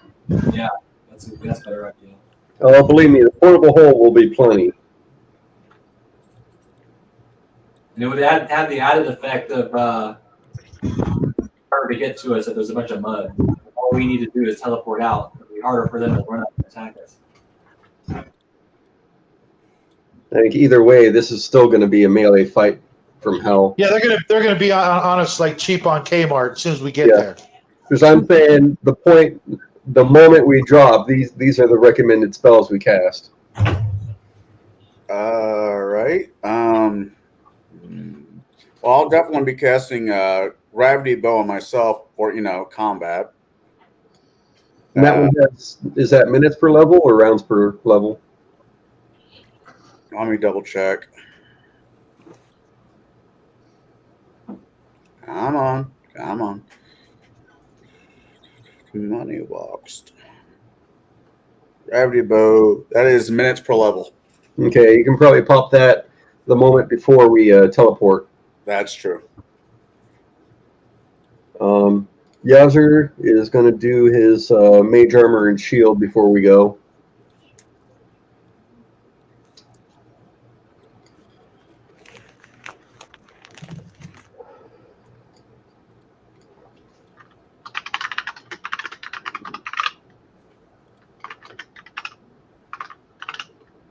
I have that song stuck in running through my head. That's weird.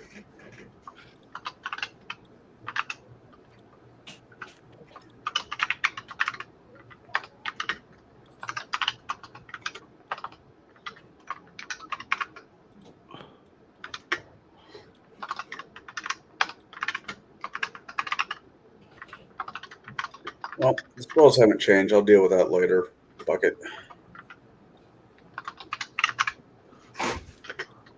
Come on, listen to them. That was one band I would love to see in concert. AC/DC. What's that? You know, I've seen them like 8 times in concert. They're all right. I've seen better bands. I'm not saying they're the world's best band. I'm just saying I would love to see them in concert. And they were better, 10, 20 years ago. Oh well, yeah. When It's they, like that. like for the when they put out the album Back in Black, or For Those About to Rock, as opposed to some of their more recent albums. So this is what I'm thinking for once we land. I just put it in private chat. Hamish will cast Prayer. Grimson will do Fervor. Luna. I need to use the restroom, but I'll be back. You guys go ahead and Yeah, bless. Yep. Stian does Summon Nature's Li5. Tibor does Haste. And Dyad does Enlarge Person Mass on whoever wants it. Definitely need to enlarge. And much as that help, it actually it helps me and hurts me all at the same time. It's a really weird, because it knocks down your decks, right? Yeah. It's a really weird dichotomy. Hey, I do more damage, but my percentage of roll, number it goes down. Like, son of a bitch. Mm-hmm. Well, not if I add the strength to you. Won't that help you? No, because I need Cat's Grace. Oh, okay. It is what it is. Until I can get Cat's Grace, a large person just doesn't work on me, unfortunately.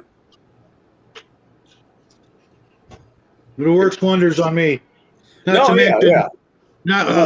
mention, I'll become a big ass target, which will take fire away from you guys. Yeah. Which she isn't already a huge ass target. So that Enlarged Person Mass, basically it lasts for 20 rounds on one person, or you can split that between multiple people. So like 2 people, it'll last or not rounds, but minutes. It'll last 10 minutes. If you do 2 people, if you do 4 people, it lasts for 5 minutes for each person. Mm-hmm. Who all is getting enlarged? Besides me? Yeah. Maybe Joe, if he wants to also be a larger meat shield. Because I can cast Enlarged Person on the Paladin, not to taking steam out of your cells there, Janet. But it won't cut down on the time if I do it to him. Okay. If you do that, I'm sorry, I didn't catch it. If I go and just cast it onto Shadow as I normally have done in the past, then it doesn't cut down the time. True. And I have the ability to do it, so why not do it? Yeah, you should. For worked in the past. So for Enlarged Person. For Enlarged Person. Well, with Dyad, I can't remember if it's the new hand or the hammer that does it, but it's the hammer thing. It works for longer and for more people on one punch. All right. And if you're taking that time and knocking off arrows at anyone close by, just to give us some space, right, that would probably work best. All right. I'm just trying to help. Yeah.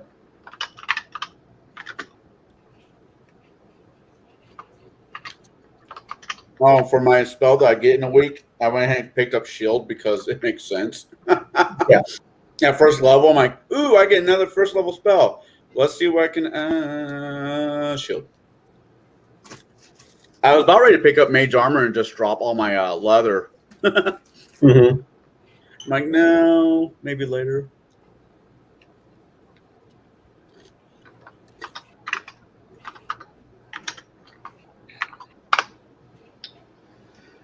So for the enlarge, recommended, I guess, Brighton, Grog, Yazur, and Dyad, and whoever else wants enlarged.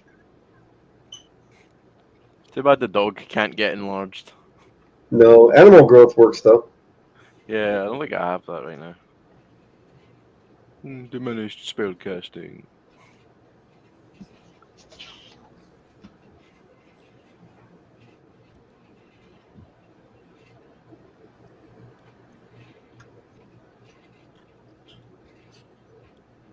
I found a spell. It's called Searing Light.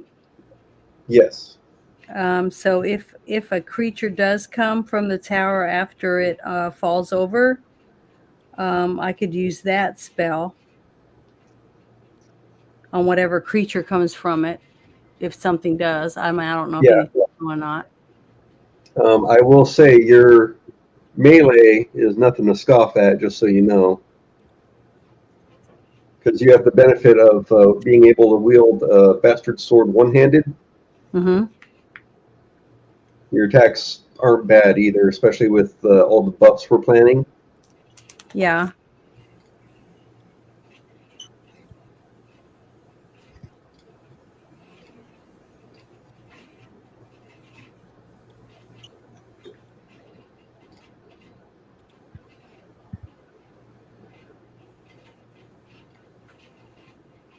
Yeah, that'll be nice.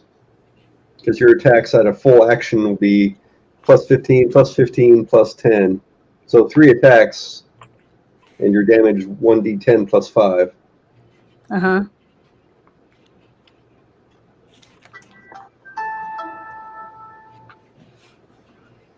So, like I said before when we were talking on the other stream, or StreamYard thing, Uh-huh. you're no slouch when it comes to melee.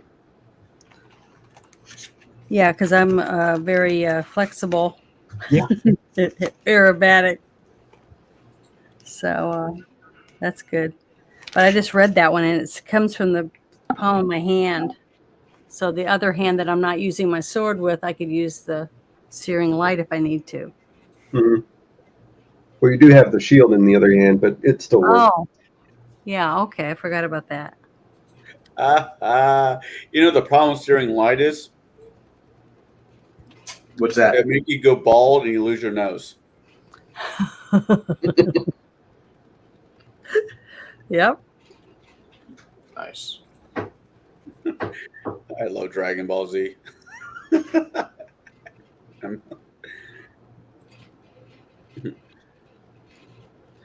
best thing about Dragon Ball GT is when it went off the air. Okay. So, are you guys planned up and ready to go? Just a second. Let me send something to Janet. Okay. Come on. Listen to the money talk. I'm sending it on. Discord on Terran Keld. Uh-huh. Yeah, I'm on there. Oh, there it is. And for those of you watching at home, please know that I appreciate you guys watching us all the way through our 5-hour stream so far. Because we got 7 more hours. So once you get all these buffs applied to you, that Janet buffed is all your stuff that is already math done Awesome. for your attacks and everything. Very good. Okay, now I see that I have a what I'm wearing. Mm-hmm.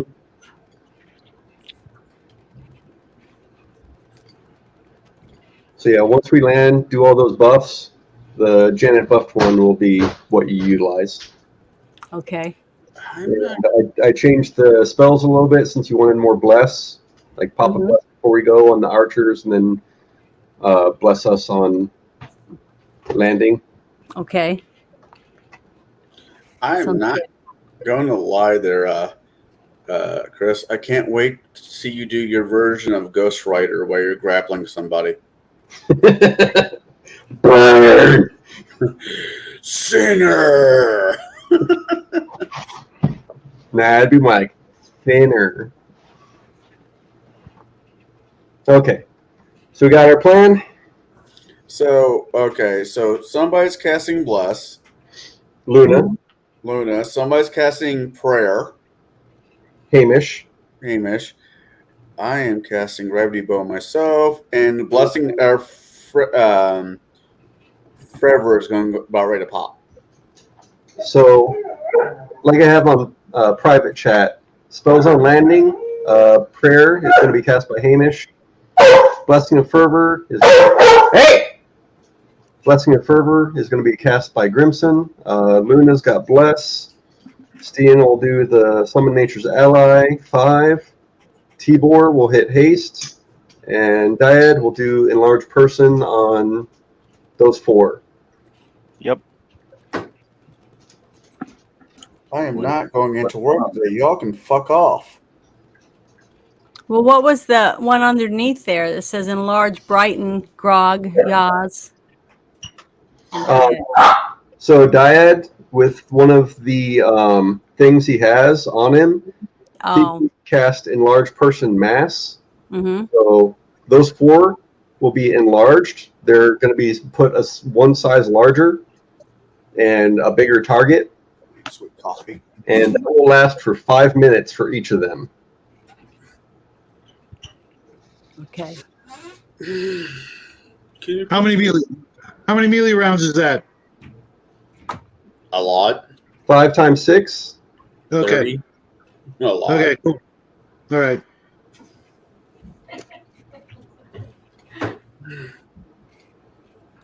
Hey, Bruce, I want to thank you again for gaming today. Yes, thank you, Bruce. Not a problem. Didn't mean to be gone for the last 2 minutes, but no, it's fine. I just, I think more and more DMs should be being thanked for, going to run games. Yeah, I want to say thank you to everybody for being nice to me and helping me out. Well, like we're not gonna come on. To be fair, this is like our greeting. We're nice to you the first time. Second time, we treat you like we treat everybody else. Okay. we put a doll out there for your fall this time, but the rest, like, it's all spike growth.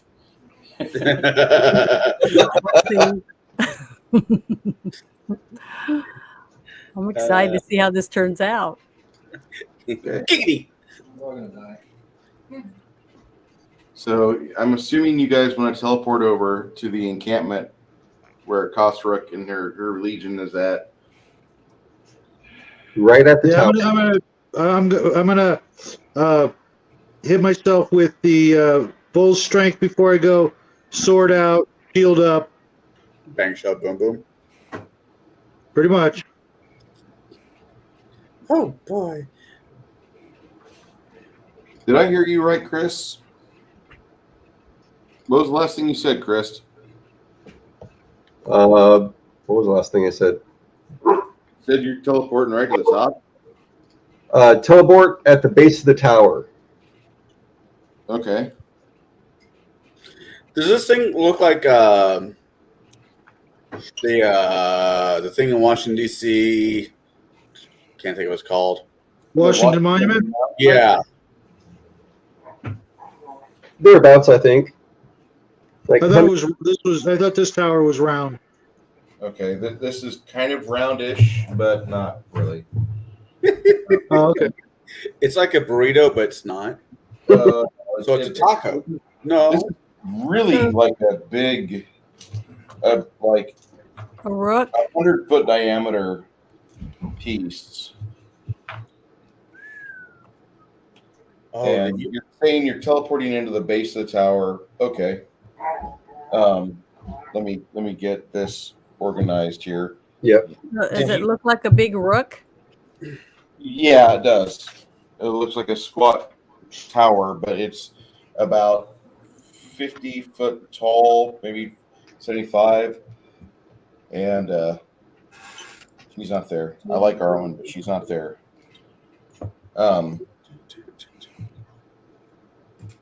Oh God, that tower that Whiz Kids produce. That's so stupid. Oh God, I there's a toy shop up where I live has the Castle of Greystone, and there's a huge part of me that wants to buy it. Okay, I think that's everybody. Yeah, but it could be a waste of money all at the same time. Yeah, I would make one. It would be easier and cheaper. It'd be easier to make it out of styrofoam and then add like a quarter-inch of veneer, quarter-inch veneer board to the top of it. Oh, and I get that. I just don't have that.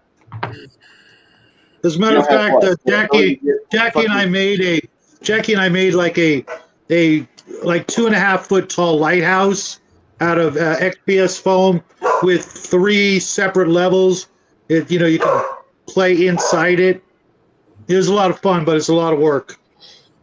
I mean, I can cook my ass off, but you ask me to build something, it's normally a shit show.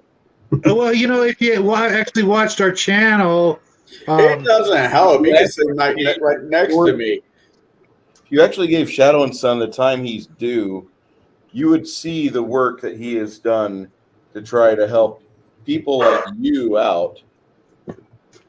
All right, so you teleport to the base. And can you make sure Steen or Hamish is on Steen's back? I believe no, Steen is not on Hamish's back. Let me fix this. Thank you. Remove Janet. Or remove Luna. Excuse me. Hamish, get over here. I don't want to go. You can't make me, you son of a bitch. The hell was that? That Gizmo? Oh, bastards. I don't want to do this anymore. You can't make me. Sounds like somebody's pissed off the Gizmo. Bring me! You guys teleport to the base of the tower. This is what you see: a giant piece of rock and stairwell going up. All right. So, we want to do initiative for the order, or Would be a good idea. Gizmo. Now, Janet, the way you figure out your initiative is you roll die 20. You add your dexterity modifier and any pertinent modifiers to help your initiative bonus, and then you give me a final result.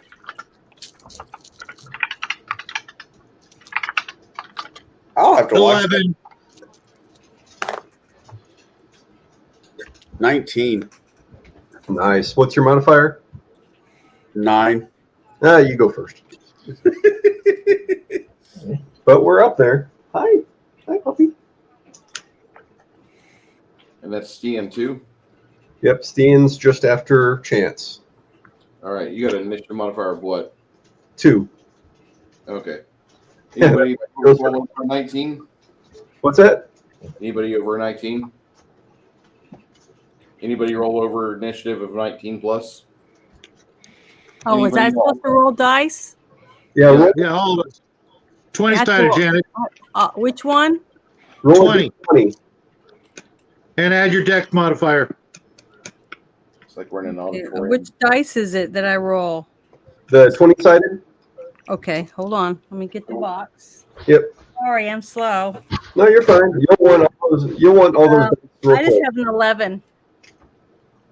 11. It's 11 plus your modifier.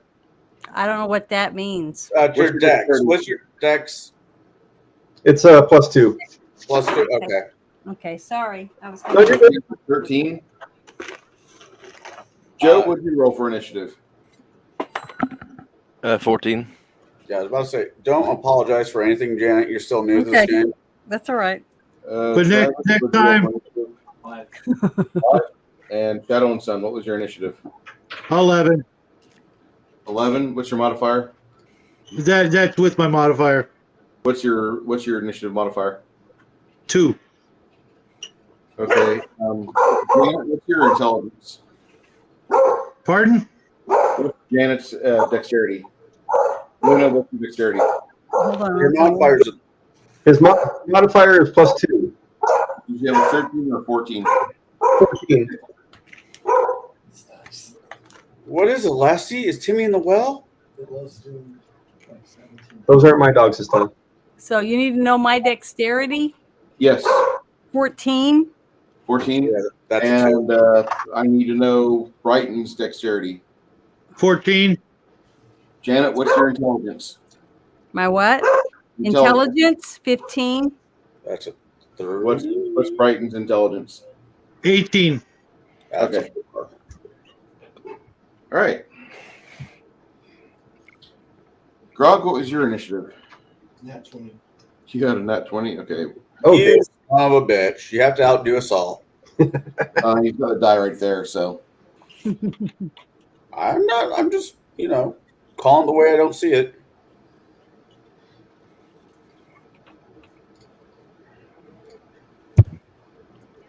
I'm being a smart ass, Bruce. Don't take me literal. Jesus.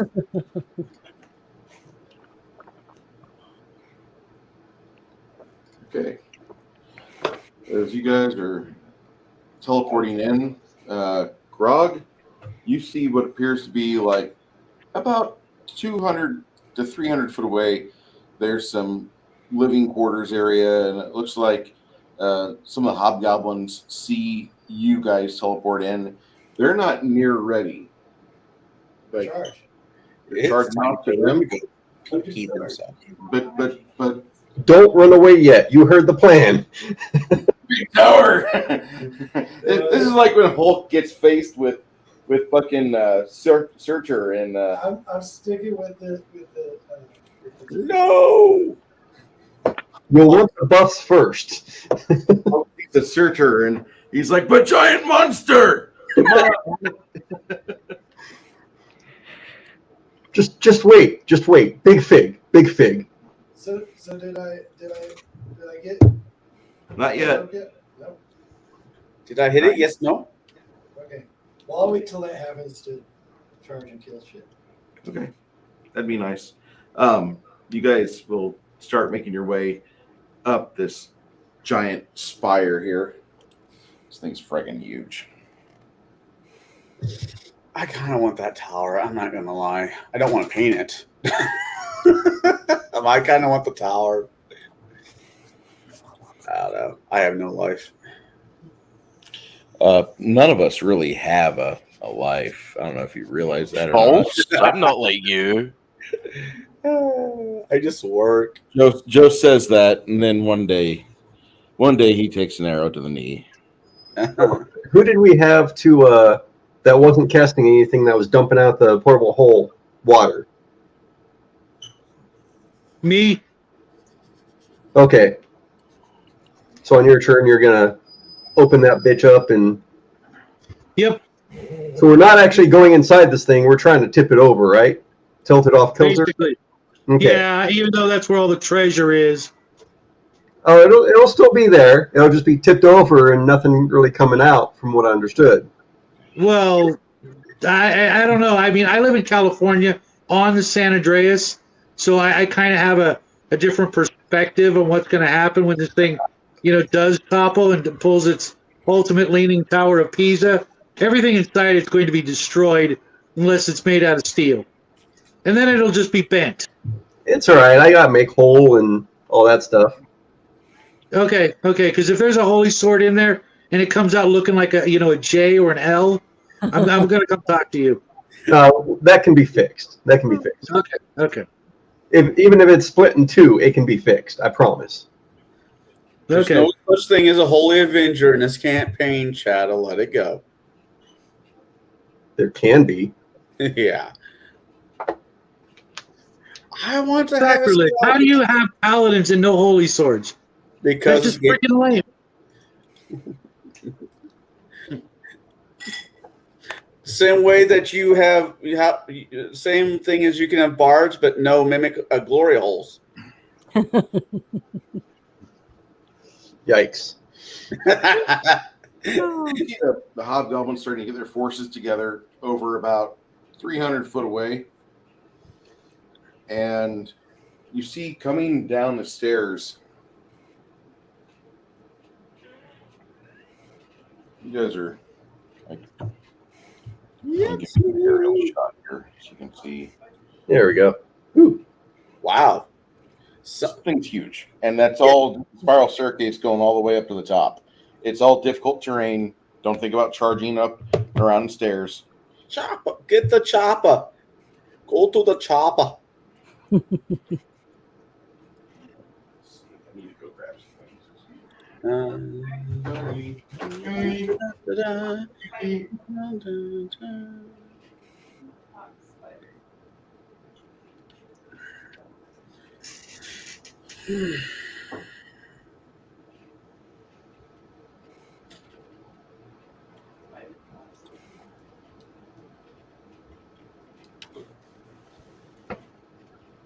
You know what I really wish I had was a figure of Rocksteady and Bebop. Sorry, my bad.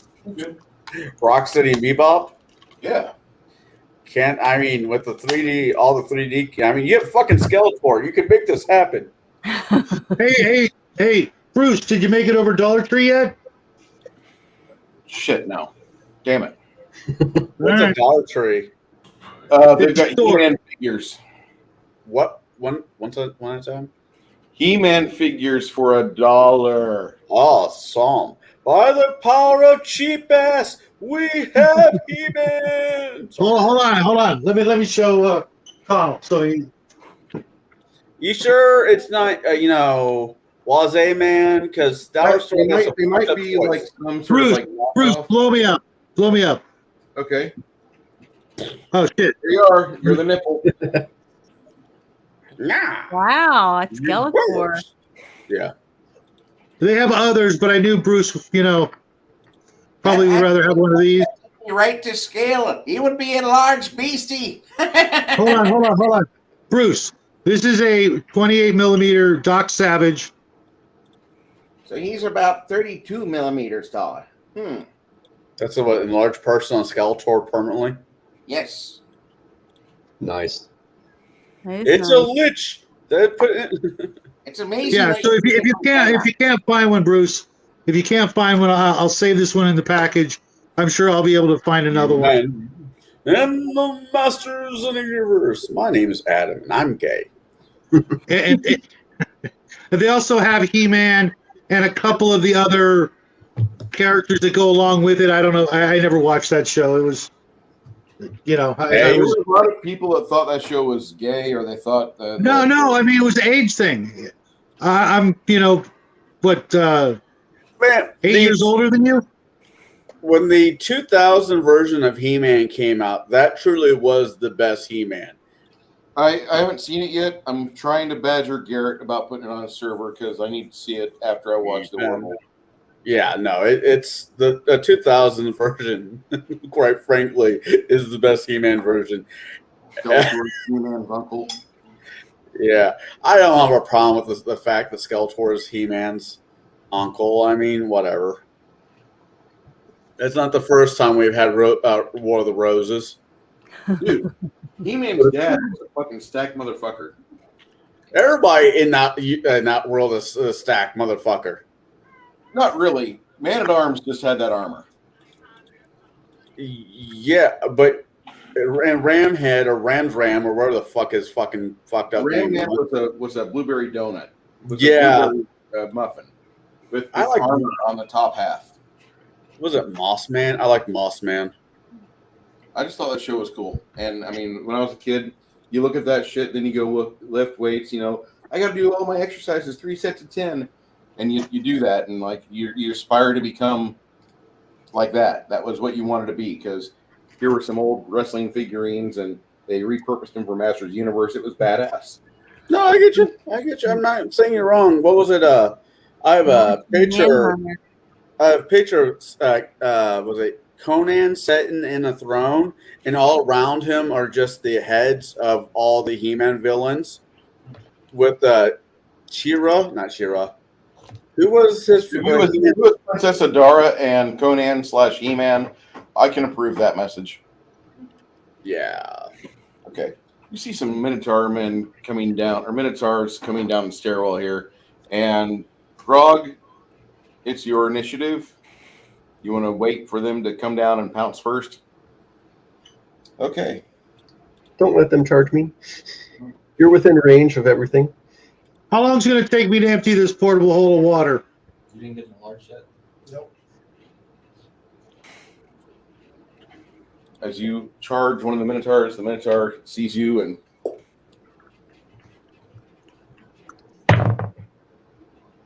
he misses pretty horribly. Go ahead. I rolled a natural 18, which is a Critical threat. crit.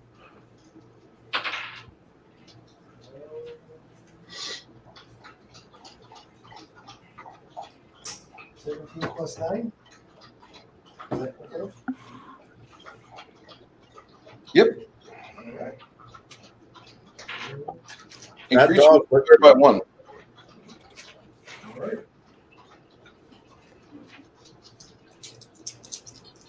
You're emptying out a portable hole full of water. I'm saying that should be a couple rounds there, Shadow. Not really. Be about 2 rounds total. So I said couple. 26 times 2. 26 times 2. That's actually 26 total. 26 times 2. Be 3. Oh, times 3. So you're all right. That's why I'm here. I'm here covering your butt. You put a large gash in one of the Minotaurs. I didn't mean that sexually, but you're gonna go out there and think that. And that's the comment that takes us off YouTube today. Oh But no. where is the gash? Because if it's large, but it's in his buttocks, it doesn't hurt him. Right? She when Janet looks at this thing, it's got a large cut in its thigh. Okay. So I get my full attacks, right? You charged on him. Okay. You can only get that one attack. 78. Huh? Oh, bless me further. Yeah. Did you cast that? You got okay. We did that before. Right before All right, you guys have Blessing and Fervor, so go ahead and get your second attack this round. Okay, You're entitled to that. 17.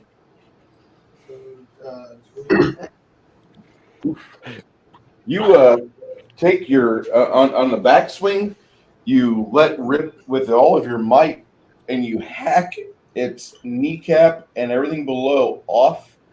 The Minotaur topples past you like a wounded Ed 209 on the stairs. That is a great visual. Does it do the little?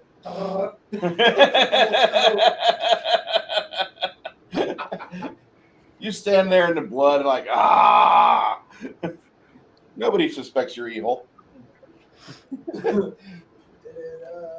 are you talking about, Bruce? I will take a pop shot to it. Seems good to me. You expect it? Yeah, I pretty much assume the entire party's evil. 17. I'm not evil. I'm morally gray. That's yeah. But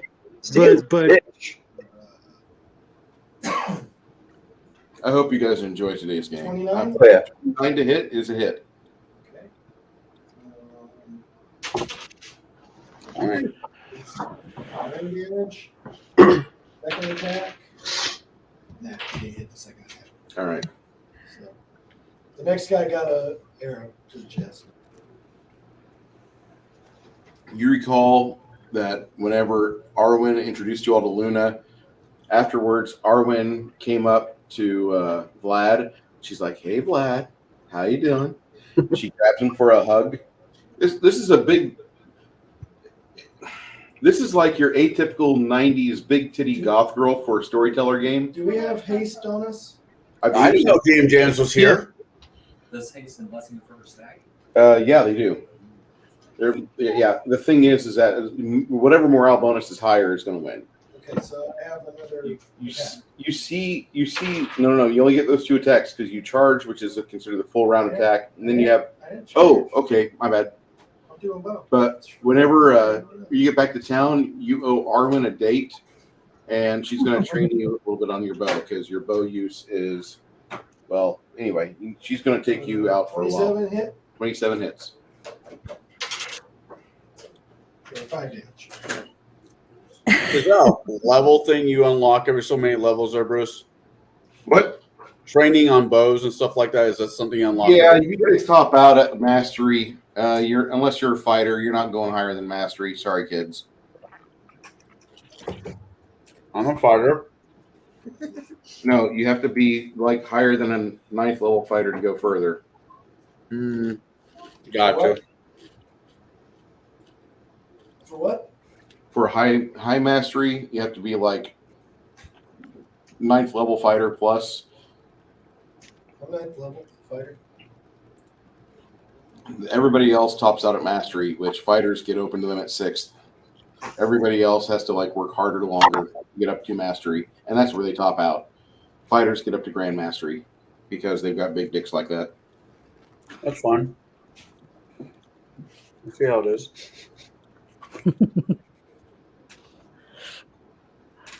So did we get Blessing of Fervor and Haste cast already, or I thought you guys did. no? Because they're rounds per level, aren't they? We're going to do that. Okay, you're going to do that this round then. Yeah, I thought this would be a surprise round that we could cast all that stuff.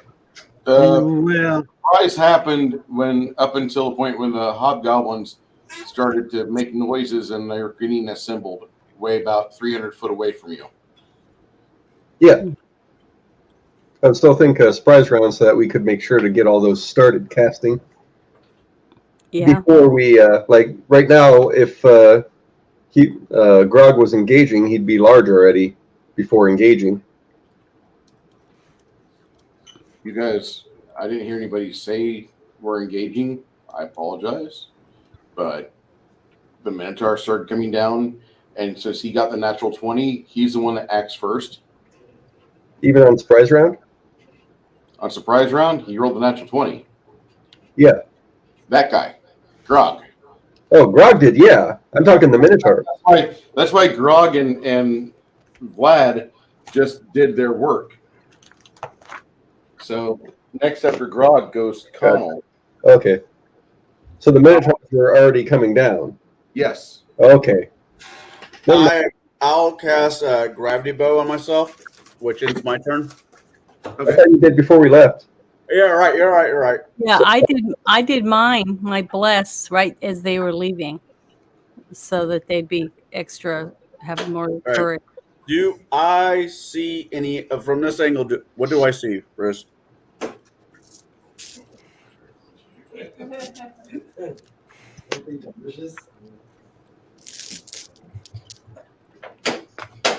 Oh, that's so good. All right. I see a Minotaur. All You right. see a Minotaur at the stairs? Right. I love their ice cream. All right. This is what I do. I recast that. That's fine. Favor is not up. Neither is haste. I got to take that For the off. past 6 seconds, Shadow or Brighton has been pouring this water around the base of the tower. Yeah. All right. 16, 16, and 11. All right. I'm going to do rapid shot on the Minotaur that I see. Okay. First the other shot Minotaur is like right here, and he's bleeding all over the ground, and he's having the jitters. Okay. How far away am I from him? You are 45 foot. That doesn't do me any good. All right. First one is a 23 to hit. That will hit. Second one, it is a 20 to hit. That will go off his armor and hit a stone. Fine. Last one is also a miss, so I only get one shot in. That's fine. That is what it is. 2d6 plus the d10.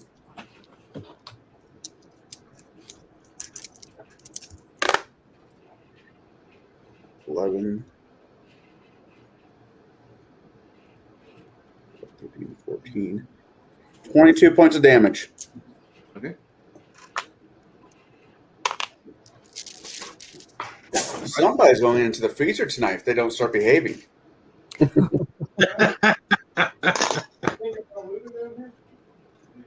No, not the gulag. Shut up, you know better, you bitches. Janet, when your dice misbehave, we punish them Oh, by putting mine has them bolted them. by putting them in the freezer. Okay. Beatings will continue until morale improves. Well, mine have been have not been very good because the numbers have been very low for me. Well, you give them a stern talking to, give them a warning. I had a guy, I don't know if it was in Bruce's campaign or not, but I had a guy, every time he'd roll, like if his dice were like really misbehaving, he would fucking throw them across the room. Bruce still outside. I think it happened at the game room, but I don't remember correctly. Yeah, that's uncalled for. What did I do? Somebody someone at the game room, if I'm remembering correctly, if his dice was misbehaving, he'd just grab it and chuck it. Oh yeah, that was totally me. Was that you? Right, Chris. All right. Chris did that too, but I did a lot of that. It's like, fuck. Didn't Chris do it with like a hatchet? He hatcheted one. Yeah, Chris took a hatchet to one, I think. That I didn't do. We were thinking you did. It was a fun rumor, but Someone did it. Who did it? So he's a baby. Greg? It might have been Greg. it might have been. He was pissed. I don't blame him. No, it was my buddy Lee. Your buddy Lee? Yeah, my buddy Lee did it. Yeah.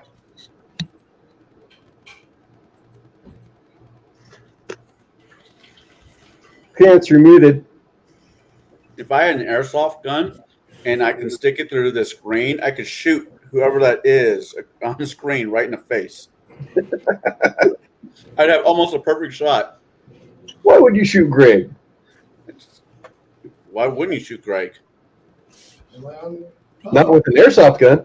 Here I am. I love you guys.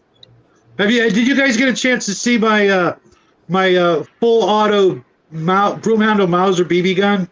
Oh God! Oh, it's so much fun. No, I didn't see it.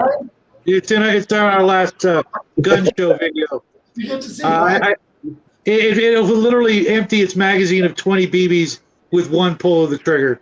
Oh, speaking of stuff, guns, my daughter one of her friends took her out paintballing, and my daughter's 12. She absolutely loves it and wants to start getting into paintballing.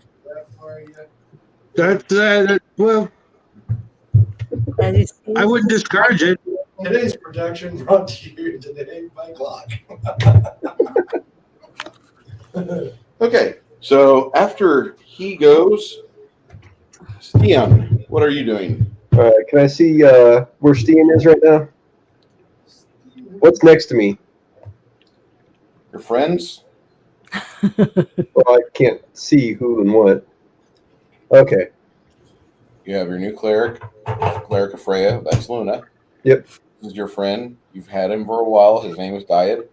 And you've got Brighton right here pouring water all over this thing. Okay. So Steen's going to start the round with the summon for the large elemental. Mm-hmm. Hamish is going to pop prayer for everyone. And if that reaches the Minotaurs, they get that negative. And Yazer, where's Yazer? Yahtzee! There's fire. I see fire. Greg's over there trying to get the. Can you see now? Mm-hmm. There we go. Go ahead and move Yazer in front of Hamish. So I assume Hamish should be on the ground. In front of Steen, I mean. Oh. Leave him on Steen. There we go. Because as Steen is casting. So that's my go. Okay. What's Hamish doing? Hamish did prayer. Okay. And Steen was summoning? Steen summoning, and Yazer moved. Excellent. It's like, what's his face? Plays Kylo Ren. Oh.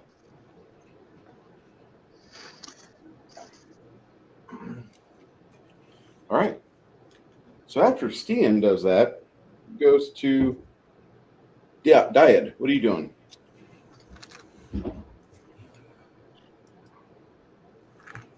Joe?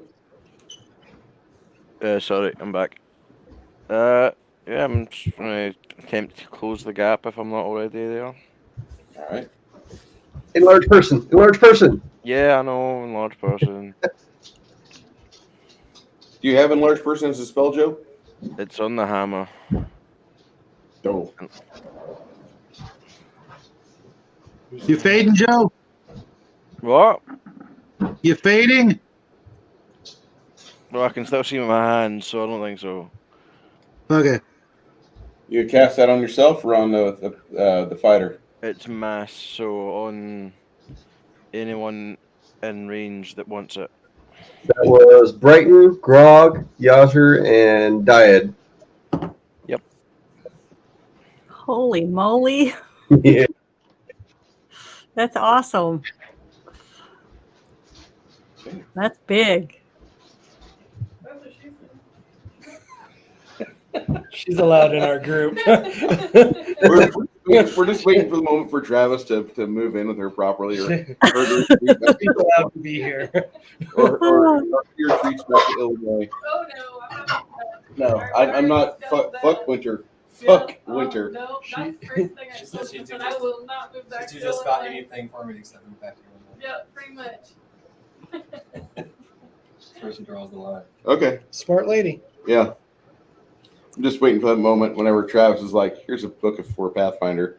You need to create a character according to these rules.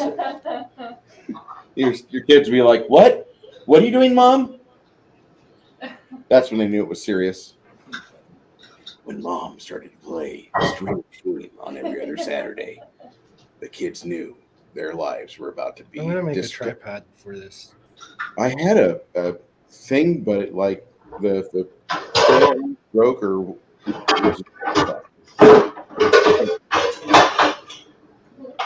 go ahead and mount it right here.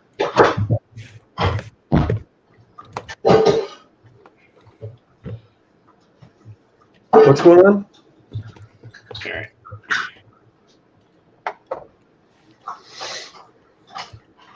Okay. So You think that Minotaur's scared? yeah, Minotaur probably just peed himself a little. All right, that's what Dyad does. He's like, Is there anything that your wizard's doing there, Joe? Haste. Haste on this group? On all of our melee boys. Okay. So Bruce, that enlarge goes to Brighton, Grog, Yazer, and Dyad. He can do that for all four at It's a once? it's a caster level 20. It's a what? Caster level 20. It lasts for 5 minutes. Holy shit. Give me a couple of those stands right there. Grog, Dyad, who else gets them? Yazer. And the Paladin. Yes. No, have Yazer where he was. There's reason for that. Okay. All right. Yazer is located where he was, and everybody else gets the benefits of enlarged person as well. All right. Yep. Next is going to be Brighton. What are you doing, Brighton? Dumping water.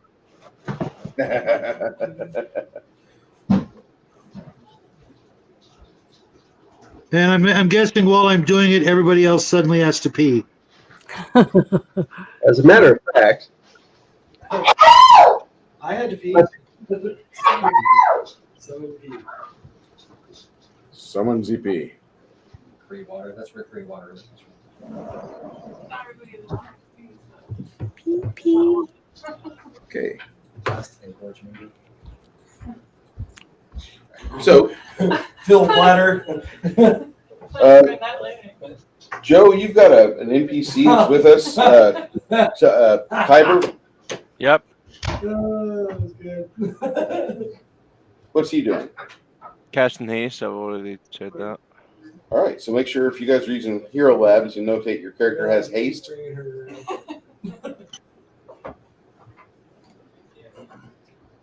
Janet, it's your initiative. Yeah, I was doing my bless Okay. spell. Everybody within 50 foot of you gains a bless Yes. spell. That's the entire party. So they're all pumped up with testosterone. I guess I'll find a good spot to start softening Europe. You move over here, and you can see like this area has been affected by Brighton over. God bless you. Over here, you can see like there's a lot of softened earth. A lot of water's been dumped out. The water flow is starting to disperse because he's got a 12-inch wide hole, which that is about maybe 144 gallons a minute that can come out of that. And so if you just take that, he's pouring like 2 gallons a minute out of this thing, or 2 gallons a second out of this. Yeah. I really need a permanent season.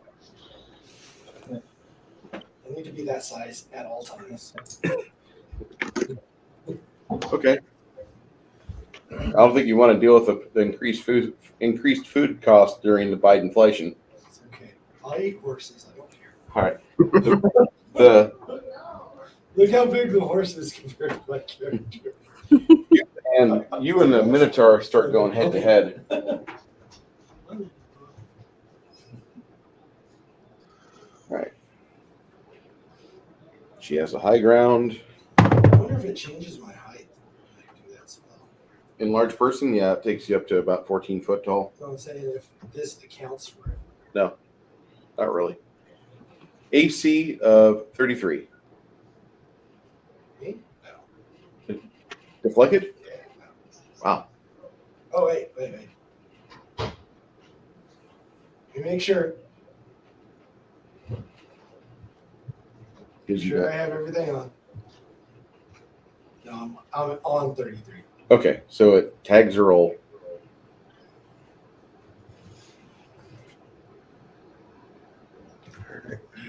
You hit my AC. The flaming warhammer smashes you in the head. If it lands on the AC, that means it deflected off. If the attack roll equals your armor class, it breaks through your AC. Dice go to the offender. Well, I'm offended. Yeah. You can be offended, but he's the offender. I'm offended. It's bullshit. The second swing misses you very clearly. Total damage on that first hit from the flaming warhammer is you'll take a total of 16 bludgeoning damage and another 5 points of fire damage. If you have any fire resistance, apply that to your fire damage. Longest combat round in history. Sorry, kids. Now, back up to the top of the round. My turn. Grog! Oh, look, Grog's on screen. My turn. Okay. Little Minotaur. Honey, sorry. I'm gonna take it, little calf. This little there, we just have to move your pictures up. Oh, okay. And I have different hardware. 29? Yeah, you hit. Okay.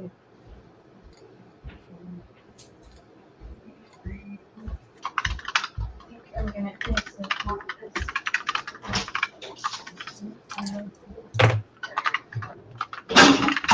11, 18 plus 18. 36. 36. Second attack. 7 plus 19. 26. Hit. Or no hit. That's a hit. Or 11 plus 18. 11 plus 18? Yeah. That's 29. And last 4 plus 14. So 18. 18 held the hit. Yeah. Deflected. Deflected. Tink. And then my little buddy Vlad over there. Hey, welcome back. There's soy-based Jeremy. 12 plus 15, 27. That'll hit. Don't know how, but he managed to scoot an arrow around you to hit him. But okay. 6 damage. Second miss. 18 plus 10. That'll hit. 2 damage.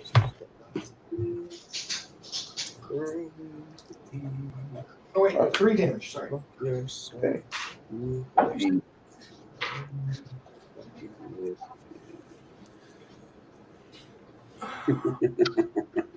So this Minotaur is bleeding all over itself. Connell, you want to take a few pot shots at this thing? Yeah, I'll take a few pot shots. Do you want me to roll or just assume that's... No, you need to roll. Just asking. Just asking. All right, I got... With rapid shot, I got 4 shots. Okay. 28 for the first one. Hits. 18 plus 17. I'm sure that hits.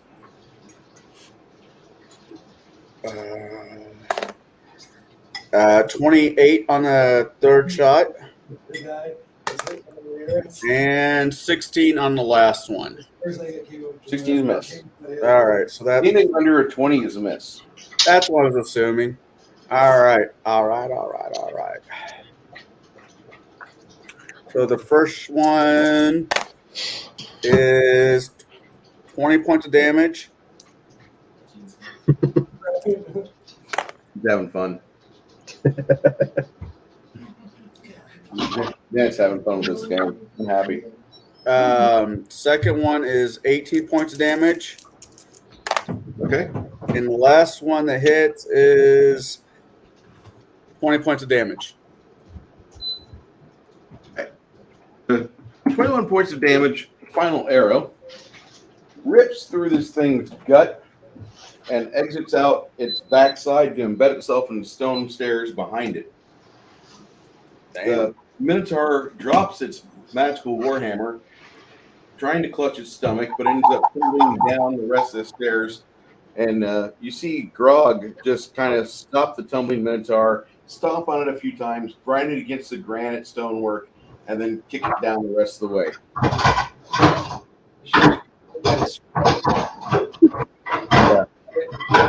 The stairs.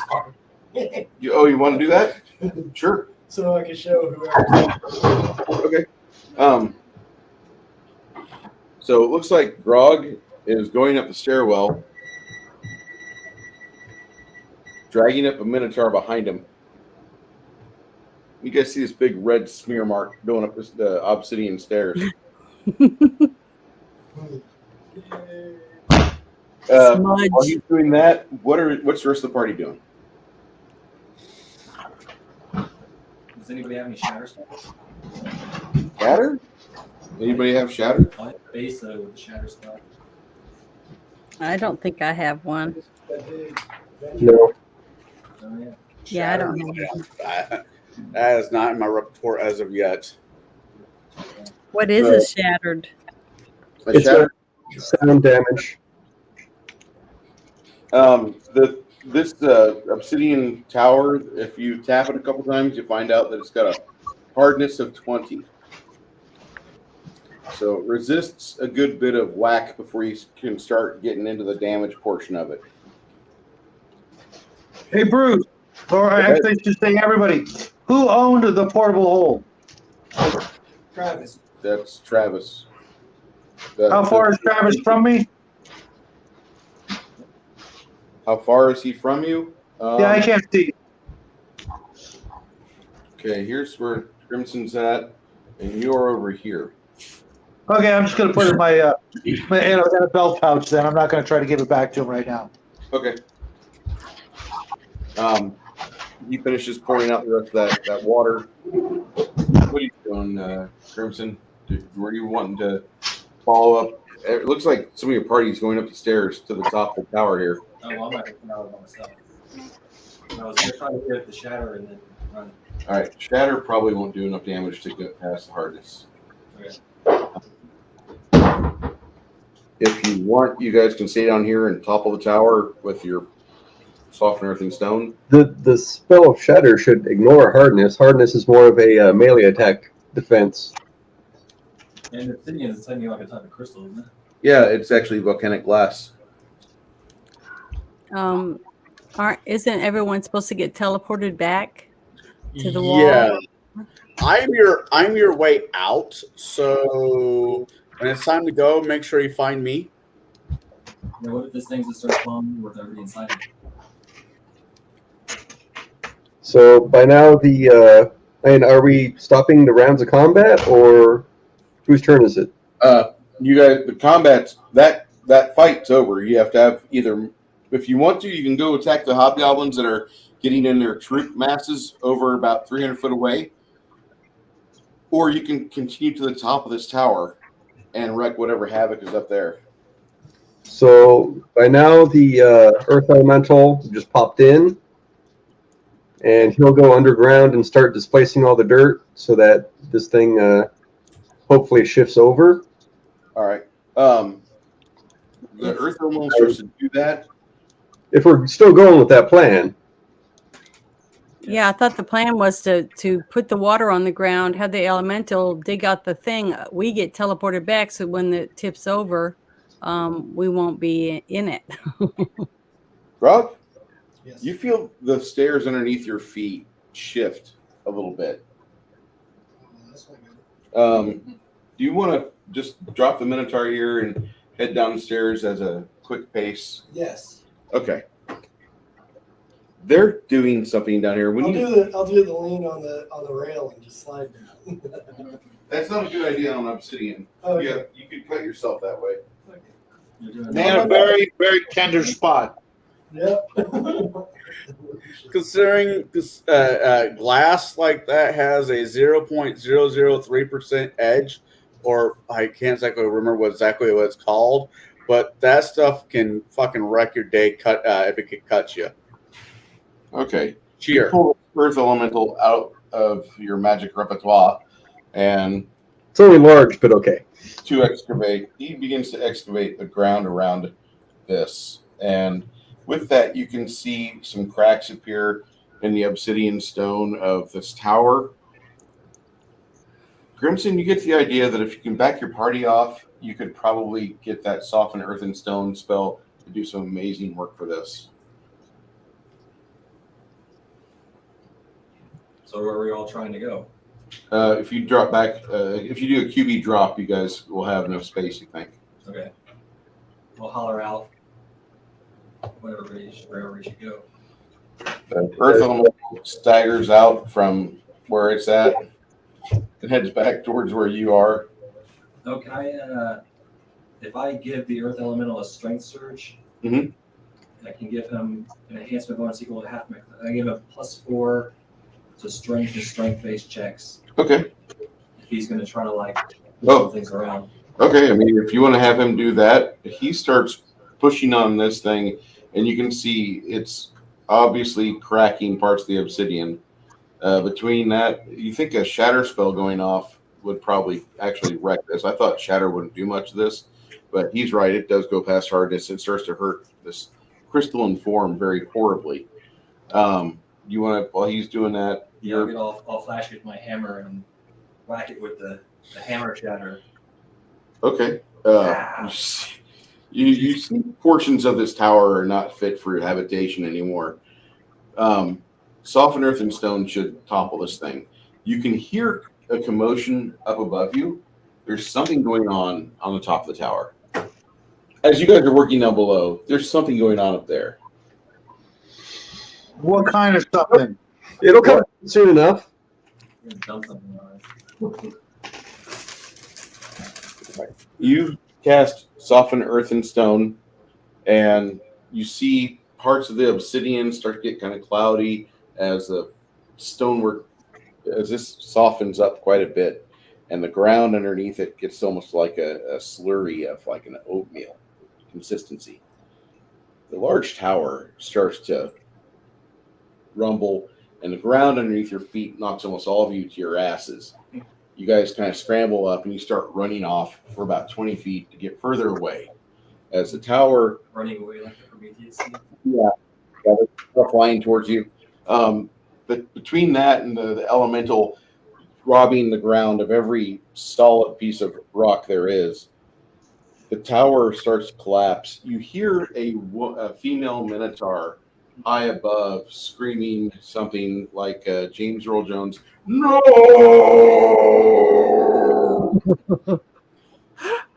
The tower collapses, and dust fills the air. Hold your eyes tight, folks. That shit's a killer. You guys stagger off. Get the clerics tend to your faces first. Yeah, The tower is no glass. more. Yeah, You might want to hold your breath too. For minutes afterwards, the clerics give you first aid tips and hints and try to help you out. You can see the majority of the individuals that were on top of the tower have followed the female Minotaur as she runs off. She is not happy. Says something in some sort of like foul language, and she's booking it away. She's over 150 foot away as you guys are still trying to deal with the dust on the ground, and then she disappears. No, the hobgoblins that are here that were massing in their troop formations, they're following and they're running off towards the east, towards the west. For long moments, you wonder what may happen next. Fireball barrage against the Minotaur and arrows. You could send a few arrows that way. The fireball barrage probably won't happen too well because she's going into an area that, I mean, you've got a lot of dust in this area. So after about 150 feet, she's not able to be seen again.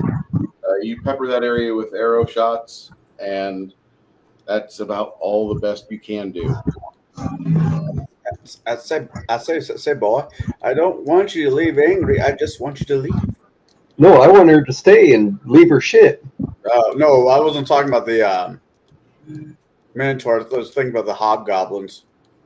I want them to leave their shit too.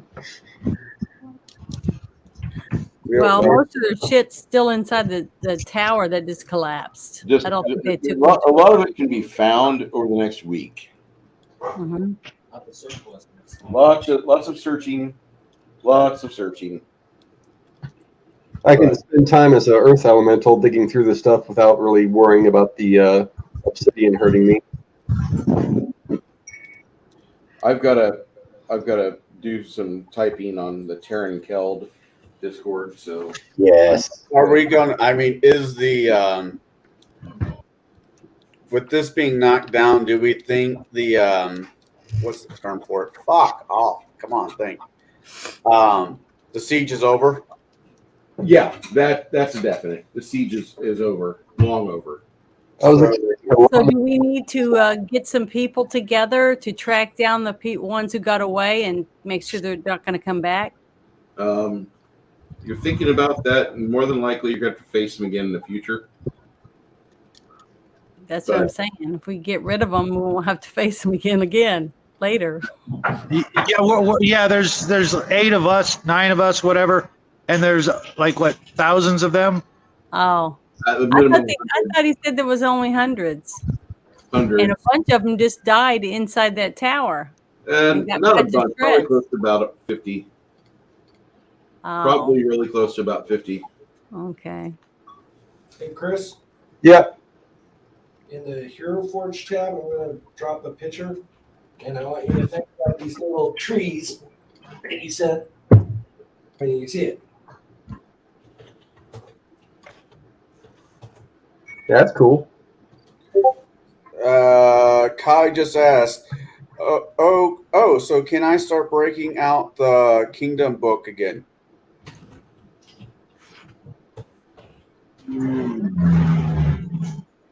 If you want to do that, Kai, you can. The party might be able to have a month off. Might. A month? Holy shit. You know, a spiked barricade made from all this obsidian shards might make a nice little deterrent around this town. I was thinking arrows in case we run into walkers. Oh, you make like 1 trillion arrows. I know, but in case we run into walkers, Surgical instruments. I mean white walkers. Because you gotta be careful with the term walkers. You guys are all talking about like how we can defend the town, and Travis comes out here trying to advance medical technology by a few thousand years. No, by making scalpels out of yeah. Fucking well on you, Travis. You know what? I respect that. Fuck. I'm gonna hit the restroom real quick. I thought that was gonna be a lot more fight. That's why we're beefing up. We just fucking obliterated it. I was like, hey, let's go to this now to kill him.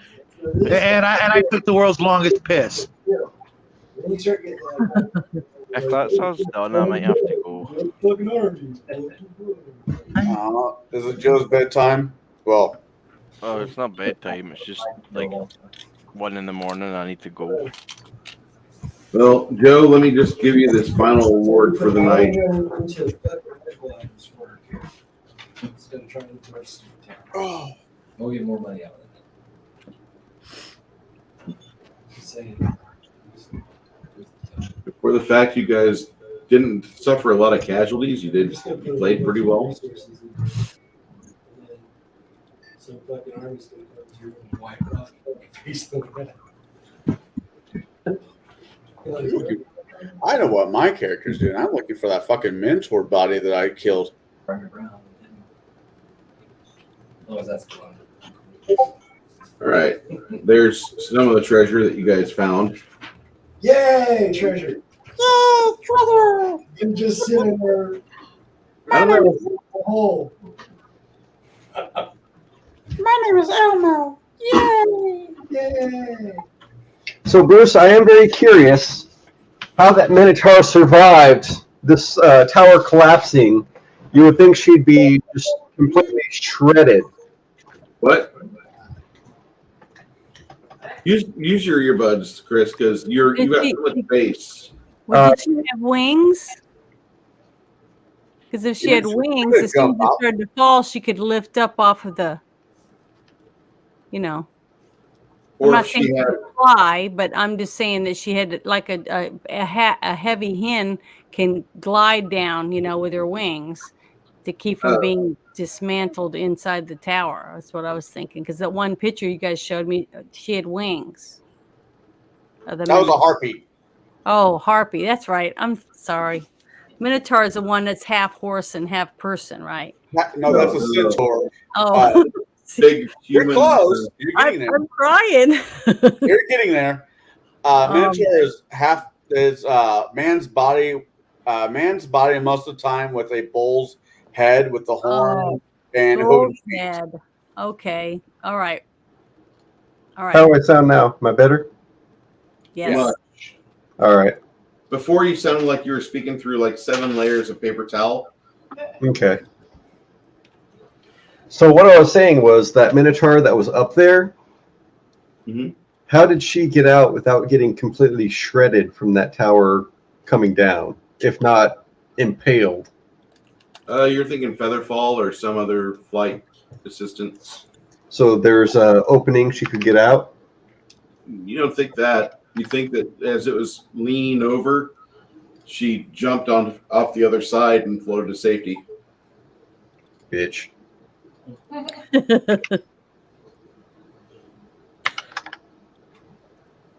We're very confident. Good night there, Joe. Thank you, sir. I'll see you guys Good later. night. Have a great week or 2 weeks. See you soon, bud. Yep, see Do you want me to run you for the rest of the night, Joe? Yeah, sure. All right, go ahead and save your... I think I just popped level 10 as well. Oh, nice. Yeah, save your thing and then send it to me. What do we get next week? 10,500. Cool. You guys got a good chunk of XP out of that, but like you drove off, you teleported directly to the source, which then you put together your plan, which you hashed out for about 30 minutes while we were talking and eating supper and such. and everything went off without a hitch because you were able to enact it within 30 seconds. If you had delayed for 2 or 3 minutes on the ground, the forces on the ground would have engaged you in melee, and it might have gone a different way. And that's fine. Oh no, I was there. What are you talking about? I hadn't even started fighting. The thing you are aware of is that after you're finished looking for about 7 days here, going over the wreckage of this little tower, you know that one of the roads out of here, one of the papers out of here talks about the various ways that they shuttle off the food out of the gardens to the north in the marsh. And you think that you have enough people to where you could probably go there and convince a lot of the wagon masters to start taking the food to your locations. That's kind of that's what's on your mind, because the gardens are about maybe 12 to 18 diameter hexes. 18 miles in diameter of like what was once a swamp, and now it's like a verdant ground to grow food. Damn. Yeah, it's But, like you're putting up a garden at the Mississippi Delta. Yeah, but that's like for the people of the town, right? Yes. Okay, because we don't live here, do we? No. We You travel. got the people of the town. You have other people that are to the west in a place called Congregate. You have another location called Fort Malagon, which you've heard about before. And then you've got a temple. There's an actual cathedral to Prometheus that has been changed to a castle, or a cathedral dedicated to insert deity here. So everything that we did for these people in this town, we can always come back and hopefully get help. And yeah, as you're there for about a week trying to pick over the remains of this bone that fell to the ground, the giant stone tower. Over the next week that you're there, you did suffer a little bit from the attack. Some of the people here, they have a hard time finding some of the dead and wounded, and it takes a while to clear the dead from locations, that are routinely public. Yeah. Not a whole lot of cheering's going on from the town. I'll say that. Boo-boos. They send you guys quiet words of gratitude, and you'll be stopped as you're making your way towards the location, and somebody will be like, I really appreciate you. I want you to have this shawl I made you. Or, hey, I really appreciate what you did. I made this beanie cap because I love you, and you kept my town safe. Or you hear somebody like else that they're screaming loudly, they lost their uncle, but their uncle was a drunk and an idiot, and he didn't know how to hold a sword after he did a downward slicing cut. So, I mean, for him to get hacked down in combat would be pretty reasonable, in your opinion. About a week later, as you guys are excavating what valuables you can out of the wrecked tower, Mayor Tom comes up to you with Nava, and you notice that the two of them are holding hands and look like they're projecting themselves as a couple. Now, on the other side of Tom is your friend Arwen, and Arwen says, Vlad, are you ready for your lesson? All right, what's your current damage with your bow? 1d8 plus 2. That's a longbow or short bow? Short bow. Okay. She increases that after about a week's worth of time out in the wilderness with Ms. Arwen. She teaches you a few things, and you now deal 2d6 damage with every bow shot. Sir. Thank you. She says, you can pay me back by giving me some gold. Yeah, I have a grand on me. You guys also excavated some things, and you found that the townsfolk are eager to get commerce back up and running. And as they're taking the items from you guys that you're finding at the broken tower, or from some of the dead people that you hacked apart as they were trying to invade, Mayor Tom stops by one luncheon. A slice of ham and some large pieces of Gouda and sourdough bread. And he says, you know, we suffered from the attack. Some of my friends are still clean to the wounded, and the other, you know, we've got to clear the dead from the streets. Not all of them are down yet. Not a lot of people are cheering audibly, and a lot of people have told me quietly that they wish that you had been here sooner. Maybe things would be a lot different. But I want to tell you that everything you've done for us has benefited everything that we stand for. And as our measure of gratitude, we want to give you some items that you might find valuable. We didn't know what to get you though, so here.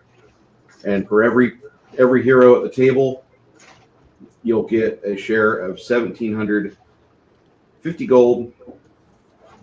All of the goods in this town, everything for you for the rest of your life is a 5% discount. Everything. That'll actually take care of taxes. How much gold? 1,750 for every character. Okay. Each? Each. So that's 1,750. Gotcha. Yes, sir. That's Everything good. you can And ever buy here. We come back and buy stuff. You get a 5% discount on anything you purchase in this town. The townsfolk, the shopkeepers have promised me that they will always honor and remember you and the people that died on this day. There would have been so many more if you'd not been here to help lead us. And finally, the restaurateurs, they've told me that anytime you're at one of their restaurants, they're going to cut half off your bill, including non-alcohol. That's good. Yeah. Yes, Kai. Thanks them. Tom asks, can you help make us safer? Can you prevent this from happening to us again? Let's start with the obsidian. Break out your best gloves. Start erecting a maybe even building or digging a moat and then filling it with the obsidian. Easy enough.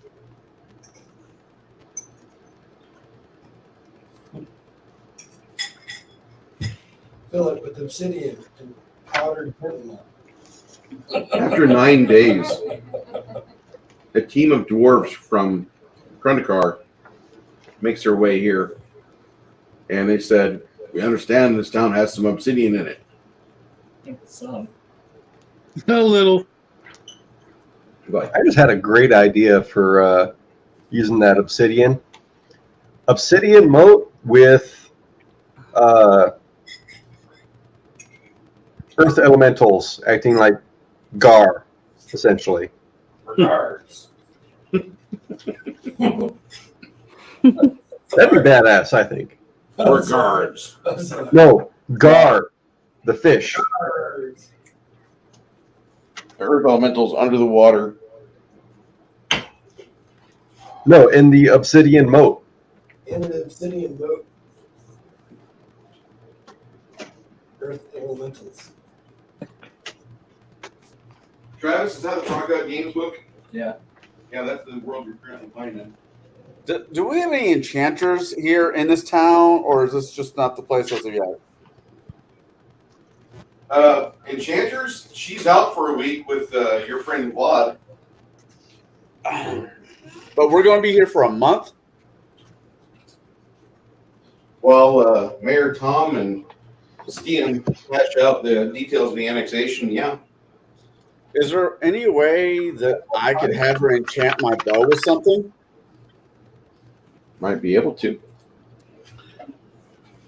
I don't know how much gold I have. Chris, do you know how much gold your friend has?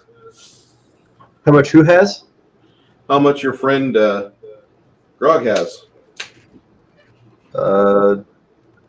It should say on his character sheet.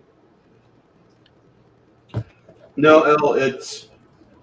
I don't know if it's considered Monty Hall, but considering all the things that were spared and the fact that there's like 6 encounters that didn't happen because the players immediately went to work on toppling a tower, which is the way home for many of them. And those that were present didn't want to fuck with a party that could do that. Okay. You want to spend money? Because did we liquidate all that stuff on that list? No, we can't. There's no place that we can sell it unless we go to like Bard's Gate. Let's transport to Bard's Gate. How far is Bard's Gate? Long way. That's the wonderful thing about the teleport spell. It has limits. Hey, Bruce, on the map, from the point we are at right now, how far is it to Bard's Gate?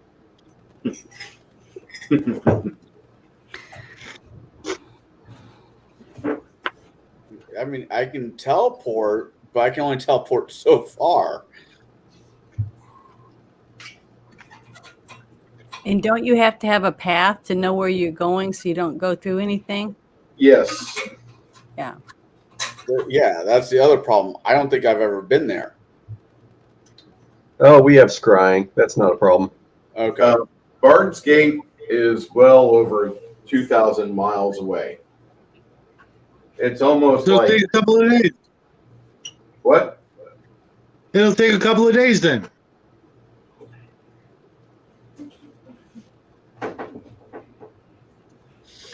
How far can I teleport as of right now? Let's start with that I argument. thought it was 700 or 900 miles. 100 miles per caster level of the item. I think it's caster level 10. Yeah. It's actually 1,850 miles. Yeah.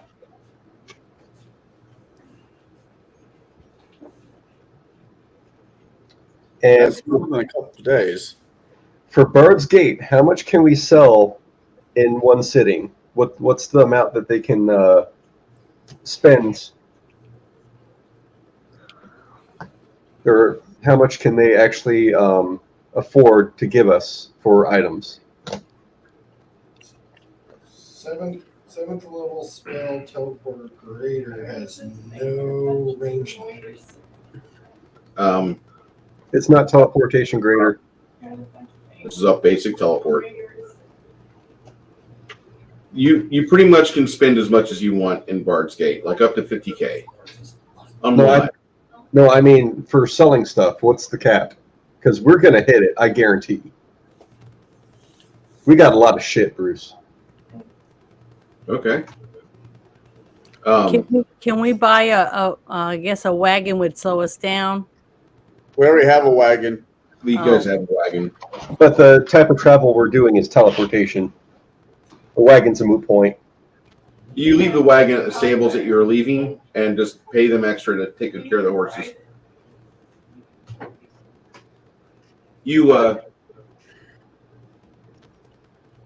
Why don't we just sell the wagon and the horses for a little extra money? We don't need it. Chump change.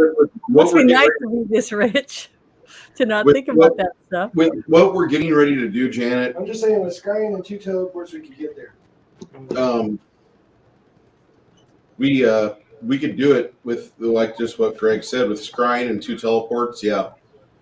The thing I'm is fine with that. We'll just have to spend a night there so I can get us fucking back. Which is fine. Easy enough. Because I'm just saying if we can go and spend real money on real gear. Right. No, I'm not opposed to that. The only thing I'm interested in financially, once again, not opposed to doing what you're asking, is going and getting holy put, if it's allowed by the DM, having holy put on my damn bow. Fuck's sake. Get the words out there, bub. What's your alignment? Yeah, good. Okay. I would recommend that we do a scrying on one of the towns in the midst. I'd say the biggest fucking city we can with the most commerce. That's easily Bard's Gate. Yeah. The other one I looked at was Mimetic. That sounded like a pretty good ability. Whack a dragon with it and gain its resistance. Nice. They tell you to take a look at the map and scry for Amarin Ferry, which is right here, the east or the Amarin estuary, which is kind of like a little sea that goes in, basically. Teleporting the Amarin Ferry at the end of that. Yeah, that's the halfway point between Demo Hill, Amarin Ferry, and then head up to Bard's Gate right there. Is that like a true metropolis? Yeah. Like a Waterdeep type city? Yes. It's a metropolis. So it's like pretty central to Yes. You know, like Metropolis. And Kai, I'm sorry, I did not get a feat this level. Therefore, I cannot take leadership as of yet. Working on it. I have leadership. So, the amount of money as you guys are getting ready to take your trip, because Connell has to scry and do some work with one of the wizards in town, and he has to learn how to scry. So Connell writes, is scrying a first level spell? Yeah. Scrying is a spell that Stian will be doing. Okay. And it'll be tomorrow that he can memorize that or meditate, and you get that. Okay. Well, you guys show off to him this place called Amarin Ferry, which is on the estuary, and I'll pull up the map here. Let me do that for you. We're sitting on a fucking fortune. Yes. Town that we Yeah, can't no, I'm not arguing with this. You know, we're also a huge target with that as much gold as we have. Mm-hmm. Yeah, but if we go there, drop all that gold, and then get the fuck out, they won't have time to fuck with us. Well, no, I completely agree. I mean, if we don't get rid of it, we're going to become we're still. So one thing that I'm waiting on an answer from Bruce is how much money this town is capable of giving us. Because I guarantee you I won't be able to drop all of it.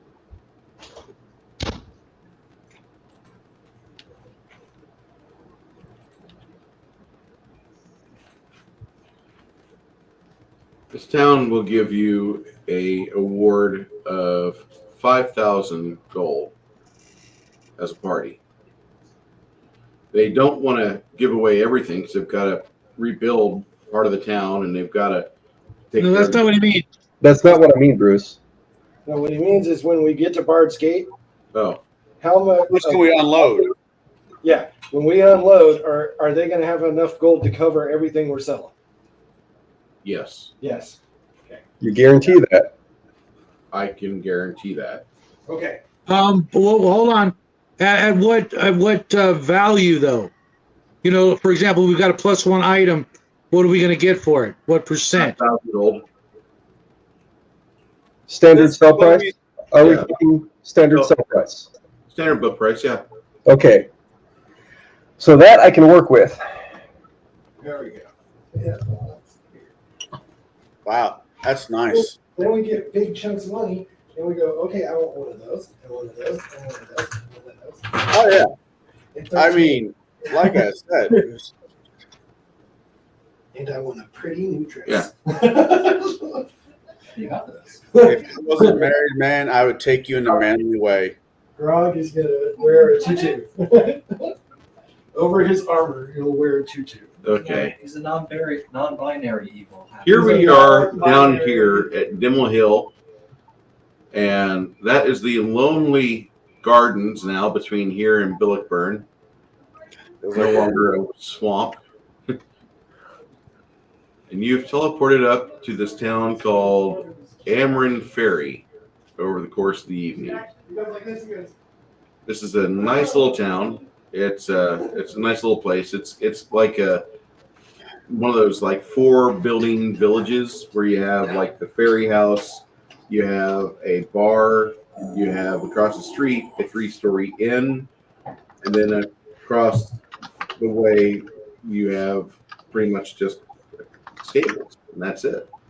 That's Amarin Ferry. Not a whole lot there. Right across the way from Eastgate, a lot of activity in Amarin Ferry will pass through here, though, because that Lower Water Road, because they unload everything here and then go up the Lonely Coast Road, or they head up this way toward Vermis. Regardless, Amarin Ferry is a cute little town, or cute little spot. It's like going to Warrensburg, Illinois. There's nothing there. Or Fisher. This is Bart. I'm the only person in here that doesn't know what he's talking about. It's a cornfield with about 20 buildings around inside it, the cornfield. There's So, hot spot. Yeah. This is Bard's Gate. Bard's Gate is pretty interesting. Nice little town. Nice big ass town. Huge town.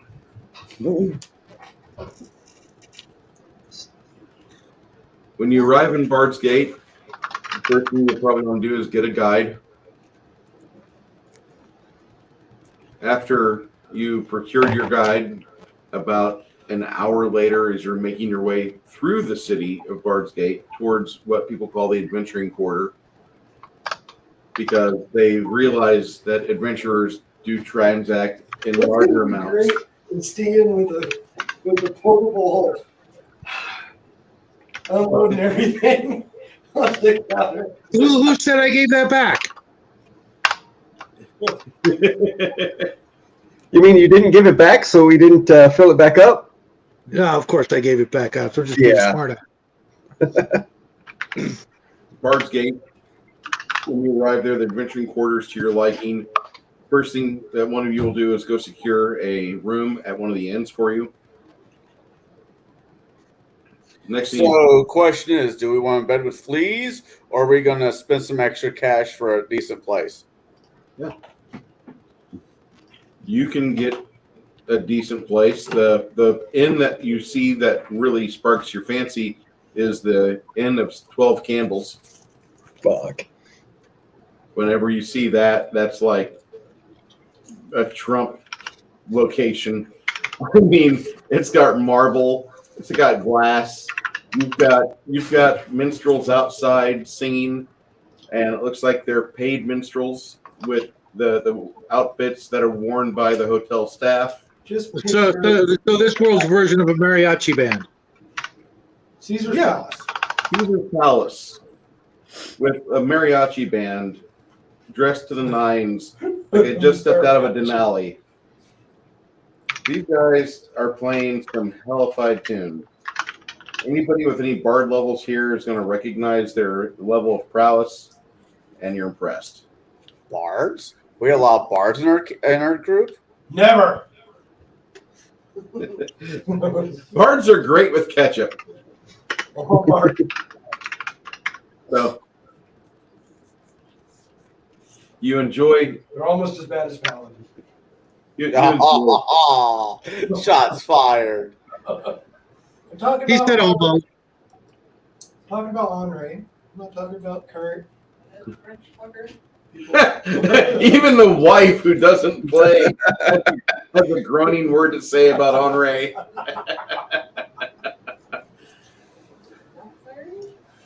I just came to the brownies, really.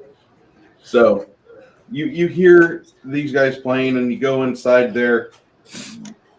Chance, this is a level of capitalism that your brain barely fathoms.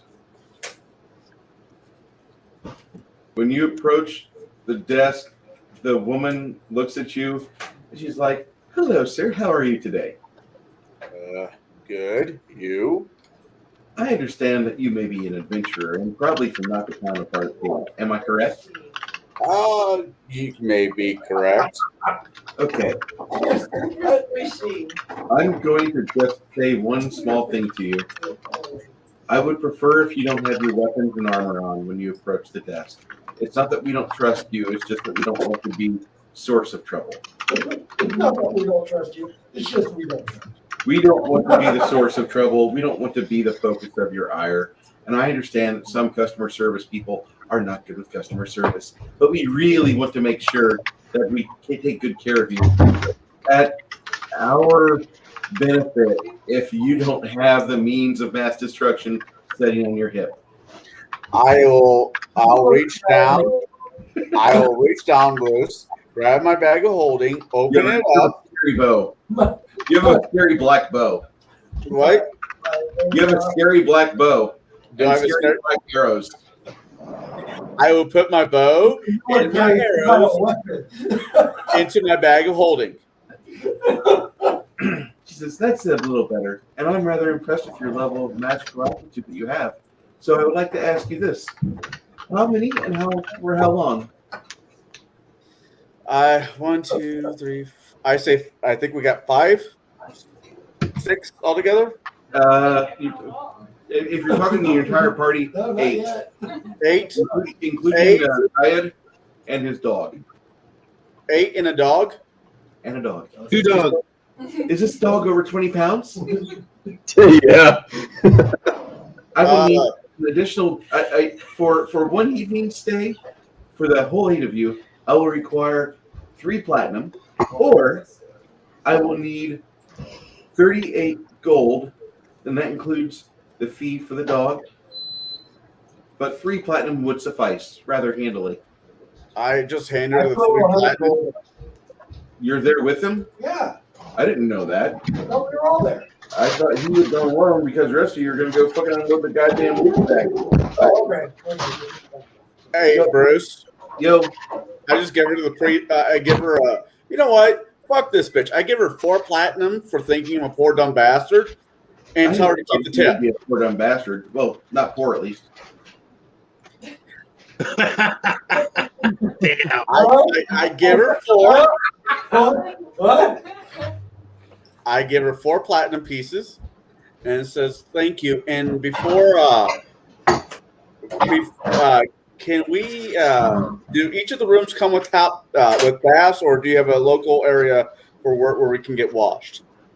Sir, this is the Inn of 12 Candles, one of the few inns within the community of Bard's Gate that has fully functioning rooms.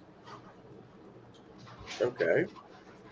Well, I will take our keys. Wait, is this going to be a suite with these rooms, or is this going to be a individual rooms? Sir, you have 8 people and a dog. Right. So, I gave you the community top, which is the top floor. It is divided into 4 rooms with 2 beds each. You have 4 stoves. You have 4 basins for bathing. What do you need? What makes me want to start? What else do you need? I will give you the answer.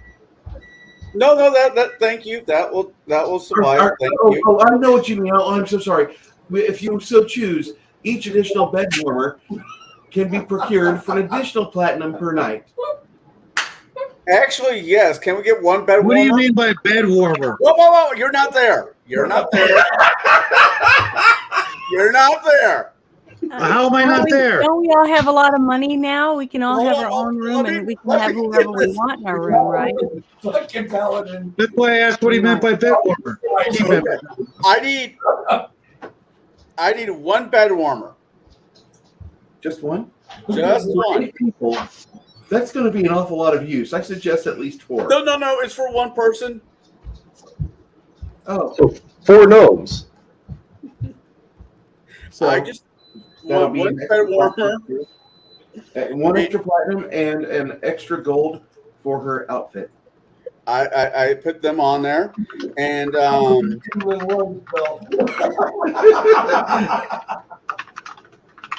tell her if there's 4 rooms, tell her to go into the second room on the right. She says, I'm not assigning where you all sleep. You can do as you choose. But here are your 4 keys, or here are your 8 keys. I'm going to sleep in the lobby. I was just going to get drunk and sleep right over there on that cashmere Berber couch. It's so comfortable. All right. I look at the keys. Do the keys have numbers on them? Yeah, they do actually. Numbers 1 through 8. 1 through 8. I tell her to put the belt warmer into room number 6. I will have her ready to go. My last question for you. Do you want her to be kitchen acquired, or do you mind if she's not? What that means is that do you want one that cooks and cleans, or are you happy with the basics? Don't give a shit. Clean. Cooks and clean, sure. I'll pay for the full deal. Awesome. We will get you a lady from a small town. Thank you. The women of work, if they look good, they don't cook and they don't clean. I imagine who's getting room number 6. I'm guessing you haven't mentioned a tiger, right? Oh no, but fuck these people. Don't you have a humanoid form? Just let him shit a brick naturally. Believe it or not, I've been in real life. I've been in hotels like this because of my aunt. Fuck these people. In Vegas, you just have to walk up to the elevator and you can get any woman you want. Yeah. Or guy. I'm telling you, you let the hotels sell you the hooker, and that's fine. But if you have to walk to the stairwell, the moment you go towards the stairwell, the hookers that are using Arcane's site are going to be like, "Oh, get that one! He's got all the magical crewmates. Get him!" When the tiger walks in, Grog's right next to him.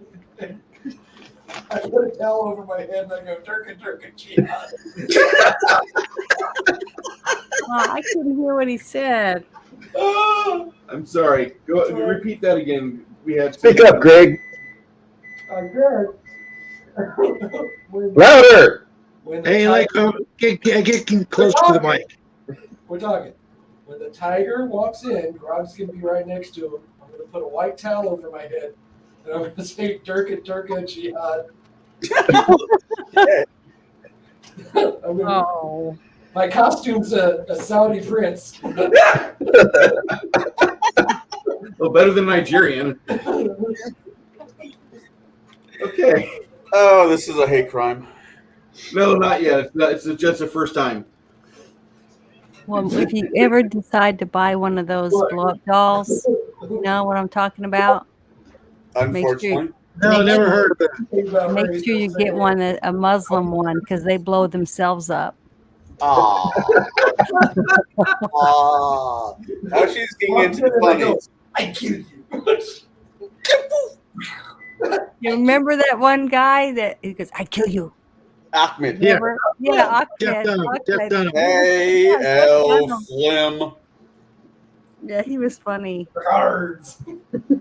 Okay, so after your brief encounter at the hotel, and mind you, Connell, there's a bunch of people kind of giving you this weird side eye, like, who's this? Who's this guy?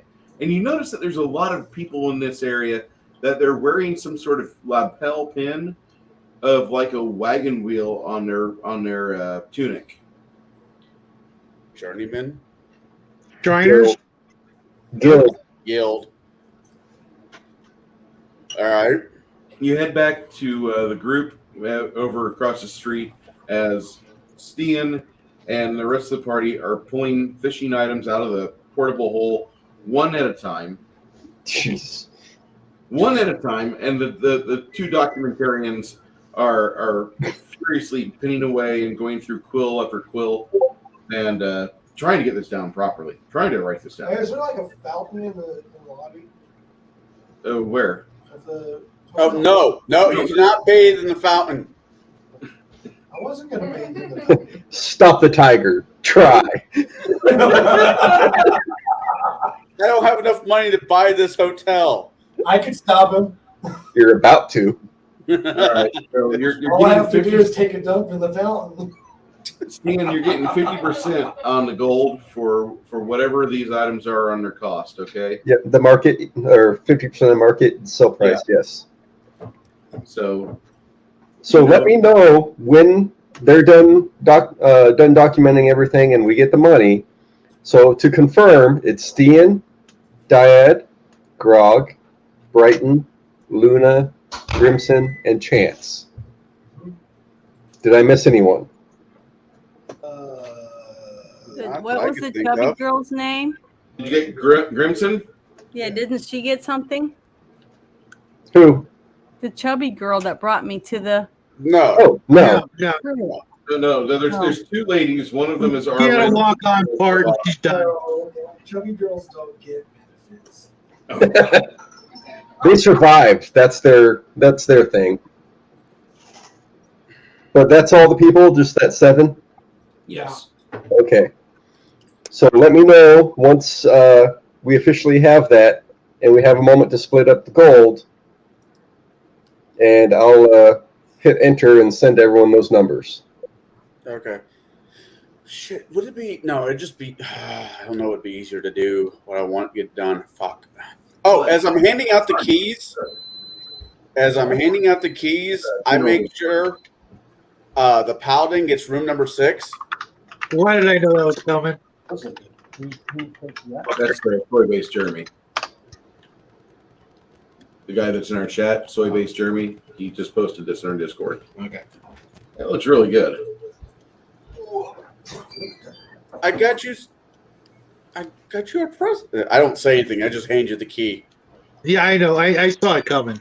So everybody has received their key, and about 30 minutes later, they finish identifying everything, giving the proper market value for what you have, and then they push the pile of gold towards Ian. Yeah, we're gonna need that. We're gonna need that portable hole. We can buy lordships with this much money. Well, let's wait and see. Hey, Bruce. Go ahead. Is there a Temple of Mitra here? Temple? Yep. There's also a shop on the other side of town if you need to, but there's a Temple of Mitra here. All right. our That'll be my first. That'll be my first stop. Do the things I'm expected to do. Sure. And expect them to tell them to expect a wagon with my tithes. They nod. Okay, Sir Paladin. We've got you logged within the register. You've been on our rolls for over 10 years, even though you've never been to Bard's Gate. Have you ever thought about making a pilgrimage to Bard's Gate before, or was this just your first time that you had friends who could teleport? Okay, well, slow your roll. I got my age down at 23. Is that wrong? For a Paladin of 10th level, no. That's about right. Somebody in wartime, like they've seen shit. You got these guys in World War I that did like 2 or 3 or 4 tours of duty. You don't want to mess with those guys. No, I just meant when you said 10 years, I'm like, how old do you think I am? You were 13 when you entered the Okay. Gotcha. Good deal. Yeah, I entertain the whole deal, the communion or whatever, they expect. I'll tell them about what we've been doing, leaving out certain details, obviously. Sure. And then after, a couple hours, I find the rest of the party. Right, Travis? Never gets old? Found it.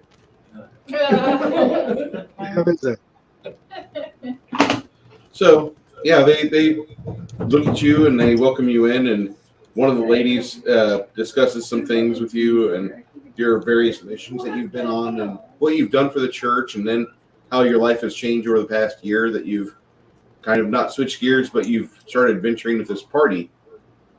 And then she kind of gets a worried look on your face when you discuss the hobgoblin invasion and the giants. She gets really worried look on her face.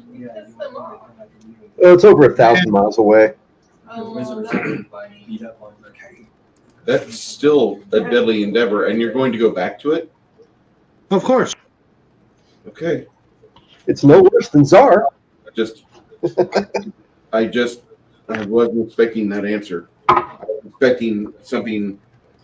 Well, you're willing to jump right back into it. That's amazing. That's so hot. Yeah, she asks you if you have any tattoos.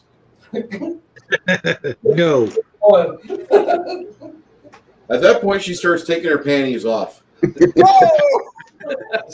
Says Wendy. God.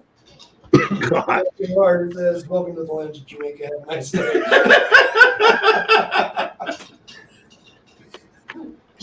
So you realize not long after that she is a temple prostitute, and it's her job to accommodate individuals from out of town, individuals that seem to do the will of Mitra. They want to make sure that you don't spend your money, waste your money, destroy your morality. What she's doing is, in the eyes of the religion, it's needed and necessary because they don't want to have you have a situation where you have a holiday dinner where you bring a stripper back and she's pregnant. No. Fuck her in half. It's better. This gives a whole new meaning to a holy roller. So he disappears for a while. Wow. And fill it into your imagination, guys. I'm not going to go into details, but you'll catch up with Shadow on the morrow. Brighton will be available tomorrow. He's currently busy in study. I think I need a cigarette. And for all it's worth, in the morning when you do have breakfast with the church, the individuals they are congratulatory of your recent successes, and they want to send you back out in the field as quickly as possible and make sure you're there to protect those that require the necessary level of protection for a healthy and profitable life. We want to make sure that we do help society and we help mold it and shape it. They obviously are speaking from a 2022 stance. They tell you about their pronouns and how they feel, how they are helping ensure everybody else's emotional safety. That's horrifying. I make sure they understand I didn't do all this by myself. That's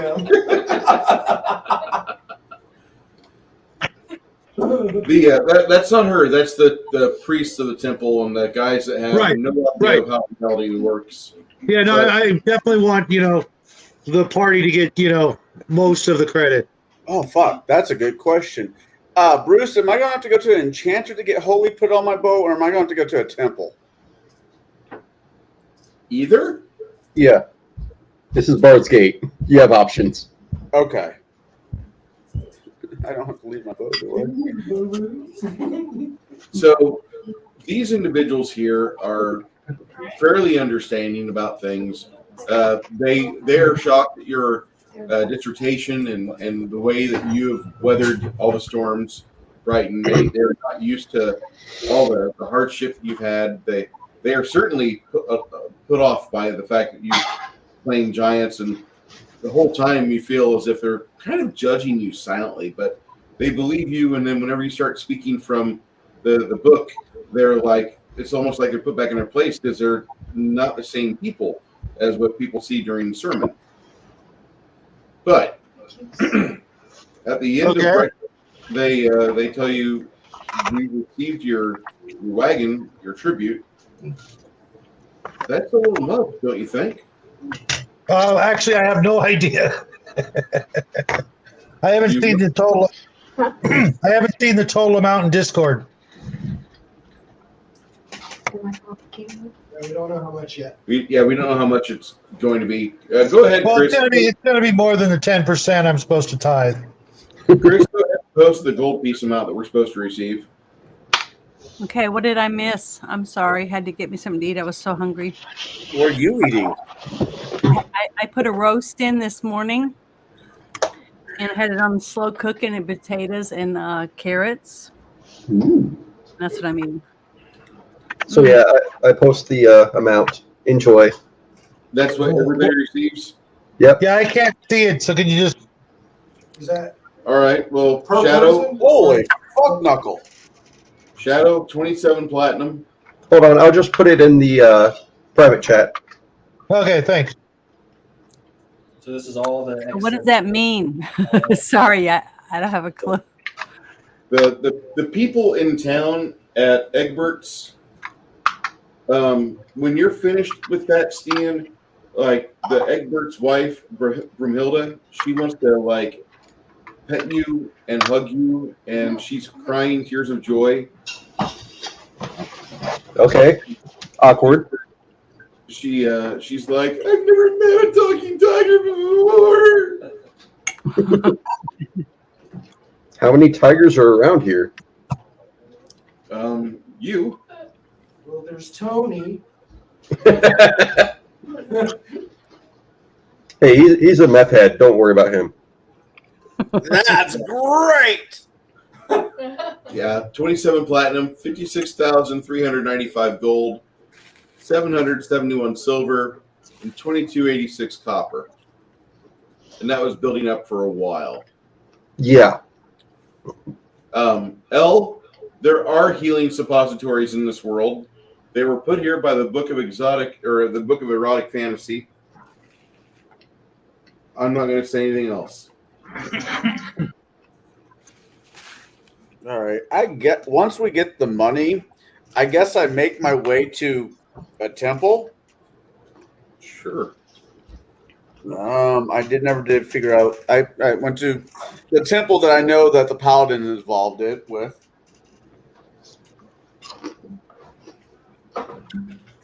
Mm.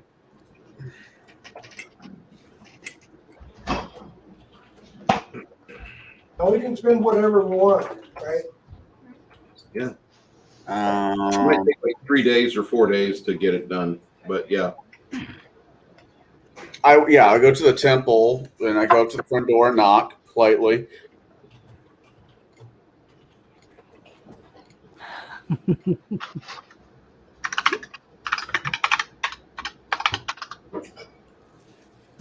I want to thank you for bringing these. I usually don't drink. Uh-oh.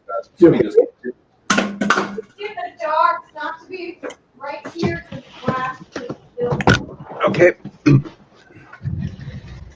I heard This will be away for a second. So, yeah. Whenever you're ready, Bruce.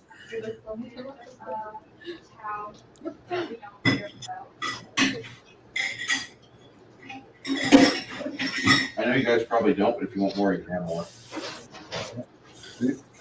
Oh, yeah, I'm pretty sure. I know what you cookies too. Yeah, good. Yeah, we're not here to collect food. We're here to like feed you. Yeah, but I didn't boil them, actually. It didn't go to waste. That's all I give a shit about. There's so many choices. He's been in the back of the thing. I don't know what he wanted.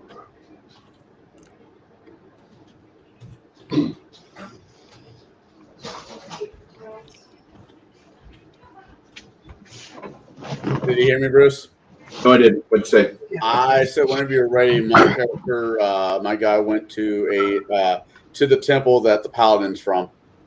Okay, the Paladin of Mitra. Yeah. When you arrive, they one of the attendees says, "Are you a worshiper of Mitra?" No, but I have a paladin friend and he speaks highly of your deity. Oh, excellent. My name is Zelda, and my pronouns are she and they.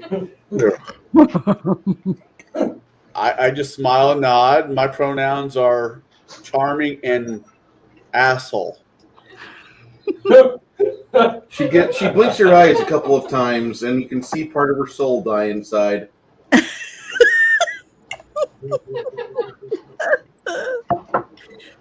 I identify as a Disney character.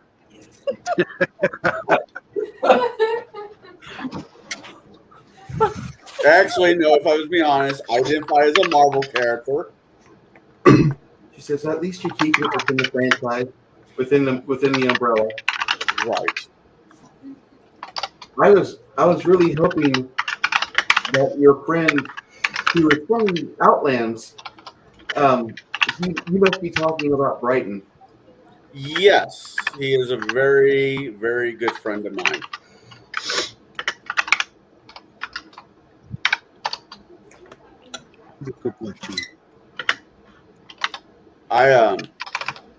I actually need a service from this church.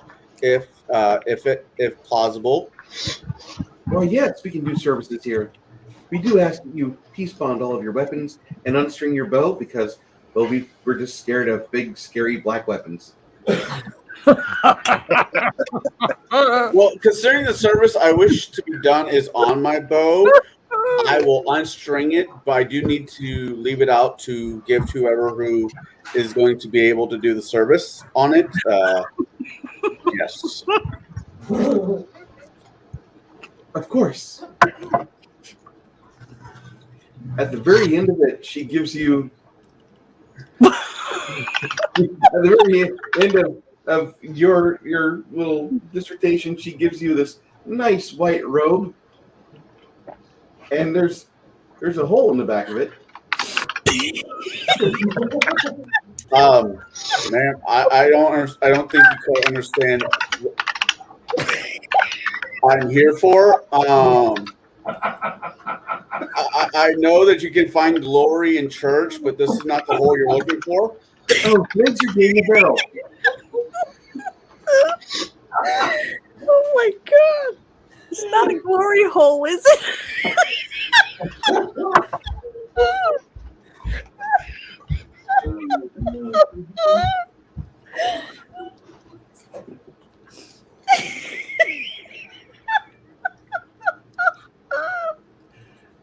I'm sorry, I'll turn off my mic. You're a little confused about this, and this lady, she seems to be just so attentive. And every time you start making a move with your body, like you're gonna pivot yourself back towards the door and just leave, she kind of gets uppity and like you see her kind of scoot between you and the door, and she has that kind of crazy eye girl look, like my ex-wife. I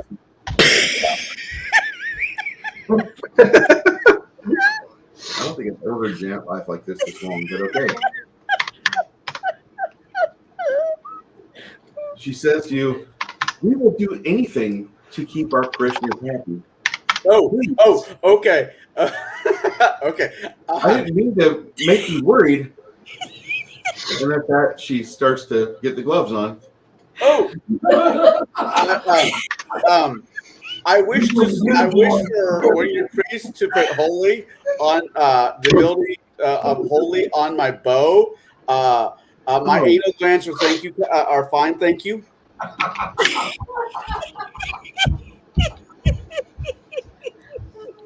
This is not a oh my moment. This is a oh hell no moment.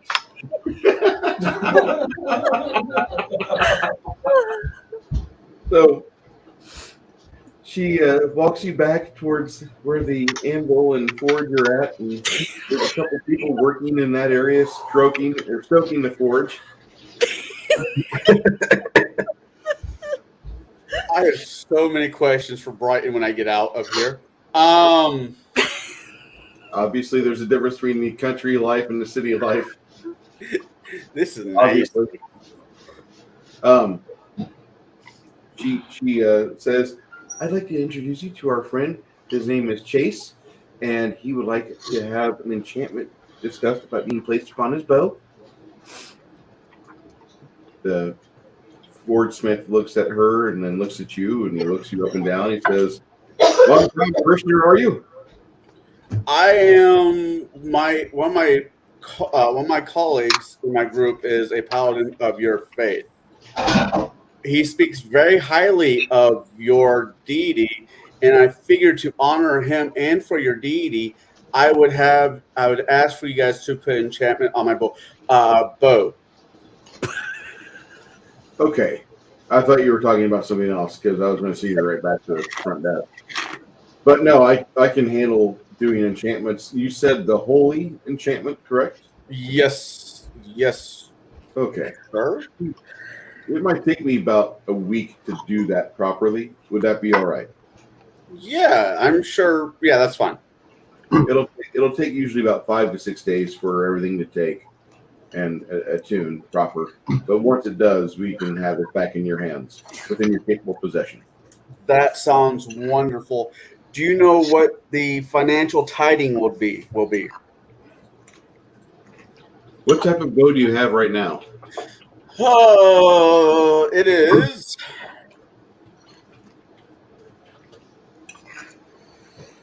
It is a +2 adapted longbow compo. Man, I can't talk. Okay, I got it. Longbow. Fucking hell. Give me a second.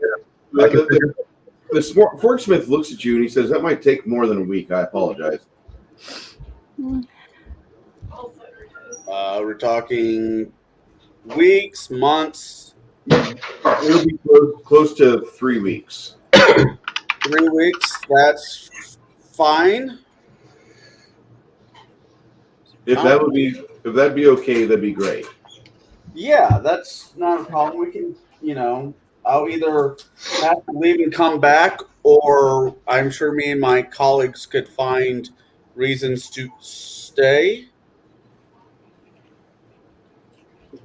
All right.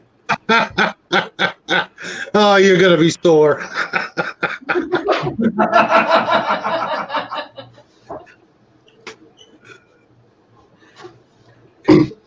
So to enchant holy on that longbow is going to be 24,000 gold. 24? 24,000. That's what I was looking at. 24. Does that edit? Okay, Bruce, because I according to Connell here, holy swords don't just appear in the wild. No. Okay, so I'm going to probably need some work done as well. But my tithes end up being about a little over 7,000 gold, including literally like a metric ton of silver and copper. The church says to you, "You're a paladin, right?" Yeah. Okay. We're going to go discuss something, and with that, they depart. I'll be back.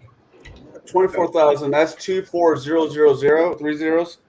3 zeros. See if I even have. I'm sure I have that. Yeah. You just got 56K. But what does it do? I mean, what's the capabilities of your bow going to be after having this done? It puts an extra 2d6 on my bow. For damage against anything evil.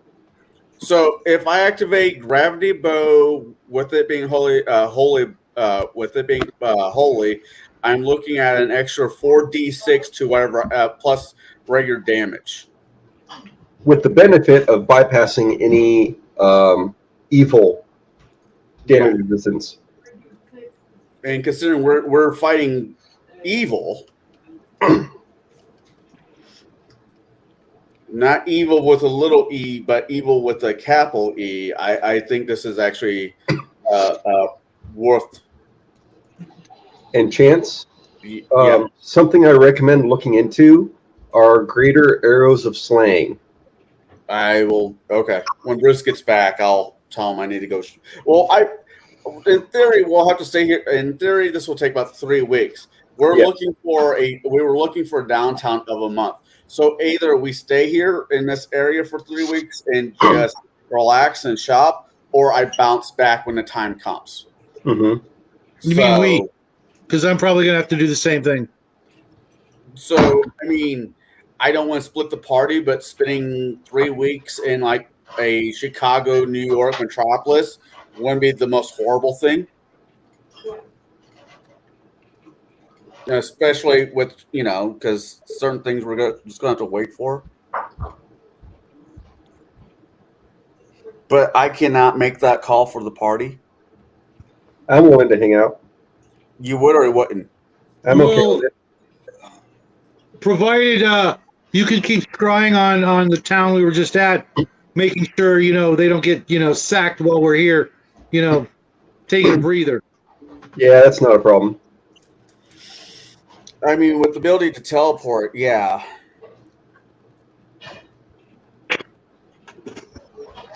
I don't want to make decisions for the party without talking to the party.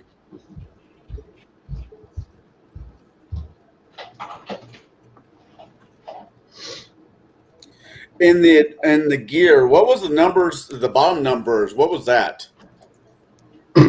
The bottom numbers were just mundane, like jewelry and stuff like I that. mean, the platinum, gold, silver. Is that how much? That was added to what was distributed out. That's loose change we found everywhere. Okay, so that's needs. Okay. Does that need to be split up, or did you already basically do that? Already did that. Everything that had a price on that spreadsheet, Yeah. I put on there. All right. And the platinum, gold, is that to each person? That's to each person listed on there. You're one of them. Okay, so I need to add that to my. Okay, all right. Thank you. Yep. Okay. So your final figure was about what, 500,000? Thereabout. Okay, so So I got armor, shield, and boots. aside from the holy taking so damn long, everything else is going to be pretty quick. But if on the bow, but the prince comes back and you see some intimidating behind him. He walks towards Brighton and he has a sheathed long sword in his hands. He says, "About 40 years ago, there was a paladin here. That's nice. We had him as a regional hero. His name was Rendell Heinlein, and Rendell had done quite a bit to help people of the church and many people in this area. Bardsgate became a safer place upon the map. So we have his sword, and burying this sword with his corpse does him and the legacy of his church no honor. It's like storing something that could invariably provide the brand, continuing honor, and furthering the legacy. Heinlein blade is a special blade. I want you to test it and see if it's something that you could use." And with that, he holds a scabbard and expects you to pull the sword out of the scabbard. Did I do so? When you hold this in your hand, Sorry. it feels most assuredly like it is a lighter long sword than what you typically use.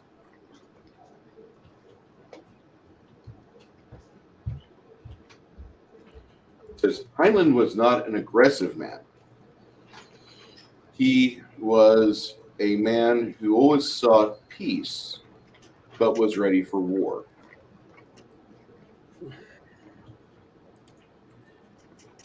This Avenger that he had, it was something that was made specifically for him, and when he died, he didn't want to see it locked in the vault. So, in anybody else's hands, that would be just a heavy, cold iron longsword with magical improvements on it.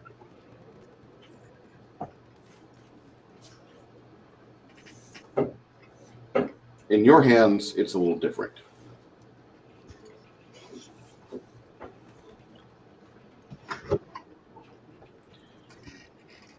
It's a +2 cold iron longsword. But when you use it, it actually increases your armor class by 5. Holy shit, man. The sacred weapon also gives you a spell resistance of 5 plus your class level. And anybody within 5 feet of you. Holy Avenger, huh? Sir. Wow. Highland sword. As much as we have changed our tone in decades since Heinlein has passed. Yeah, I saw it at the front door. No, I'm kidding.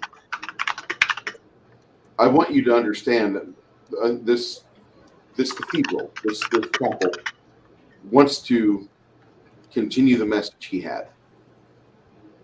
And despite the things that you may have heard, I don't want to see our game, our plans our agendas as anything but something that was rooted in tradition. And it would do us great honor if we had someone like you in the future to attend our services and possibly lead our flock. Because in all honesty, you're busy where you are. Things may change within 10 years. Think about it. Brighton, upon your passing, I would like to have your solemn word that you'll send a messenger with that scabbard and sword back to this temple. Absolutely. You can count on that.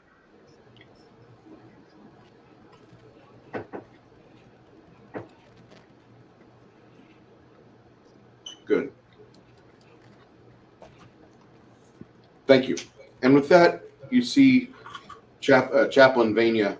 He turns his back and he. Whoa, hold on. Sure. Since I won't be needing this one, which was my blade that I've been using, find this a good home. Scabbard for it, please. It was already. I already did all that. Okay. It's just a +2, but it served me well. You don't understand, sir. We're more than likely going to store this for a while, and then at some point, a young squire will come into our service, and he will need something because we will have a task for him that requires such a magically enchanted blade. We'll probably on his hands for the time being. That's my hope. Okay. So once you leave them, as you're leaving the temple, you see your friend Chance standing outside, and he's not really looking too excited. He's kind of despondent. He's got what appears to be a loner bow. This bow says House of Bows. Please return. I slap him on the shoulder and tell him to cheer up. I got questions about your faith.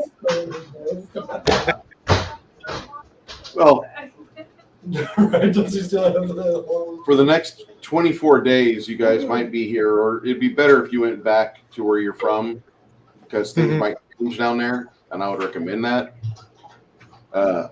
While they're getting that enchantment placed upon his weapon, but you guys, what? I have a backup bow. Okay, because they gave you a masterwork bow if you need it. Yeah, no, my backup bow is better than this bow. Okay. It's a +1, but still. Hey, Bruce.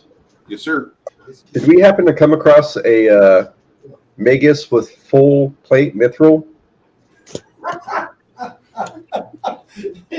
He's No. got the big word, magus. The caterpillar has spoken. No, Heinrich. Okay. Later on, Bruce, if you get a chance, can you write down in Discord the details for this blade, like the name and etc. Sure. I got most of the details, but I just want the name. And I'm sitting on, after I tithed, almost 20% of everything I had, I'm still sitting on 60K, and I can't carry it. And I need to, Did you go look at the armors over at the armory? Yeah, we need to do a little bit of shopping. I figured Yeah. I mean, I'm already sitting on +2 full plate, +2 shield, and a +1 lance. But I'm thinking about my horse. Barding would be great for the horse. If you're going to be Well, riding I have the best. I have the best, but I know it's heavy. Poor Copper's got to lug that shit around. Whatever I can get to,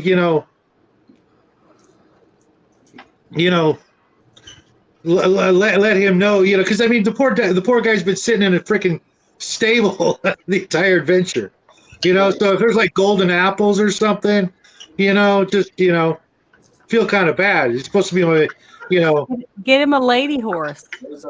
I actually have one. Feel better. I actually have two. There are horseshoes of speed you can buy. Yeah, I'm thinking that the full I have no idea prices. I can imagine from the old days, there's horseshoes of speed, horseshoes of Zephyr, barding, for the horse. Yeah. And yes, he does have a lady horse. Her name is, what the hell is her name? Petunia. No, it's oh shit, I lost that page. What the hell did I do with it? It's in here.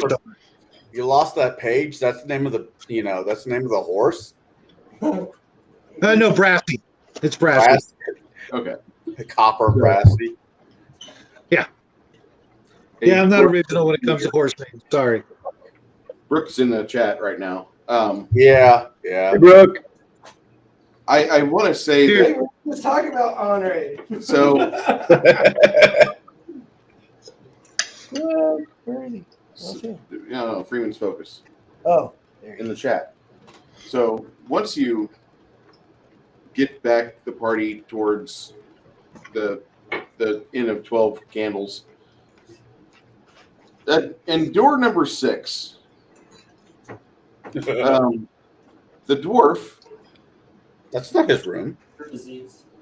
The dwarf.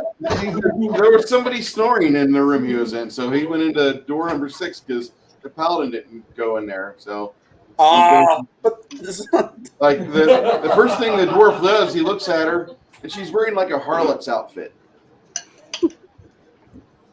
And the first thing the dwarf does is cast Cure Disease. What? Stare at there. I have to have you get your examination done elsewhere, but I'm going to give this to you. This is a gift. Now don't touch me. You sleep in that bed over there. And the woman is confused, completely confused. And then after about an hour, she's like, I was expecting you to be taller. And you're like, oh, I'm a dwarf. And she says, wait, you're not a paladin, are you? I was supposed to be here for Brighton. Oh, yeah. I'm Brighton.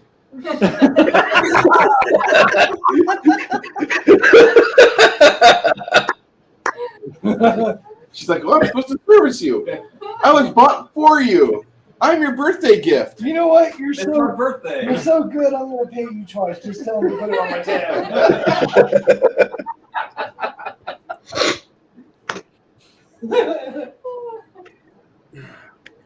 So once you finish up with this, she stays for like the entire night. She's not like a 1 hour and done.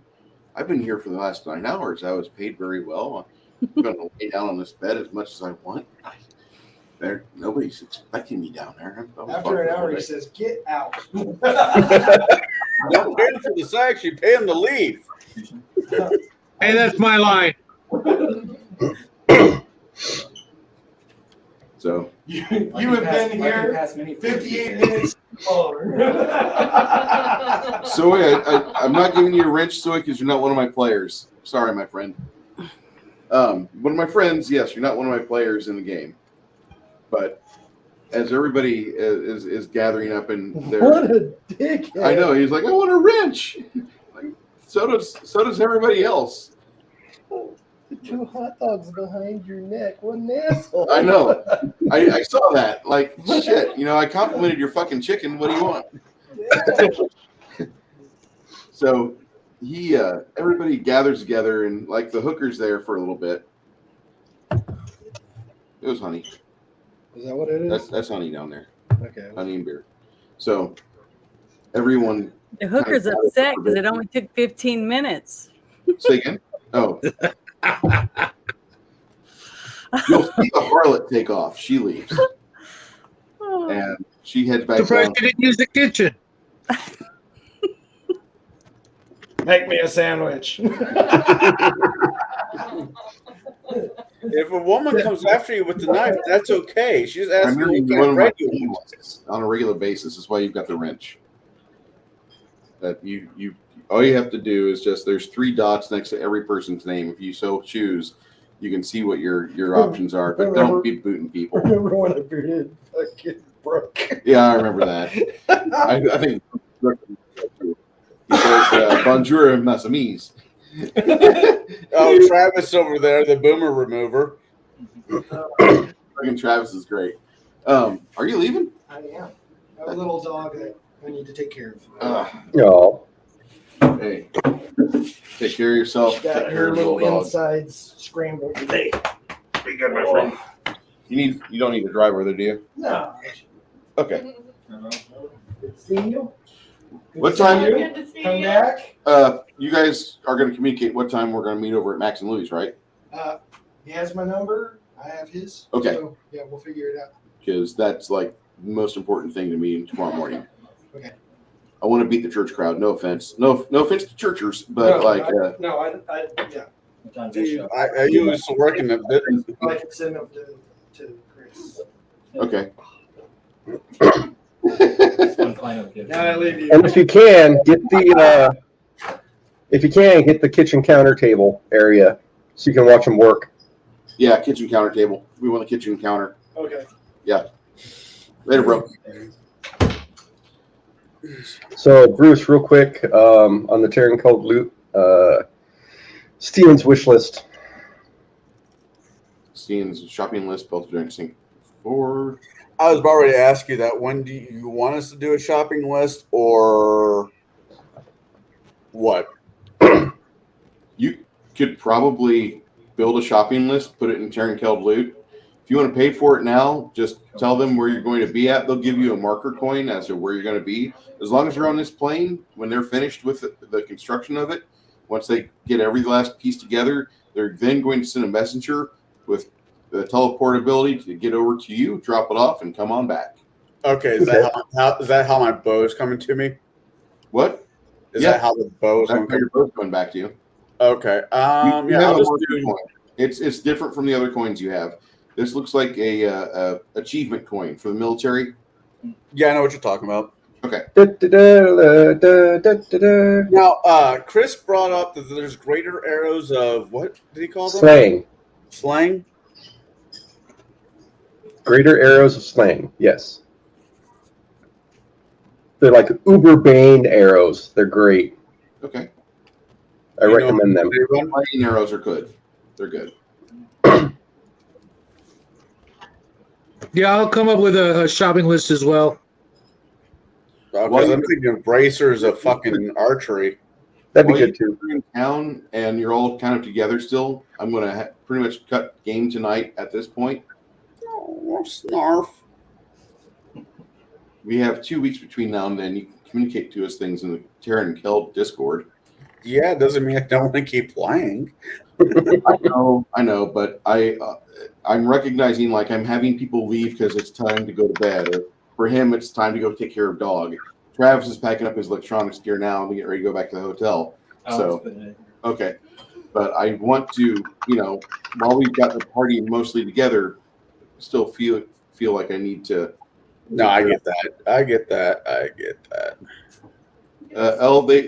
You go to town to really upgrade your character as well, and that's just not like leveling up and training, but that's also like getting gear, getting things to where you can outfit yourself for the next set of adventures, so you can kill bigger monsters and get more magical stuff. The endless loot cycle of D&D. This is what a lot of people should be bitching about, but they don't. But this game is all about acquisition. The acquisitionaries. Yes. And your niece is screaming in your ear. I'm sorry to hear that, but I mean, this is your brother or sister's fault. So, you guys will talk about things, and Chance shows you guys the robe they gave him at the Temple of Mitra. You have entirely different experience at Temple of Mitra than what Brighton did. Brighton had like the greatest evening and morning that a paladin could have. Like, really? This is what you do for your field guys? Man, this is an easy sell for my nephew. Come on, kid, be a paladin. And then, poor Connell goes in and she's like, okay, here's your barrel robe. Barrel rope. Why is there a hole in back? So, you guys talk about that. And once you discuss the various things, the thing that the rest of the party tells you is that they kind of went out, did some shopping, set up some items for delivery, and there's a place not too far off of Edwards where you churned all your gear for gold. I love Chimerian says, in fact, this game's all about acquisition. Is actually part of the things I really try to find ways around to add more depth than just procure loot, use useful loot, sell loot, get gear. Understandable. Repeat cycle next level. Yeah. I feel like we've only had one Diablo style shopping experience. This is the only real like gear trading we've done. Yeah, ever. It's one of the reasons why I'm sticking to the 10 magic items. I don't want to be fumbling for shit. I'm a paladin. I don't even need 10. Okay. I need like 5. That's fine. No, I'm just I'm hoping they're going to get better and I can swap out.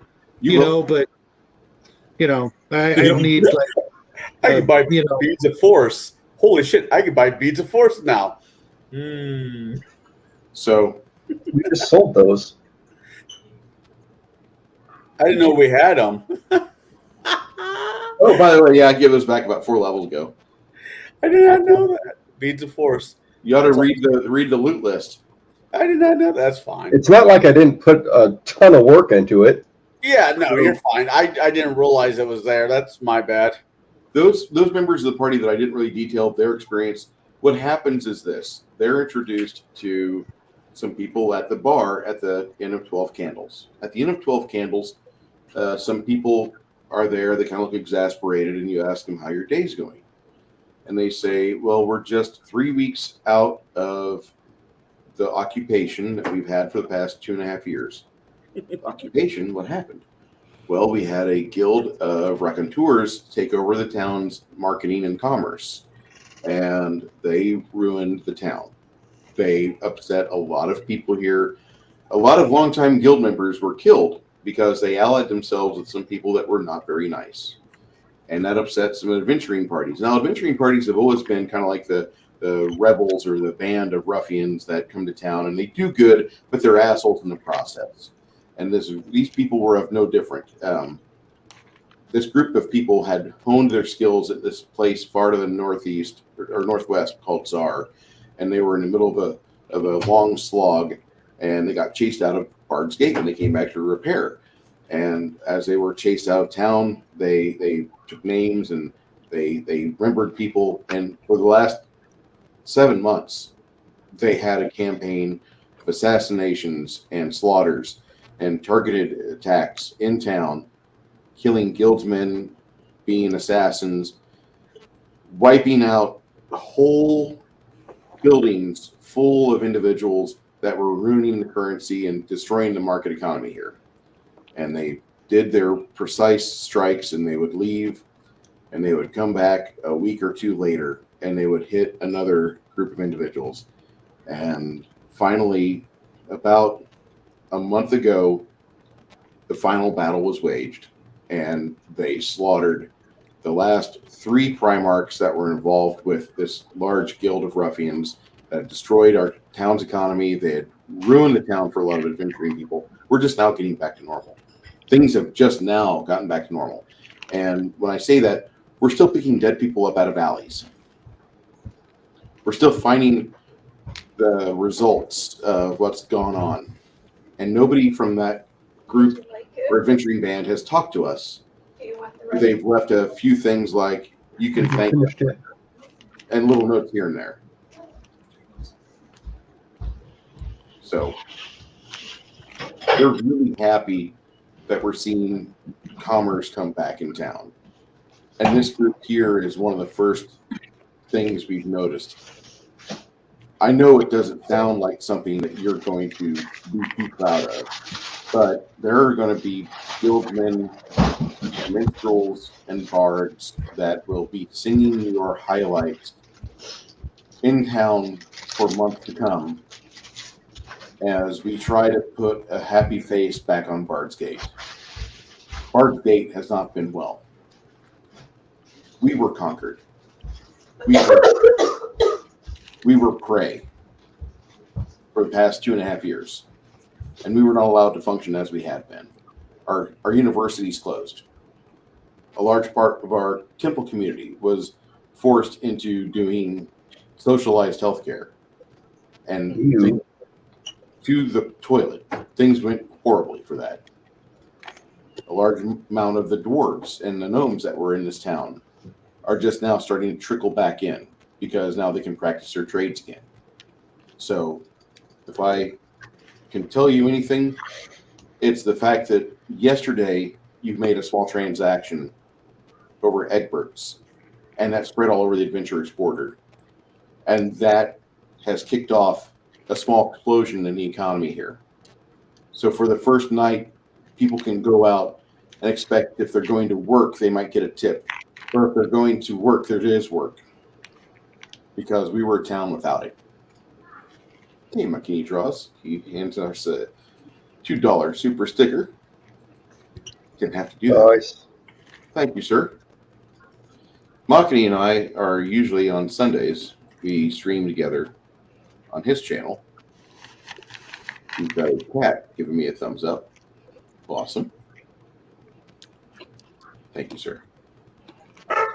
He's a lot of hours working with him and making sure that I try to further his goals. He's got an amazing talent.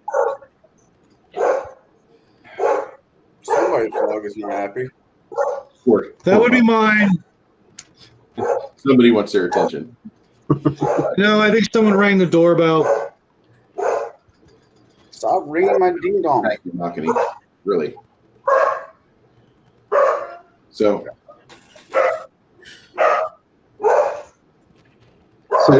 what happened to the adventuring party? We don't know. It'd be nice if we did know. All we have is a few notes here. One of the bartenders goes in the back room and they come back and they hand you back a folded up piece of parchment with some Fordway writing on it. And it says on there, "You can thank us later." And he hands it right to you. He says, "This was found in our back alley with 2 dead ruffians and a couple of their bugbear allies." What was that? What? Sorry, the barking. Sorry, Shadow. We have had problems, like I said, for the past 2 years. There were people that were getting murdered. There were people being put into slavery. And then finally, things had started to balance out. We started hearing about things. This town was a battlefield. People were told to stay within their homes.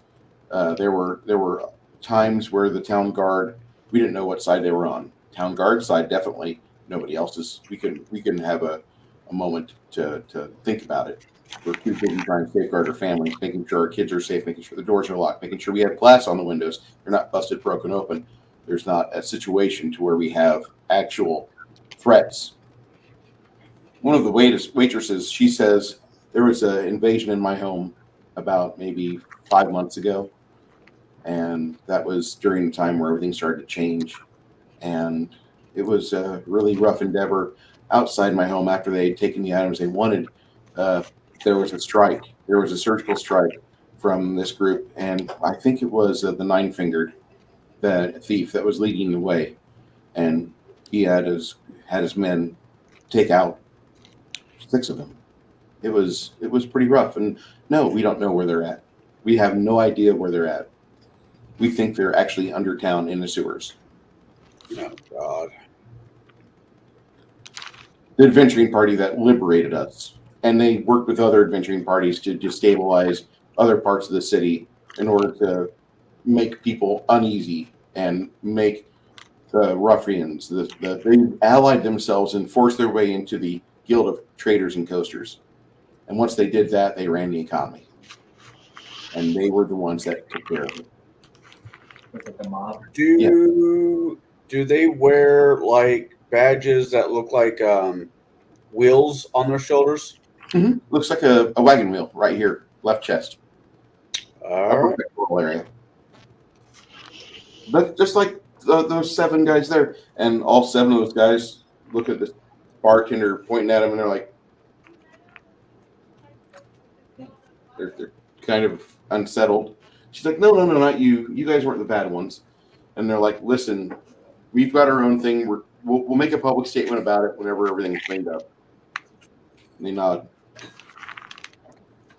So that's a story that everybody else gets after those individuals that required shopping time and time as to what's going on. The rest of you, when you went out in the town, you bought a few things, you had a few drinks, you had some meals, and then you were told the story of how Bard's Gate is just now coming out of a dark age, where for 2 years you were basically held hostage.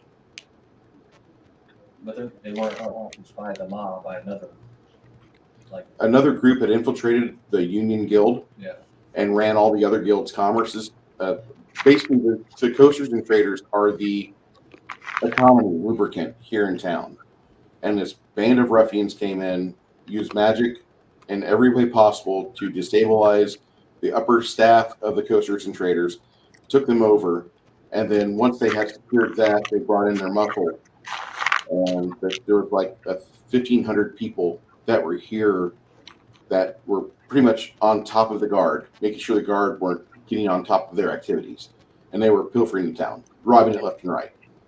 And those are the wheel guys. They're still in charge. The wheel guys are the lubricant for the economy. They run the trade guild. But the individuals that were in charge of that, the ruffians and the people that wholeheartedly allied with them, they're dead. So there was some sort of internal struggle? Not really an internal struggle, but more like they disappeared? They didn't disappear. Their decapitated heads were found at locations that were known to be centers of power for the Union Guild of Coasters and Traders. The individuals that were bad people. That's not to say that the people that killed them were necessarily. Those weren't like super good guys. Yeah, that's what I mean. Yeah. They're not, okay, but they just wanted to return back to the way things were before. They wanted to have their 2019. So it's again. like 2 different mobs. Yeah. Okay. Well, not really 2 different mobs. You have one group of people that was an adventuring party that couldn't transact, that couldn't trade, that couldn't get things crafted. The entire town was like shut down and on lockdown. The only people getting new stuff are the mob. Okay. And so this adventuring guild like allied with the Thieves Guild, and they allied with a few other adventuring parties, and they started working together, and it took it 2 full years to get it all complete. But the town, there was a delegate sent from that adventuring party to the town council, which the aldermen were like, can we be safe now?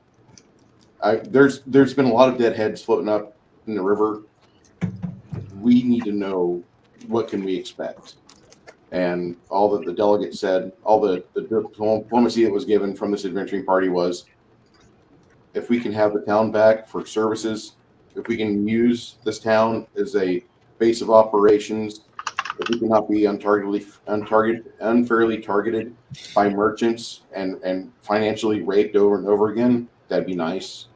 If we can have that, that's what we want. That's what we want. And the town council said, we'll get back to you. And what? No. There's 150 dead bodies from our blades, not including the ones from our affiliate groups that we were allied with. Do we have a deal right here? This is where it ends. Because if we can't get an answer here, this entire room gets painted. And the town council kind of rethought their strategy. What does a union of coasters and traders say? We are completely under new management, and we are willing to work with anybody who's willing to be fair. I believe there's your answer, sir. Thank you. Good night. And that was what he did.